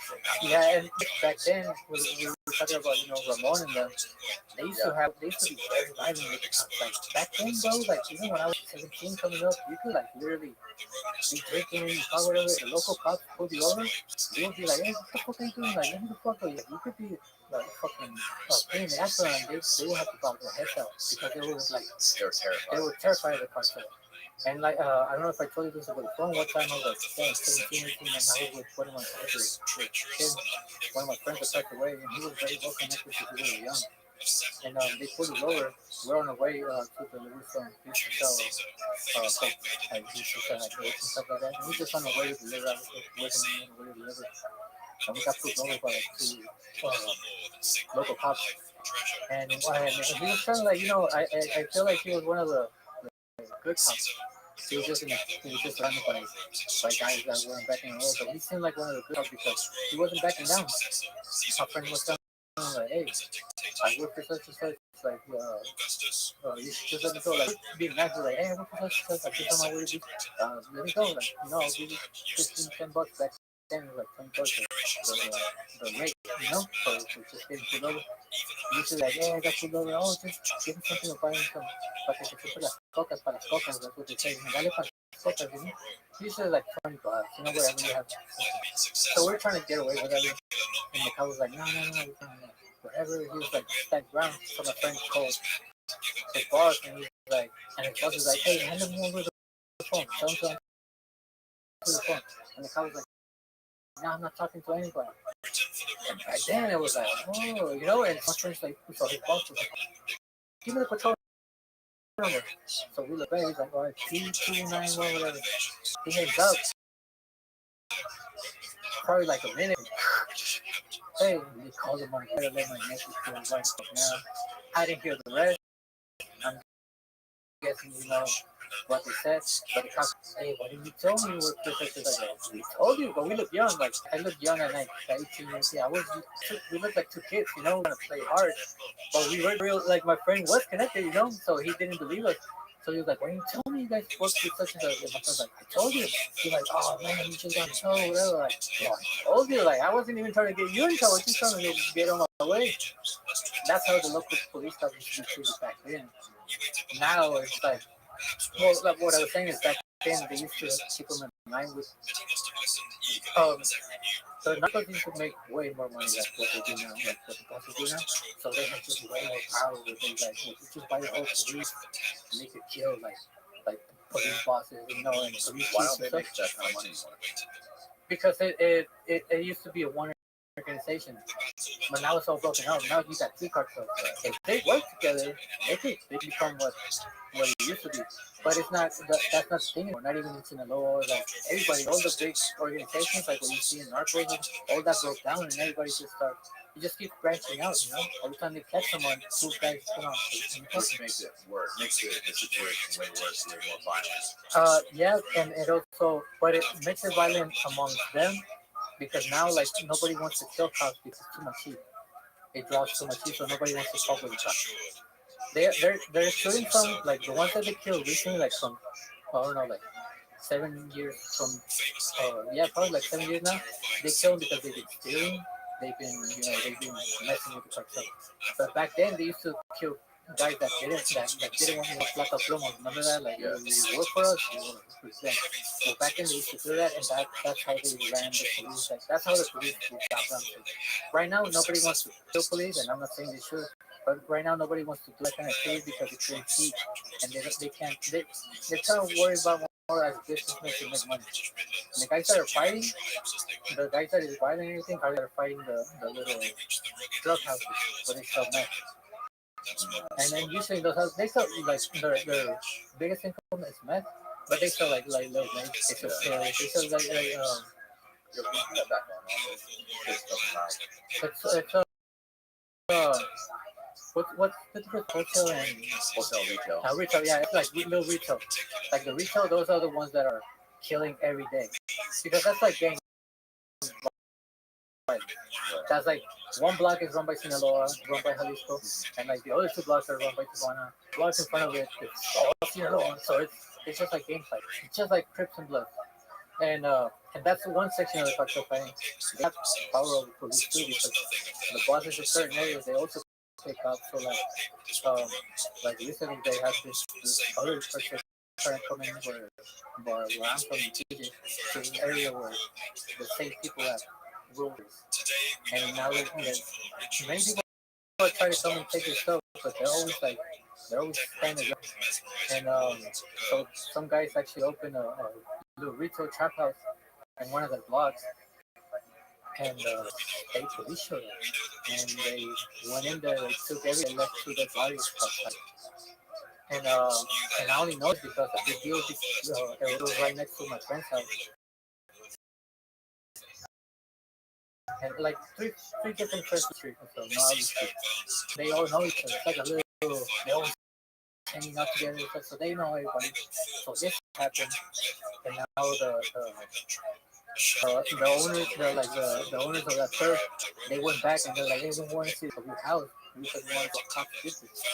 So my friend doesn't want to be in the middle of it. He doesn't want to, so he didn't want to show up, he didn't want to give up the video, so they threatened him never to kill him. So yeah, but he had his house because there's this war going on in this fucking neighborhood, and his cameras got what happened now, you know. And that's the section of the retailing trap house is part of the cartel. That's the most violent. The guys that work wholesale, it's very well known when one of them dies because most of them are pretty chill. You see them out in clubbing, you see them out. They're like businessmen. They're like you see them in parties. You see them, they're the bosses, but they're not in like yeah, they're not businessmen. So when one of them, you're like, oh shit, that fool like either became a snitch for the DA or he stole from somebody. He switched up, like like something out of that sort. But all the other like 10 kills you see doing this, like there's 10 Joes, how you call it, John Joes that you see that's just meth heads. That's just friends of meth heads, junkies and a lot of innocent people too, man. A lot of innocent. I know TJ when somebody dies, he's very well known. Oh, he must have been, something. But now, man, many people like I was telling you, like it's like we just having knowledge, we just friends.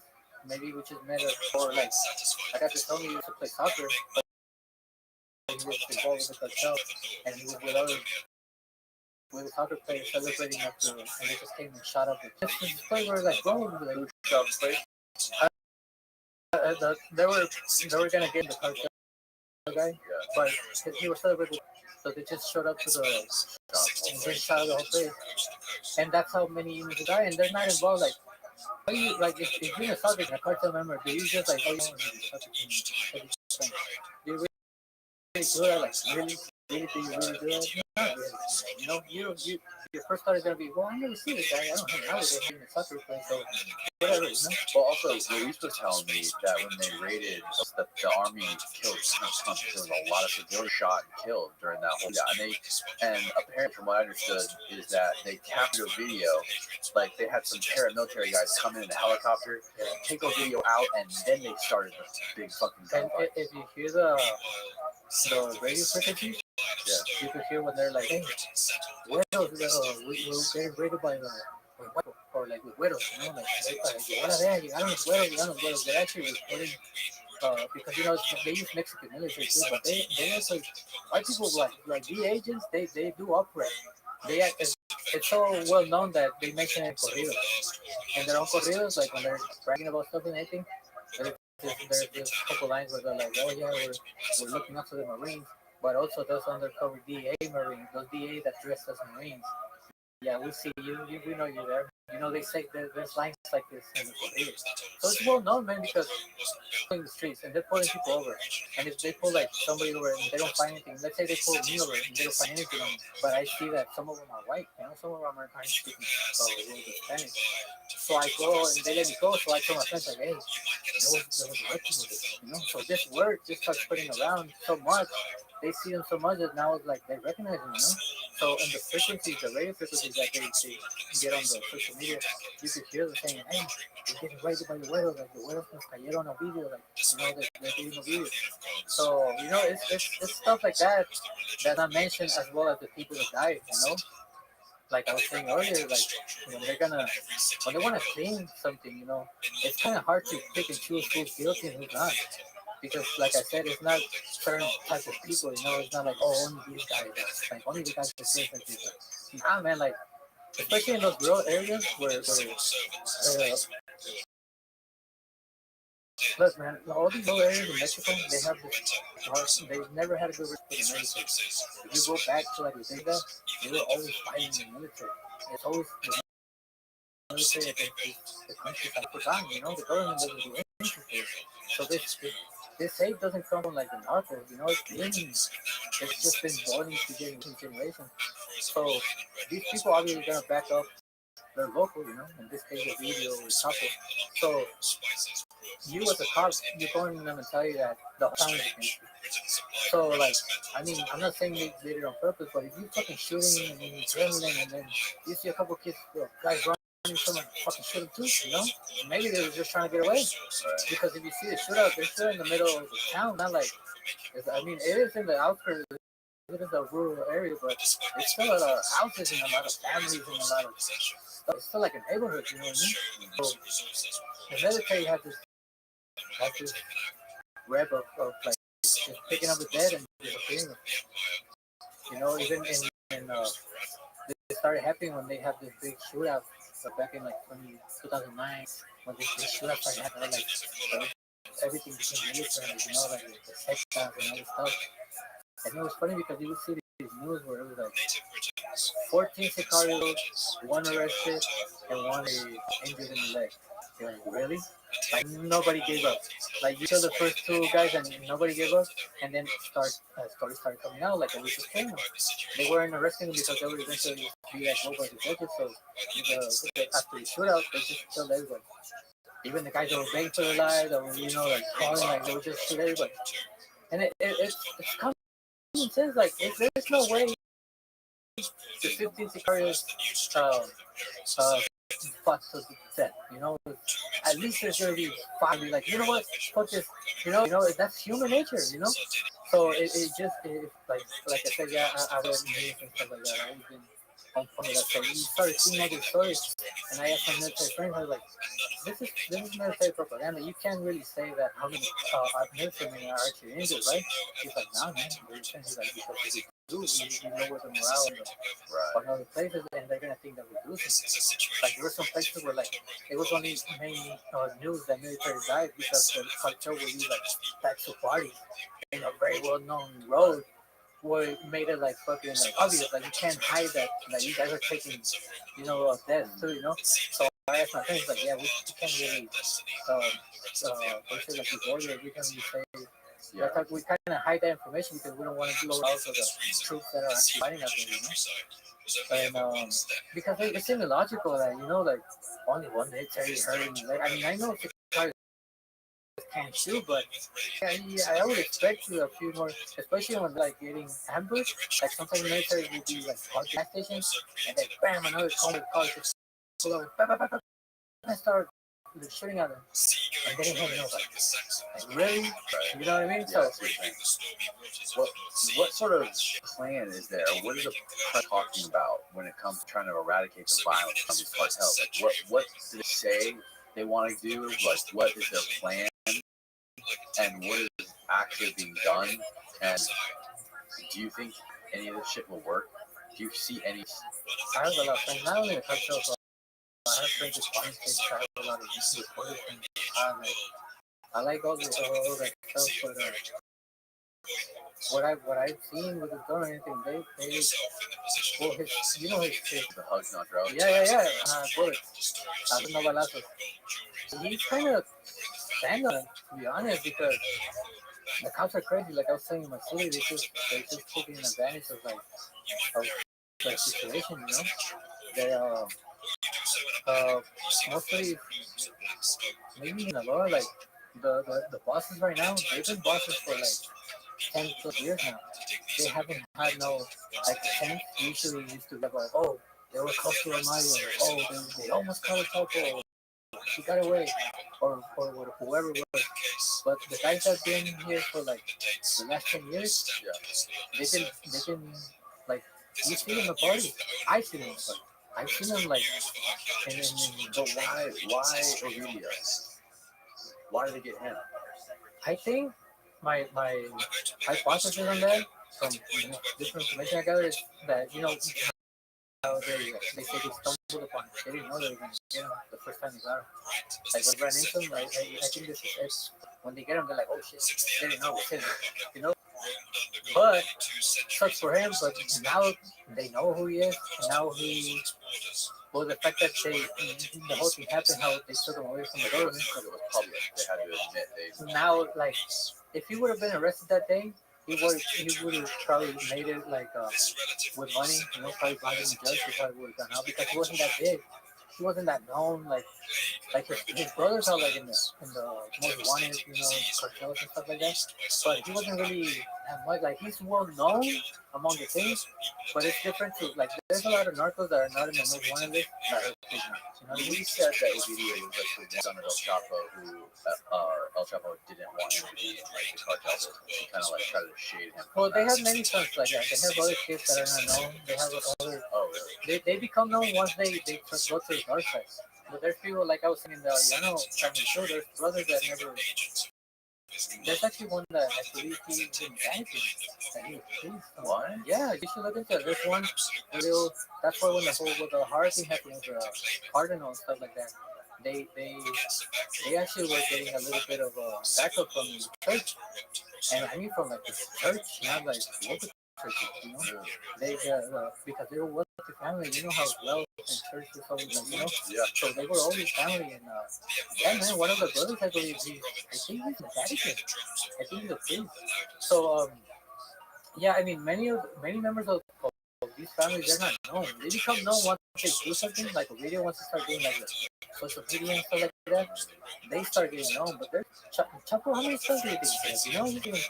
He's just fucking all these like virgins and shit, like fucking, and it's like a prideful thing for like, for older generations to like get like these like virgins, that's why, like some like his last wife is his older son, you know what I mean? Right. Yeah. So, someone just told me about that, and as well as Pablo was like a sick fuck like that too. Like yeah. Like he's And- super young and- married her. She was pregnant. She was like and 13 or something. and that's actually goes a lot in the country over there, and it's not like I'm not trying to justify it, but actually girls like want to, like look for these guys. Like if a Chapo's hosting a party, all the little girls be like, "I want to go and see if he fucking married me or something." They actually, and then it's all glorified in narco culture and stuff, so it makes it for them to think it's okay. You know what I mean? Like, Well, they're just looking for opportunity, right? yeah, but it's also this old school way of like getting young girls, like because not narcos, like nobody's getting like young girls too, and young girls are getting older guys. It's weird, you know what I mean? It's like how they back then they wanted like boys go to work and girls get married. Yeah. You know what I mean? So that's kind of the thing in those areas. It's country, bro. It's not like they got people that come and go to the city and that been out, but it's very countryish. It's very it's a rural area. Old school. Like. Yeah. And but yeah, I mean once they start getting known, it's because they jump in the like I was saying, the oldest son, Ivan. He's been into the life since he was really young. Like, I don't think he ever wanted to be like, I don't know, but I don't think he ever wanted to be like a straight up because him and Mayo's older son, they were basically, I feel like they were teaching him to take over the people. You know what I mean? That's why they got so powerful. Like, Ivan is very powerful, and then Mayo's son, the one that became the fourth, he was very powerful too. Like. And there's sometimes where people take charge that you're like, yeah, people don't. He's in charge, but people don't respect him. Well, these guys, they are love, they like him, they like him. So they got the whole thing to be the boss. So like him, he's always been in the spotlight because he was the son of a Chapo. He was older, he's known parties and everything. He went to jail for 2 years, I think. And then he got out and he's never been arrested. And he got out in like, I want to say like 2007 or something like that. He wasn't in like 3 years. And they say that, oh, okay, I remember, I remember how this works. They said in the street that, how Chapo went to war with his cousins, the Tornadoes, I don't know if you heard of them. They used to be like this federation, but they broke up. Once we used to back up with Chapo when he was young, stuff like that. So when Chapo gets out, everything. But the guy who helped Chapo escape the first time. No, I think you're talking about Shadow, the guy that came into the too. Yeah. Yeah. No, not him. This were actually other side of the cartel that was really strong. I don't think maybe you've seen the picture when the military killed him. They just killed his body with bullets. But just the other section, it was just like another version of another Chapo, another Mario. But they were called Trevor was son, and Arturo was son. And they were the same, but when Chapo got out, they started like beefing, and they said, they knew the word in street, it's not nothing that I'm thinking. But they said that Chapo turned one of them in so that his son could get out.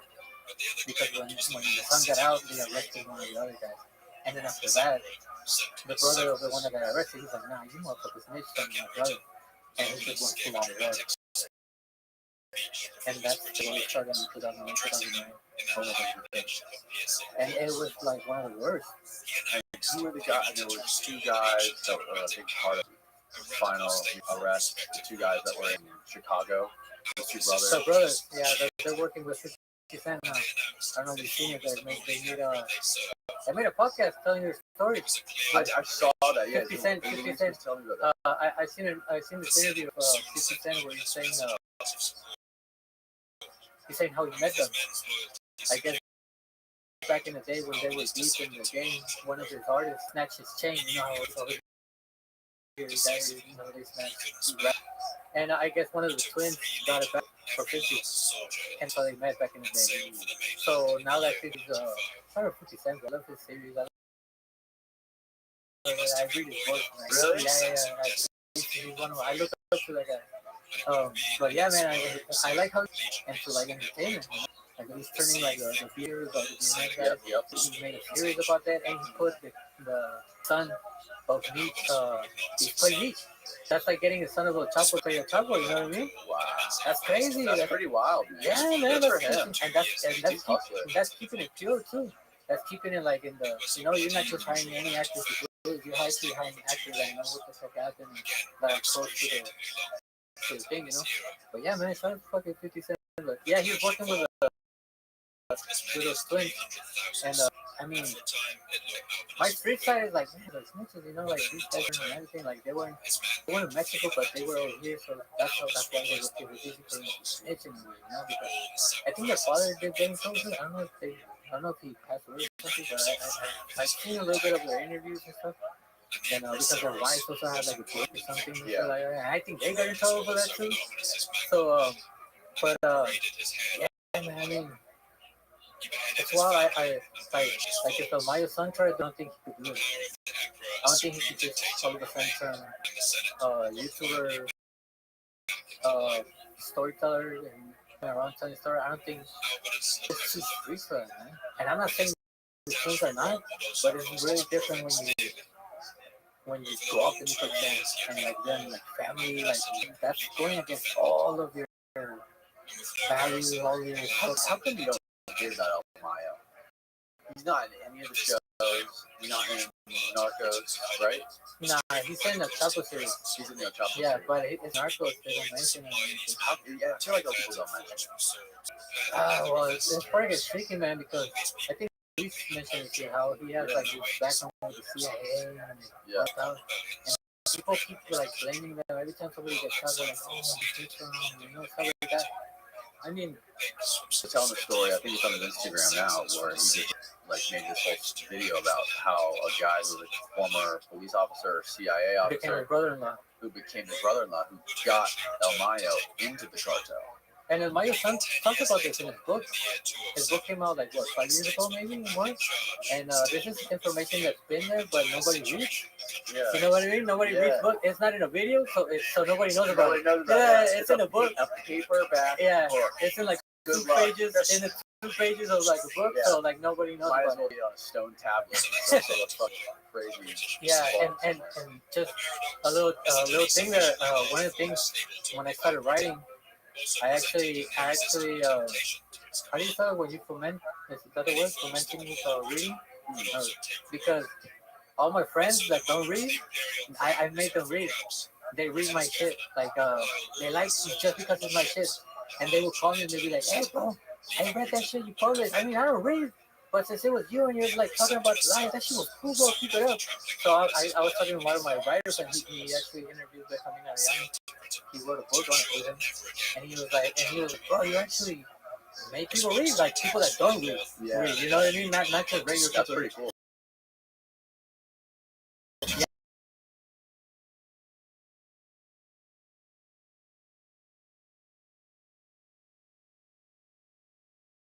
So it would be like a shootout, and they did 24 to 27. And now I have them reading in my studio, like fools that would never pick up a book, bro. They were reading and they'll be like, oh, well, find me another one. Like, and then now I would have to find them another, like, shootout or something, But yeah, man, most of the people don't read, so that's information about the CIA wrote in his book. And I mean, yeah, he has this background. Oh, that's in his book. Yeah, his son talked about it. You haven't read the book? I have not. Oh my God, no, you're missing out. He actually, I think in the book he talks about how while he's arrested, he calls his dad while he's with the DA. He's like, you know what? I think that's when it sounds like he's gonna tell his dad's like, yeah, do whatever you need to do. Like, say what you need to say. Like, you do what you need to do. That's when you say that. And the way he tells in his book, it just sounds so fucking like living like in What's the book called? The Traitor. The Traitor. He wrote it himself, and it's the cover. It's him with a clown face that he drew himself. His own face. He himself. He drew himself. I don't know if you can find the cover. Where is he at now? What is he doing now? Well, he's probably living in one of those random cities in the U.S. where they live in the U.S. Like he's got some sort of witness protection. Well, he testified against the couple too. He testified against everybody. Oh, that's his book, The Traitor. No way. He drew that himself. His attorney contacted one of the most. Oh, it's on audio. There you go. Yeah. his attorney contacted one of the reporters in Mexico. I don't know if you heard about her, Annabelle Hernandez. Yeah. Well, his attorney contacted her to talk about the book, and they became. I think it's over 5 years of writing the book. She kept talking to them and the lawyer and stuff like that, and she's the author of that. And yeah, man, I mean, that's a really good read. That talks about the whole background on Mayo with his son is telling about it with his dad's authorization. Like he's really telling the book how he called his dad while he's with DA. Are there any interviews of El Mayo? Yeah, it's only written though. They never released the recording. No recording. No, but there's pictures where you never heard about this interview? No. There's this really famous magazine called The Cecil. I don't know if you heard of it. And I believe it's one of the founders, if not the founder, he's aware of it. He was like a really respected journalist. And I guess Mayo admired him. And he reached out to him. And he was like, yeah, I want to do an interview. So this guy, there's a picture of him. I don't know if you can pull that up too, because his name was Julio. I'm forgetting the name of the journalist, but Julio something. And he took a picture with Mayo, and they talked. I read it. It's like 2011, 2012, I think.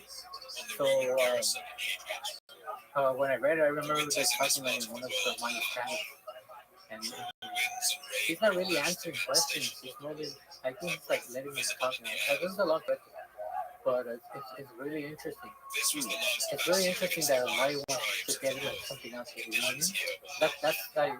That's something that I was saying. He's like, hey, how do you know when We're getting older. Maya? Yeah, he should be really old, man. I heard he's sick. I think diabetes or something like that. I don't know, but I mean, he must be. He's old and all the stress, bro. Like I was talking about the stress of flying, like you know, belly hurts and like all this stuff. Just imagine knowing every day, every time you wake up, that there's tons of people looking for you, and any tons, literally, like enemies, military, and Interpol, like DEA, all those people, like your head is worth $20 million. Imagine the stress of that for him. Yeah, 20 million? that's why he has a correo. He's like, they're offering $20 million for me. I spend that shit. That guy's gotta be worth billions. And his correo says he spends that on the horse. Oh my. It's like 20 million to get me, 20 million on the phone. If that's that bar, it's not a rap bar, bro. I don't know what the fuck it is. And coming from the guy, you know, I mean, I know he didn't write the correo, but he had to authorize it. So, you know. So yeah, man. What makes the most money for the cartel right now? Well, illegal immigrants right now with the right now they're going for like more than any drug. Not more, but it's a good money because they're paying like 20,000 for people. Like if you were trying to get across, you will pay around $15,000 to $20,000, and that's for one person. And that's not like, I could put some people in the trunk and just drop them off in San Francisco. That's my 40 bucks right there. How has that shit changed since? And what was the difference between when Trump was president and now that Biden's president? Because I'm talking earlier, and obviously the relationship. Oh, that's a picture. Yeah. Oh, that's the journalist. Yeah, we just there. Yeah, that's me. That was a long time ago. Huh? Yeah, that should be like what 2009? I mean, 2009, 2010. Yeah. Oh wow.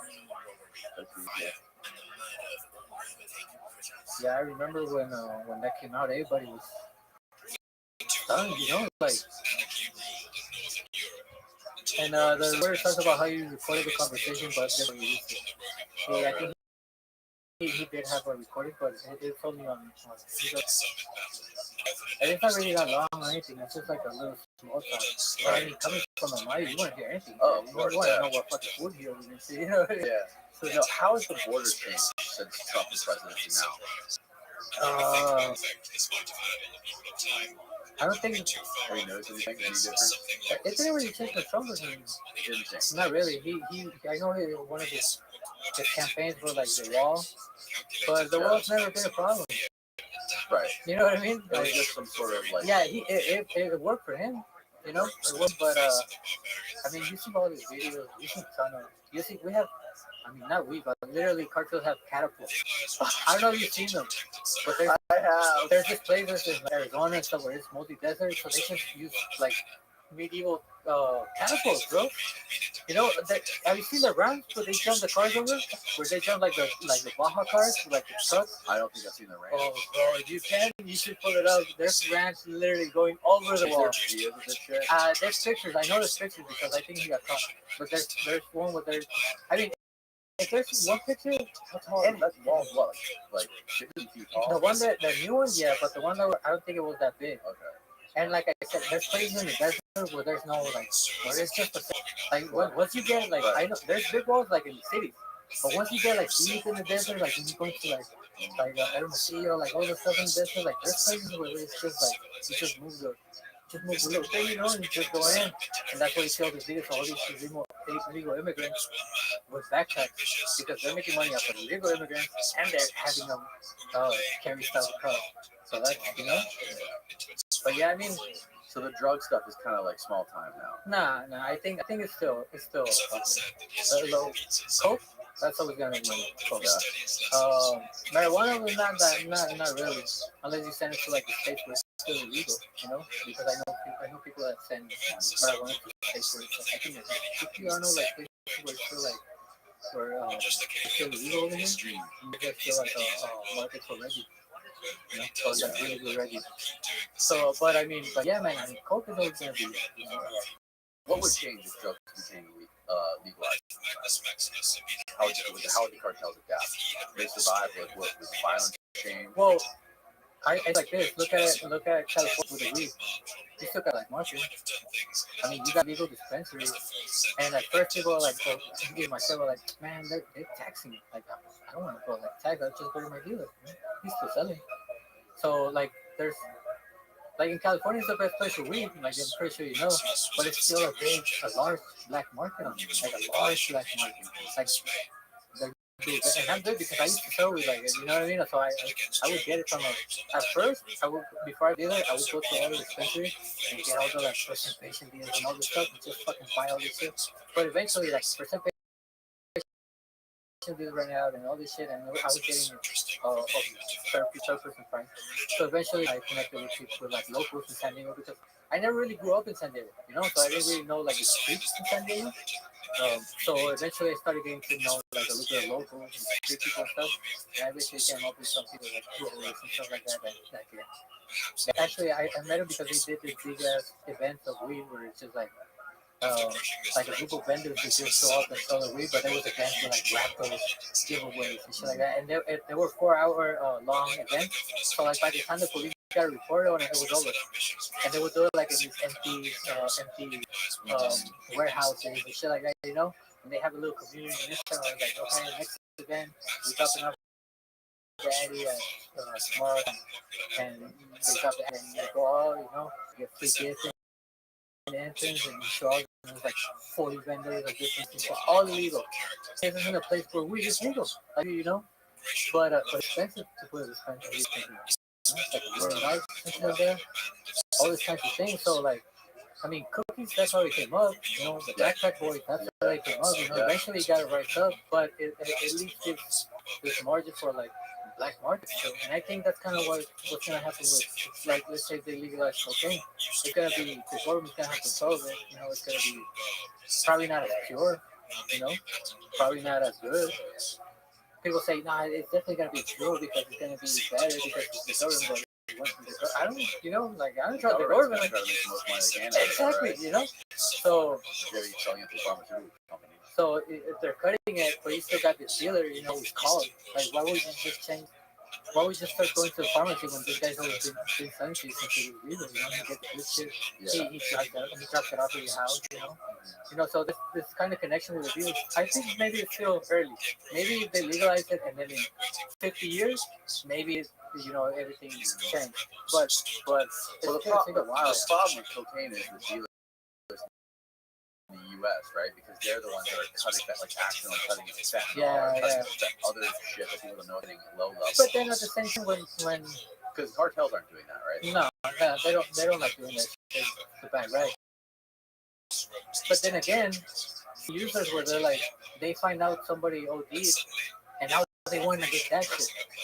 You know what I mean? It's also like kind of the user's fault too, where instead of being scared of like, oh, GOD, like I'm not buying from his dealer, they go like, oh no, where do you get this shit from? You know, they want the strong shit because in their mind they think like, oh, he died, but I can't handle it. You know what I mean? Yeah, that's crazy. And Things like that. They're like, I want this shit. I want to be working down when I'm exactly, and it even becomes a joke when I see like there's this famous video of a rapper passing out from a dab, where he couldn't handle his dab, so he just like fucking coughing and just passes out. And me and the homies were like, I want to get what he, you know, but it's the addict mentality, I think. You know, where you think like, oh, it's that's too good, but he can handle it. I can handle it, you know. So I think that's what fucks up also because instead of the users being like, hey, no, like taking care of each other type thing, no, they want the shit that's killing people. You know what I mean? And it sucks because if let's say you're a dealer that's cutting your shit with fentanyl, and one of your clients died, but you keep getting more clients, you're not gonna stop. You know what I mean? You're gonna be like, oh, Mexican cartel don't know what the fuck they're doing. Yeah, put fentanyl on this shit. You know what I mean? So yeah, man. I mean, I know it sounds like a cliche, but it's also a very lack of education on drugs. Because I remember when I always liked to read everything. When I was young, we only had one computer in my house. You have to be like off the phone to use the internet. I would research like I'd be on my friends, and when I started like some of my friends were doing coke really young, and I didn't do coke until I was like 19. But some of my friends were doing like really young, and I was like, you know, like I kind of was like a mama's boy. Like I was raised by my mom, like well, but I became a bad boy. So all these things like marijuana, I kind of thought it was cool, and I researched it. I was like, what is marijuana? Like when they taught me how to use Google and other things, they taught me how to use Google and ask Jeeves back in the day. Yeah, I remember. Yeah, so I would type everything, bro. I love research stuff. So I would research like, what are these drugs do? What are these drugs do? And once I Google like meth and coke, and I'm like, ugh, what the fuck is that? You know, like I don't know that shit. Eventually, you see people doing coke all the time, where you say, that's whatever, I do fuck. And it wasn't really my thing, like I was saying earlier. Alcohols are not my thing. I was like, weed, so that. But it was just all over. Everybody's doing it. Everybody's drinking and having fun. And it's just like, whatever, we do a couple bumps. Eventually, you become a cokehead. You know, you're doing this shit every weekend. And you think it's just socially, but now every weekend I think you want to do it. Yeah. You know? And other drugs that really cause a lot of trouble, and I want to speak on this, especially I was thinking about this before, or actually the legal drugs. Like, there's this drug, I don't know what do you call it in English. It's Ribotril, or clonazepam. It's No, Klonopin? no, clonazepam. Clonopin? Or Ribotril. I think they give it to people that have seizures. It's a downer. Epileptic people? Yeah, like I think it's like a downer. It just people take it for anxiety. It's like what's the other what can you name something like Valium, Xanax? It's something around that. Not as strong as Xanax, but it's something like that, and it's legal. It's like a rare thing. Like Legal in the U.S.? legal everywhere. Okay. And but this is one of the hardest things with drugs because it just blacks you out and you don't remember anything. And So they do that like when they go out and like commit murder. yeah, literally we popped two with a coke. That's the little combo over there. Yeah, it's the thing that with coke it hits faster, but it's just you feel the gas deteriorating in the pills, so it feels like you're getting much behind. It's just the same. But yeah, it's kind of like Xanax, bro. You know how people pass out on that and they just don't make black out and they're like, oh, I woke up with a like that. Well, these are very much used by cardios and by like regular people. And like regular people are like I know a lot of the well, yeah, but you don't take it, you get all irritated and you fucking hitting your kids and shit like that. That's like meth. You know what I mean? What's the difference, bro? And people, like I said, I have friends who commit a crime, they talk that, they're in the coke and they smoke maybe a little J,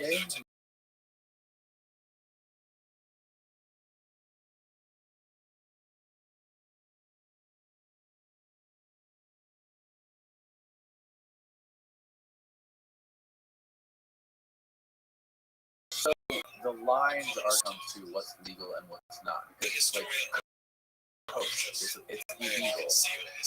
We have fucking Adderall and all these other things that are one molecule away from being pure that are on Adderall every day. And I feel meth is worse than coke. If Adderall had coke, I don't think it would be like as strong as it is. Because coke is not really that. I don't feel like it's that strong as meth. And that's something else too. I really hate meth, bro. That's something that like I have close people like family members and stuff that can't get over the addiction to meth. And it's one of those things where it just sucks because like I tell people like at least heroin, at least it kills you. You know what I mean? At least you're fucking ODing one day and that's it. But meth, it keeps you alive forever. What is the difference between? I've never done that. What is the difference between coke and meth? Well, meth is Like I know what the difference is. Like I know what the actual difference is between two drugs, but like what is the experience? well, the part about coke is that it comes from a plant, so it's kind of natural. You know, it's mixed with other stuff that get the what do you call it? The ingredients, the ones that you want to get out, to get them out. But meth is straight synthetic. Meth is straight fucking medicine. Meth is straight pills. Meth is cooked up. it's all. It's just. It's the word. And What it's is like a high? Like what's the difference between the high, getting high off meth and getting?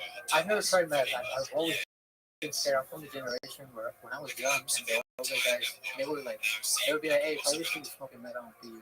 And then just seeing them, bro, like seeing them, I was like, I don't want to look like that. Like, Yeah, no, I I've see seen stoners. Breaking Bad. Yeah. Like, I remember I used to watch like the first movies I kind of saw marijuana in it. It was like Friday, you know, like smoking and stuff. So you see like it seems fun. Like for me, like I love listening to music and chilling in my room. So like with a joint, it seemed perfect. You know what I mean? It kind of seemed like a vibe. But I seen like the meth heads and all these other fools, like, all dirty and like all scrubby shit like that. Yeah. That's the heroin. Heroin makes them start themselves. And but yeah, I mean, there's people that mix it. There's people that like do meth with heroin, and there's people that one of my friends, he said he injected one meth and heroin. He said it felt so good. He said it was the best. Yeah, they like stretching themselves, like getting high on the upper and taking the downer and He riding. said he ejaculated. What? Yes, he said it even hard. He said he was literally like fucking like all fucking on heroin. You know how they get all like all folded up. And he said that he was feeling so good, and then when he got back to his senses, he was all stained up. Whoa. And he said that was the last time he did it. He did meth, but he never did both. And he said that time that happened, and he was like, nah, fuck that, that's too good. I mean, he got shot like 2 years ago, so rest in peace. But he's one of the guys that at first he tried bullying me in jail. Then we became really good friends after he tried bullying me and he thought he couldn't. We became friends. And when I got out, I tried looking for him, but they told me that he was bad in drugs, and then they found him dead one time. But yeah, like I was saying, I least other drugs kill you, man. Meth just feel like a zombie forever and ever. One of my friends' dad, the doctor told him bro, don't stop doing it. You stop you dying. Like they literally, like your body is so like used to this that you wouldn't take part of the withdrawal. Your body wouldn't. Yeah, it would kill you. Like just keep doing it. Bro, that's fucking. I mean, I hate that drug, man. That's one of the drugs I've never tried. I've lost friends over it. Like I said, it was a family members. I just get lost into that, man. I think that's the worst. That's one of the things, like, if I was ever like in charge, like a president or something, I would be like all the Adderall and all that shit. I think it's. When I was in a couple years ago, I was in Puerto Vallarta, and when I went down to like the streets and I was like riding around, I noticed on every corner there's like these little pop-up pharmacies with all the fucking drugs you could possibly imagine, and They they got were a all list. like knockoffs. Have you seen the list? I was telling Luis because he wants to do a story about it. And I was like, look, you just exit the United States walking and just walk to downtown Tijuana. It's like a couple miles, but you're going along like places and stuff, so it's not that long of a walk. But you see all these pharmacies, sign in the front door with Cialis, Adderall, Valium, all the good shit, you know, all the good shit advertising there. Like, not fucking advertising fucking, I don't know, Pepto or nothing else. You know, they got the shit that they know the Americans are coming from. Who is making that shit? 'Cause it's not the real. It's not the actual like brand pharmacology stuff. It's Well, like it's not really hard to make pills. Do you see how they pills before? Like how the ecstasy pills and stuff like that. It's not really that hard, man. I mean, So, but who is doing that though? The cartels? it's kind of hard to ask because I don't think yeah, I've never gone down that route. To be honest, I mean, because I'm guessing they have to get it from somewhere. Maybe the supplier. I don't know how it works for like pharmacies. I don't know like the owners in charge of putting together the suppliers. I don't know if the chain of pharmacies already has it. I don't know if they know what's going on or only the supplier. You don't know. I don't really know. But just think of that. It's not that easy to do. It's pretty easy for anybody to do it. You know what I mean? Any cartel member that buys a couple pharmacies, you could do that shit with one pharmacy. You know? Just fucking like some fake Cialis or I don't know what they call it. What are the other ones? The Adderall and all that. Yeah. You know?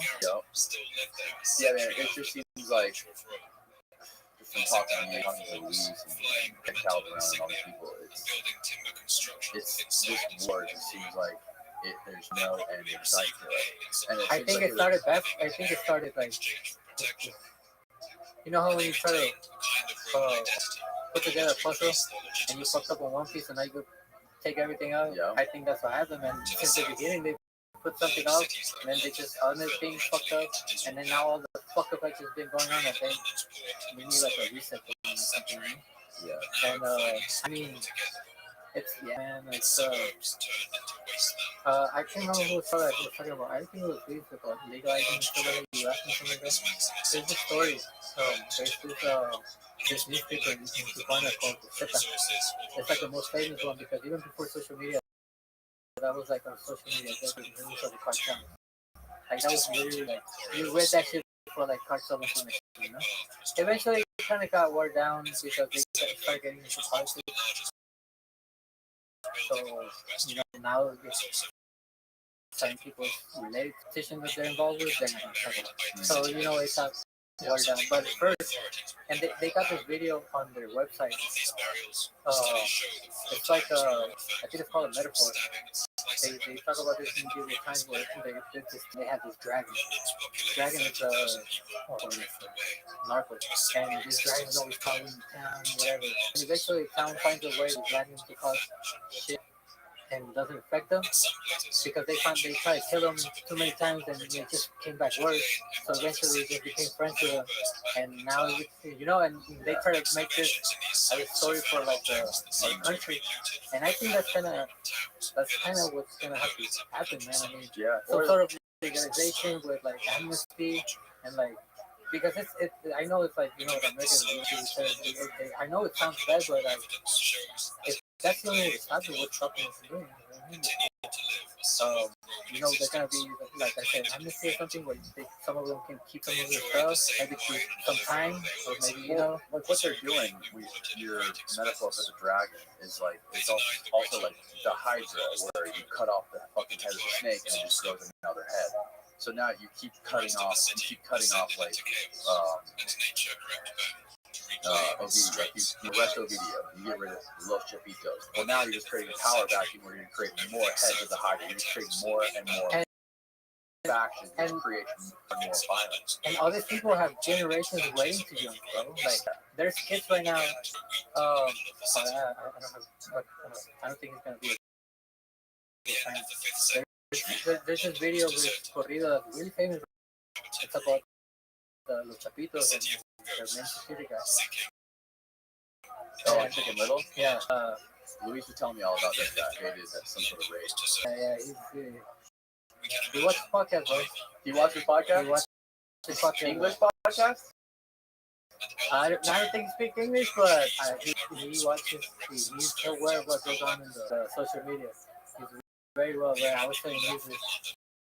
And but yeah, there's just a reel about him right now that it's so popular. There's big kids in like school buses and field trips. Like if you know how they go, you go. Well, now it's like you know they're singing corridos, man, everywhere. All these kids, like I mean, them, don't get me wrong, most of them they see it as what it is.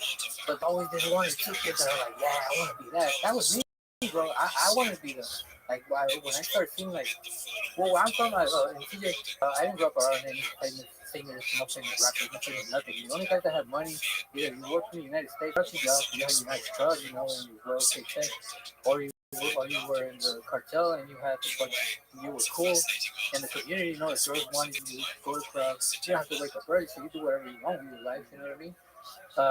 So yeah, man, I kind of, I want to be that too. Yeah. And when you see guys that have money too, they're driving sick cars. Yeah. You know? And at first you don't see, well, even if you see the fact that you're like, yeah, I want to be a bad guy, man. I want people to respect me, I want to, and then, and that's, there's all kinds of shit growing up like this, you know. That's why when I started with my friend that he became famous and stuff, and he's just from a hood, just like mine.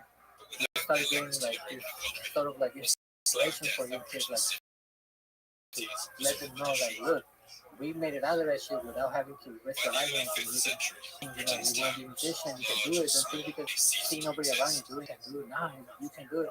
So me and my friend have this kind of like, we started this shit into, you know, he sings corridos, but he has a lot of songs that are not corridos. He was talking about how struggle to become where he is. You know, kind of like the narco story, but in the legal way. You know what I mean? Yeah. So we started this little wave, and now it became more popular because now you don't have to be an artist to listen to something, but you can relate, you know, to just so people that is in a struggle, like rap, you know, it's just so you can listen to a rap song and you relate to the rapper and everything about the struggle, how he had to sell drugs to get by. Now he doesn't sell drugs, now he does good, you know. So it's the same story. We actually, that's actually, I love rap, so I told him, I was like, look, rap is good for you because you got the swag. We started a whole trend. So yeah, man. I mean, now CJ has a lot of famous people. Now we have famous boxers that became popular because there's always been like sports and stuff. But if you're not into it, you don't know about it. Now they're famous because of social media and because there's everybody just trying to like make a change too. You know, there's a famous painter that he paints faces of like our famous people from TJ or it's just any Mexican in like bridges and stuff in TJ. So now you drive around and you see like all these people's faces. And they're not like narcos or anything. They're like UFC champions, you know, Brandon Moreno. Yeah. It's for TJ. It's phase in bridge, big as bridge. And just like there's like different, I think all this movement started and now there's a lot of good inspiration, you know what I mean? Because the narco was always a cultural, it's nice, bro, like I told people I love it. Like, I'm still, I want something else. Like I'm passionate about things too. Like I'm passionate about music. I'm passionate about it. Like that moves me too. So now that I want to like do some more family and want to get on the way, like it's not taking me what do you call that? It's not hard for me to give it up, you know, because this I'm passionate for music. But if once I but once I talk about that shit and everything, I'm passionate about that too. It's like because I grew up in it and this the culture and everything. I know it's fucked up and I know it's all this I've suffered but death I cut from everything. Like I still do. So my uncle he passed away last year for being in the wrong place at the wrong time. He was a real hard working man, but on the weekends he liked to smoke a little bit of meth. And he was a meth head. He was like right after work he would go he did some different work in the shipyards in San Diego. Got up for work on Fridays, went to CJ, stop before going up to his house, you know, hit, and then go home and do the family. But on one of the stops at the trap house, some guys came in and they thought he was from the Sinaloa cartel and they shot him.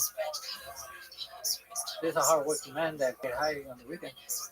You know what I mean? If it was legal, I'm pretty sure like he would have a safe place where he could get high, you know. But like I said, if it became legal, it's gonna take years for the program to everything get together for the black market to shrink and everything. So yeah, man, deaths like that, like that's one of the worst deaths I've suffered recently. He was like my brother.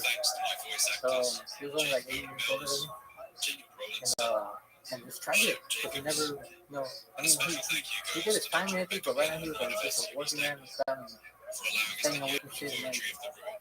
And shit happened, man. And I mean, I could ask my friends, you know, to be like, hey, who did this today, whatever. But I'm not trying to get back into it. If I'm gonna ask, it's because I'm trying to do something about it, you know. And many, you know, many of my friends are like, hey, just something with work, and we need to do this and that and other stuff. But on my mind, I was like, if I do this, that's just putting me back in. I mean, I know my uncle would probably like that for me, but I gotta look up for my own parents, whatever I want for my future. I had already, I was moving out to San Diego and I was getting away with stuff like, but when that happened, I still had like a little bit like the weed thing and stuff or like the guns and stuff, but once that happened, that was it. That was it for me because if I go out looking for the guys who did it, I know I'm gonna find them. It's just a small place in here. I know I'm gonna find it and I know I could do whatever I want to do. But but uh, but yeah, man, it was just the end. That was like yeah, that really sad. It's either now or never. Are there a lot of guys like you who have podcasts in Mexico? Are there a lot of like Spanish podcasts? Like you were mentioning that like Chicken Little listens to a lot of podcasts. How many podcasts are there that are like deep into narco? Deep into narco, not really many, but in Culiacan, there's a few podcasts that's been popping up. Really? Yeah, and it's funny because they don't care about. It's like they're recording for their own people, but they don't know that all these people from all over the world look at it. So they're just telling stories about tablazos getting tablated out. They're just telling stories about people I used to work for whoever. Or the podcast became popular with the COVID. I mean, I've been listening to podcasts since I've been listening to satellite radio, like Patrice O'Neill and all that. I've always loved to listen to all that shit. So, and I always thought like, man, so, like, but nobody like really cared about it. Like, just listening to long conversations, people you know, like they didn't seem attractive. But what's COVID is, it's like a couple of podcasts. One of them, one of the most famous ones, called Creativo, in US Creative, and he kind of took the Joe Rogan vibe, and he's very intellectual, he's very smart, and yeah, creative in Spanish, creativo, and Where's he based? in Monterrey. In Monterrey. Yeah, Monterrey. Monterrey has a few podcasts pretty good right now for comedians. He's not a comedian, but I think he's trying to be. He's one of them. And Adrian Marcelo, he's one of my really good friends. You should check him out. His podcast. He's a comedian. He's really funny. It's all Spanish, but he's really funny dude, man. And but yeah, in Culiacan, a couple podcasts coming out too. And one is called, I think it's called, I want to say Los Alucines, which is basically the, what do you call this? Not the wannabes, but like kind of, just this person that talks like this, that talks about like shit that's been through, but exaggerate. Oh, okay. Kind of like that's the name of the show, and I think they have like lookouts. They interview like lookouts and stuff like that, and they have really funny like pieces, and that's the kind of shows that the guy was talking about. And I'm pretty sure he watches a bunch of different because now the algorithm, now they put you all together. What do you have on your podcast? I started with singers, artists, because I know many of them and famous, and like there's a really good music scene in Tijuana. So that's kind of like where I'm starting, but I'm taking cartel members. Some of my cartel members I go into I asked him, one of them said no. One of the one that shouted out that he was in that he did like 11 years. I think he said he would be down. And like I told him, like, hey, bro, don't say anything will be in trouble. Say shit that you already did your time for, say stuff because as long as I want that view or the views, I don't want to get you in trouble. I'm not no snitch, I'm not no fucking black shit. They fucking blame me for shit. So I was telling this, but yeah, I mean, as well as the event, I have to be now recording anything, but he recorded with From prison. yeah, and cell phone, so he's like, just wait till they move you to another prison, and then you can publish it, you know what I mean? So we're waiting for that. And then this other guy that just came out, because they were national news, him, brother, just got out, they were the size of like a Ramona, they work with side to side with it. Really? And their case became really news because the United States let them stay here with work permits and everything. They did like 20 some years or more. But apparently what the guy was telling me, I'm gonna interview him. He's just like getting comfortable. But he said yes. He told me that his attorney judged to approve them to serve because